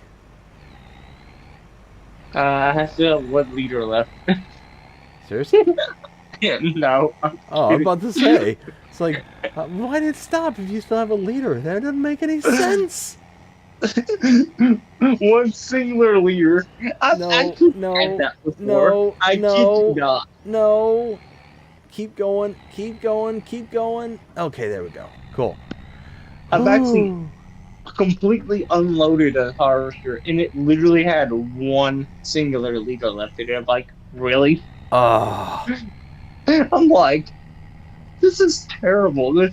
I'm like, this thing is full, but you're telling me I can't just drop one more leader in here and it won't be fine? Yeah. Oh, that's the worst. There's I was like, nothing I can't stand more than doing a contract or doing something around the farm, and then you have to have like one more pass, like let's say a harvesting contract, and one more pointless pass. yeah, pretty like you much. got to do one more pass, but you're completely full on your tank. So you have to unload, but then you like load up the trailer and it's full, so you've got to run all the way over to the sell point or all the way over to the silo to unload just for that one final pass, and you're not going to just leave it behind because why would you? Exactly. Oh my goodness, Jonah! Yes. You left the tractor in the drive. I have to move the tractor. Jonah! Oh no. Oh no. I wasn't trying to leave the tractor in the drive. I just. Oh no, this is gonna be a real. Uh-oh. This. Oh, with the car there. Yeah, exactly. The car is. Oh my goodness. Alright, here. Let's try this. Maybe. Something like that.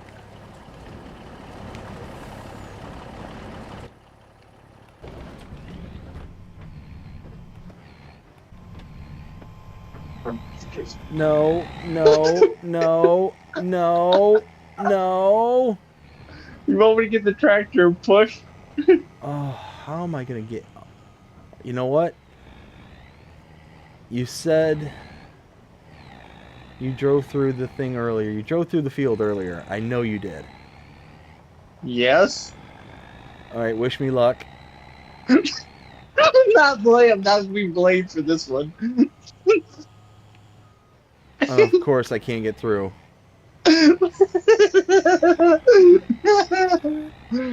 Okay, come on, come on. Okay, okay, no damage, no damage. Big money, no whammies, no whammies. Boy.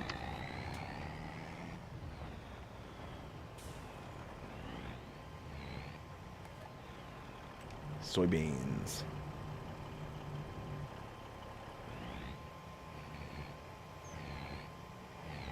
You gonna come for the ride? Yeah, why not? Why not? I mean, at this point. Oh, Two come on. drivers, two people in the cab's always better than one. Oh, yeah.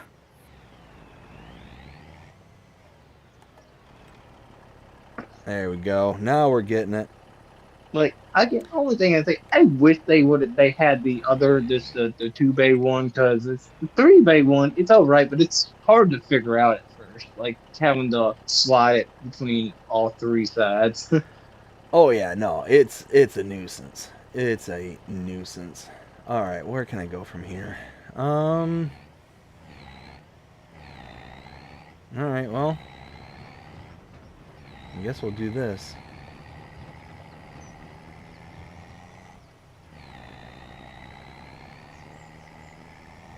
Charge! Let's do it.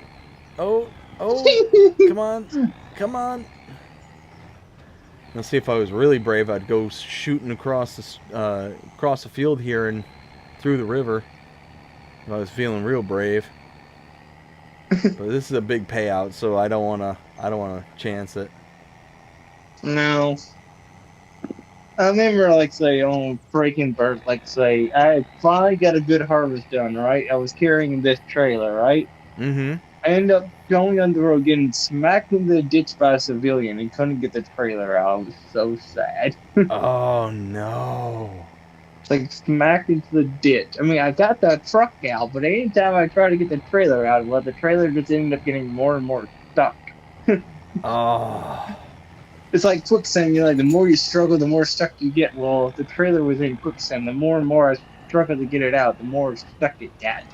Oh, man. All right, come on. No, don't get hung up. Come on. Come on. Come more on. horses, full power. Well, see, of course they had to give us the weakest semi-truck available here in game. I mean, I love the looks and the aesthetics of this truck. Don't get me wrong. But, man, I wish it had more power. Wrong. Oh, come on. Like, it's like some of these hedges have collisions, some of them don't. But, of course, you don't know which ones. And some of them have collisions on the specific parts. Like, the cab, no problem. The trailer's like, no, I don't want to go through there. Yes, exactly. Oh, no. No. No. What? It didn't want to let me go. Get a running start at it. Alright. Come on. Full power. Ooh, a whopping 14 miles an hour. Come on, 15, 16, 17. Let's go, let's go, let's go! Come on. Power. 24. Ooh, Power. ooh. We're gonna be breaking the sound barrier here soon. Watch yourselves. We're gonna take flight here in a minute, folks. Cover your ears. I mean, this might hurt. Those are you wearing headphones. Hey, we made it! We made it! Let's go! We made it!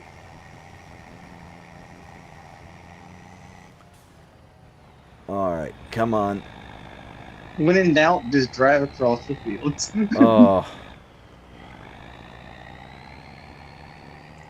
It is now 2 o'clock in the morning. Holy smokes. I really wish there was a button that just said dump all. That's what I really wish. Like, because that would make this so much easier than having to shift. Even like, say, with the 2 doors, I could do it better because it was 2 doors, you know, I didn't have to, but it's the 3rd one that's messing me up. Mm-hmm. The 3rd one ain't even that big of a capacity. No, it's really not. Like, that's the thing I don't like, say, we really, like, and I wouldn't even argue to say, how about instead of this, how about we have the option of, like, say, we had the default 40,000 capacity liter, but then we had the configurations where it holds more as you shift through it instead of it being its own separate entity. Yeah. Yeah, no, exactly. Alright, here we go. Back to the silo. 68% Now, there was delivered. Yeah, I found a mod, like say on 22, which I hope will eventually make its way to 25, which with a singular bay one at 50,000. Like, well, I can deal with that. That's fair, like say it's realistic, and yes, it's a singular bay, but I know they probably exist for proper reasons. That single bay grain ones probably do exist with this one unload hopper at the bottom. Yeah, no. There's one I'm thinking off the top of my head that was like the lizard belly dump. That was I kind think of. that's the one I'm thinking one. Oh yeah, no, Yeah, that that was a is good the one. one. Is it? Because it had realistic and unrealistic capacities. You can Yep. have it be realistic or unrealistic. Yeah, exactly. And I did it realistic, but the singular bay, which was more easier for me to okay, I just have to bam, there it goes. Oh, Ow! I literally had that hard down to the left, and it just did not want to turn. So that why the wheel on this side is now flat, and the headlight's broken, and the mirror's gone. I'm pretty sure that the whole cabin would have been crushed. I would have definitely been ejected out the windshield. I mean, unless you were wearing your seatbelt. Well, I don't think either one of us are wearing seatbelts. Did you see seatbelt across us? You know what? You're right. If you zoom in, do you see us wearing seatbelts in here? No, you're right. You're right. That's what I meant. We've both been taken out the window. Oh, there we go. Plow through that hedge. Oh, man. You know, Taco was saying earlier that, the 8-ton tractor and whatnot, but doesn't seem like it's playing by the rules. Well, BBD, I officially know what we need on front of the truck. We need a lawnmower attachment. Yeah, isn't that the truth? Or just a bush shredder. Alright, so Bradford says, time change in the U.S. was created for the farmers back around the Depression to help get product into the ground early, spring forward, and then get the product out of the ground, market, before closes. Oh. Yeah, I get that, but at the same time, does it really make a difference? Like, because when we spring, from like say, but technically, it's still technically either way you put it. Like, say, does that 1 hour really make that much of a difference? I don't think so, to be honest. I have no idea. Like, I mean, and I know Bradford's right, because I have heard that same thing. I know that's what I know that is what it was for, but does it really make a difference? And I've heard mixed opinions from farmers themselves saying like, oh yeah, it allows me to get my product in earlier and then take it out, then I'm like, so it has more time to harvest. Like, what do you mean? It's only an hour difference. You're telling me that hour difference really makes that big of a difference? Because to me, it's like, it's not like it's a whole day. It's just an hour. Yeah, I mean, yeah, I have no It's idea. pretty much like sometime in November, you get you repeat 2 a.m. twice, and then one random day in March, you don't get a 2 a.m. Yeah, I have no clue. It's one of those that one's above my pay grade. We get paid. That's true.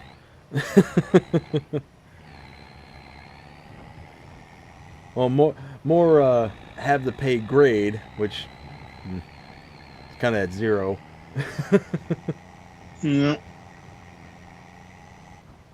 Let's see. Ken says, shall I get the ambulance ready? LOL. Yeah, pretty much.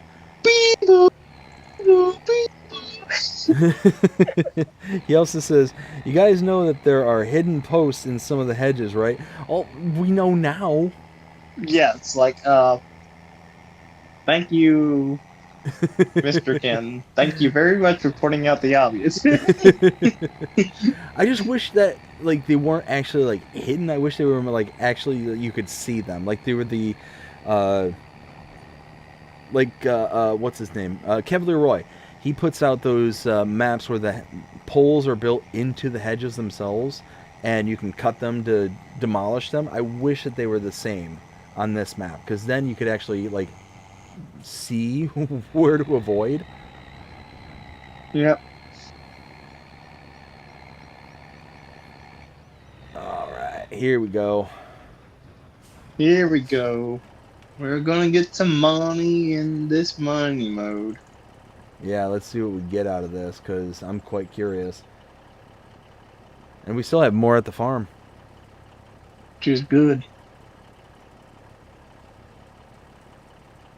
But I'm sorry, but that middle one's just pointless. Yeah, I mean, yeah. what does it hold? Like 5,000 liters, if that? Well, let's see. Oh, we're getting money. We're getting money. We're getting money. Ooh, $5,000. Nice. 10,000 liters? Wow. That's a game changer, right, Edie? It's a Yeah. total game changer. 10,000 extra liters. Whew.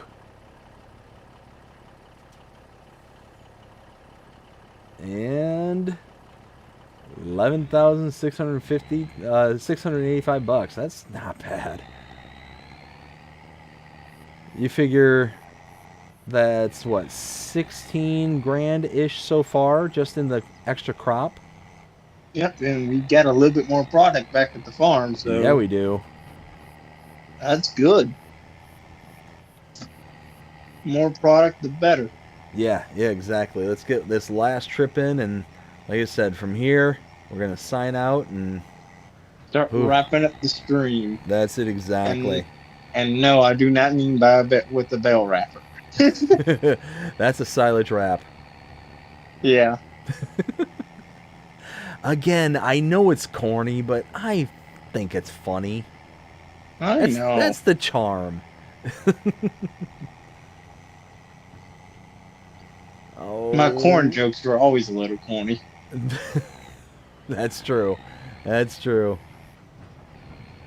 There we go. Come on. Come on. Power! Where's Jeremy Clarkson when you need him? Just start shouting power. Power!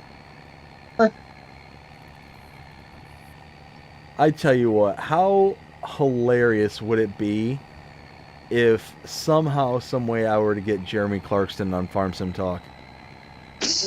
Dude, if you do that, I have so many questions from his Top Gear career. Oh yeah. Oh, me too. Like, you're gonna have to modify it to be like, you have a Farm Sim Talk and then another one that says Top Gear Talk. All right, here we go. Last little bit. Hammond and Jeremy Clarkson. Oh, the good old boys. Mm-hmm. The Stig. Oh, the Stig, yes.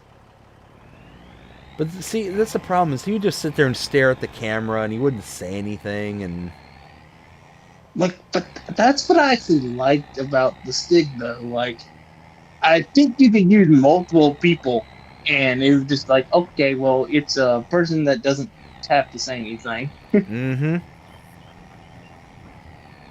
There we go. Let's get this last I do little bit. believe Jeremy Clarkson's most famous line is "Power." Power! That's it. What's the funniest like Top Gear one I had? Because there's so many good funny ones Oh yeah. out there, like them demolishing a house with their custom machines, or One of my favorites is when the Eagle Eye Thrust. Do you remember that one? Where they made think a so. electric car Yep. I was dying because just the design of it. So for those who don't know what we're talking about a show called Power. right right here at the end. No, Are we stuck? we are stuck. Like seriously, right here at the end, this is where you're gonna.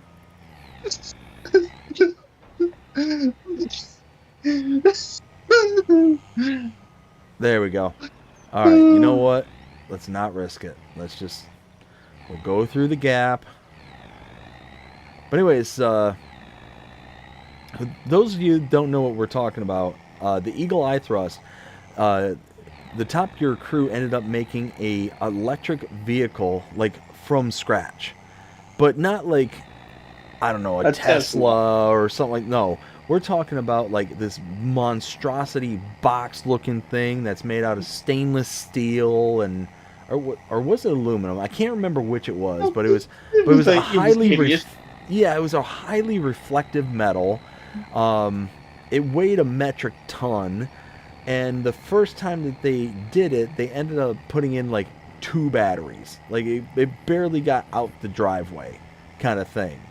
And they ended up going onto the highway with this thing that could barely go like 6 miles an hour. It was hilarious. And then Richard Hammond was the one. He was the small one, and it was a 2-tiered seating arrangement. So you had the driver and the passenger, and then the third one was on a elevated seat, and their head would be in this kind of box, like this pill box at the top of the. Look at that! We made like 27 grand just in the product. That's pretty good. That's really good. But anyways, and we didn't wait to actually sell it for a good time, but you know. Oh yeah, who cares? Had we held on to it, we could have doubled our money.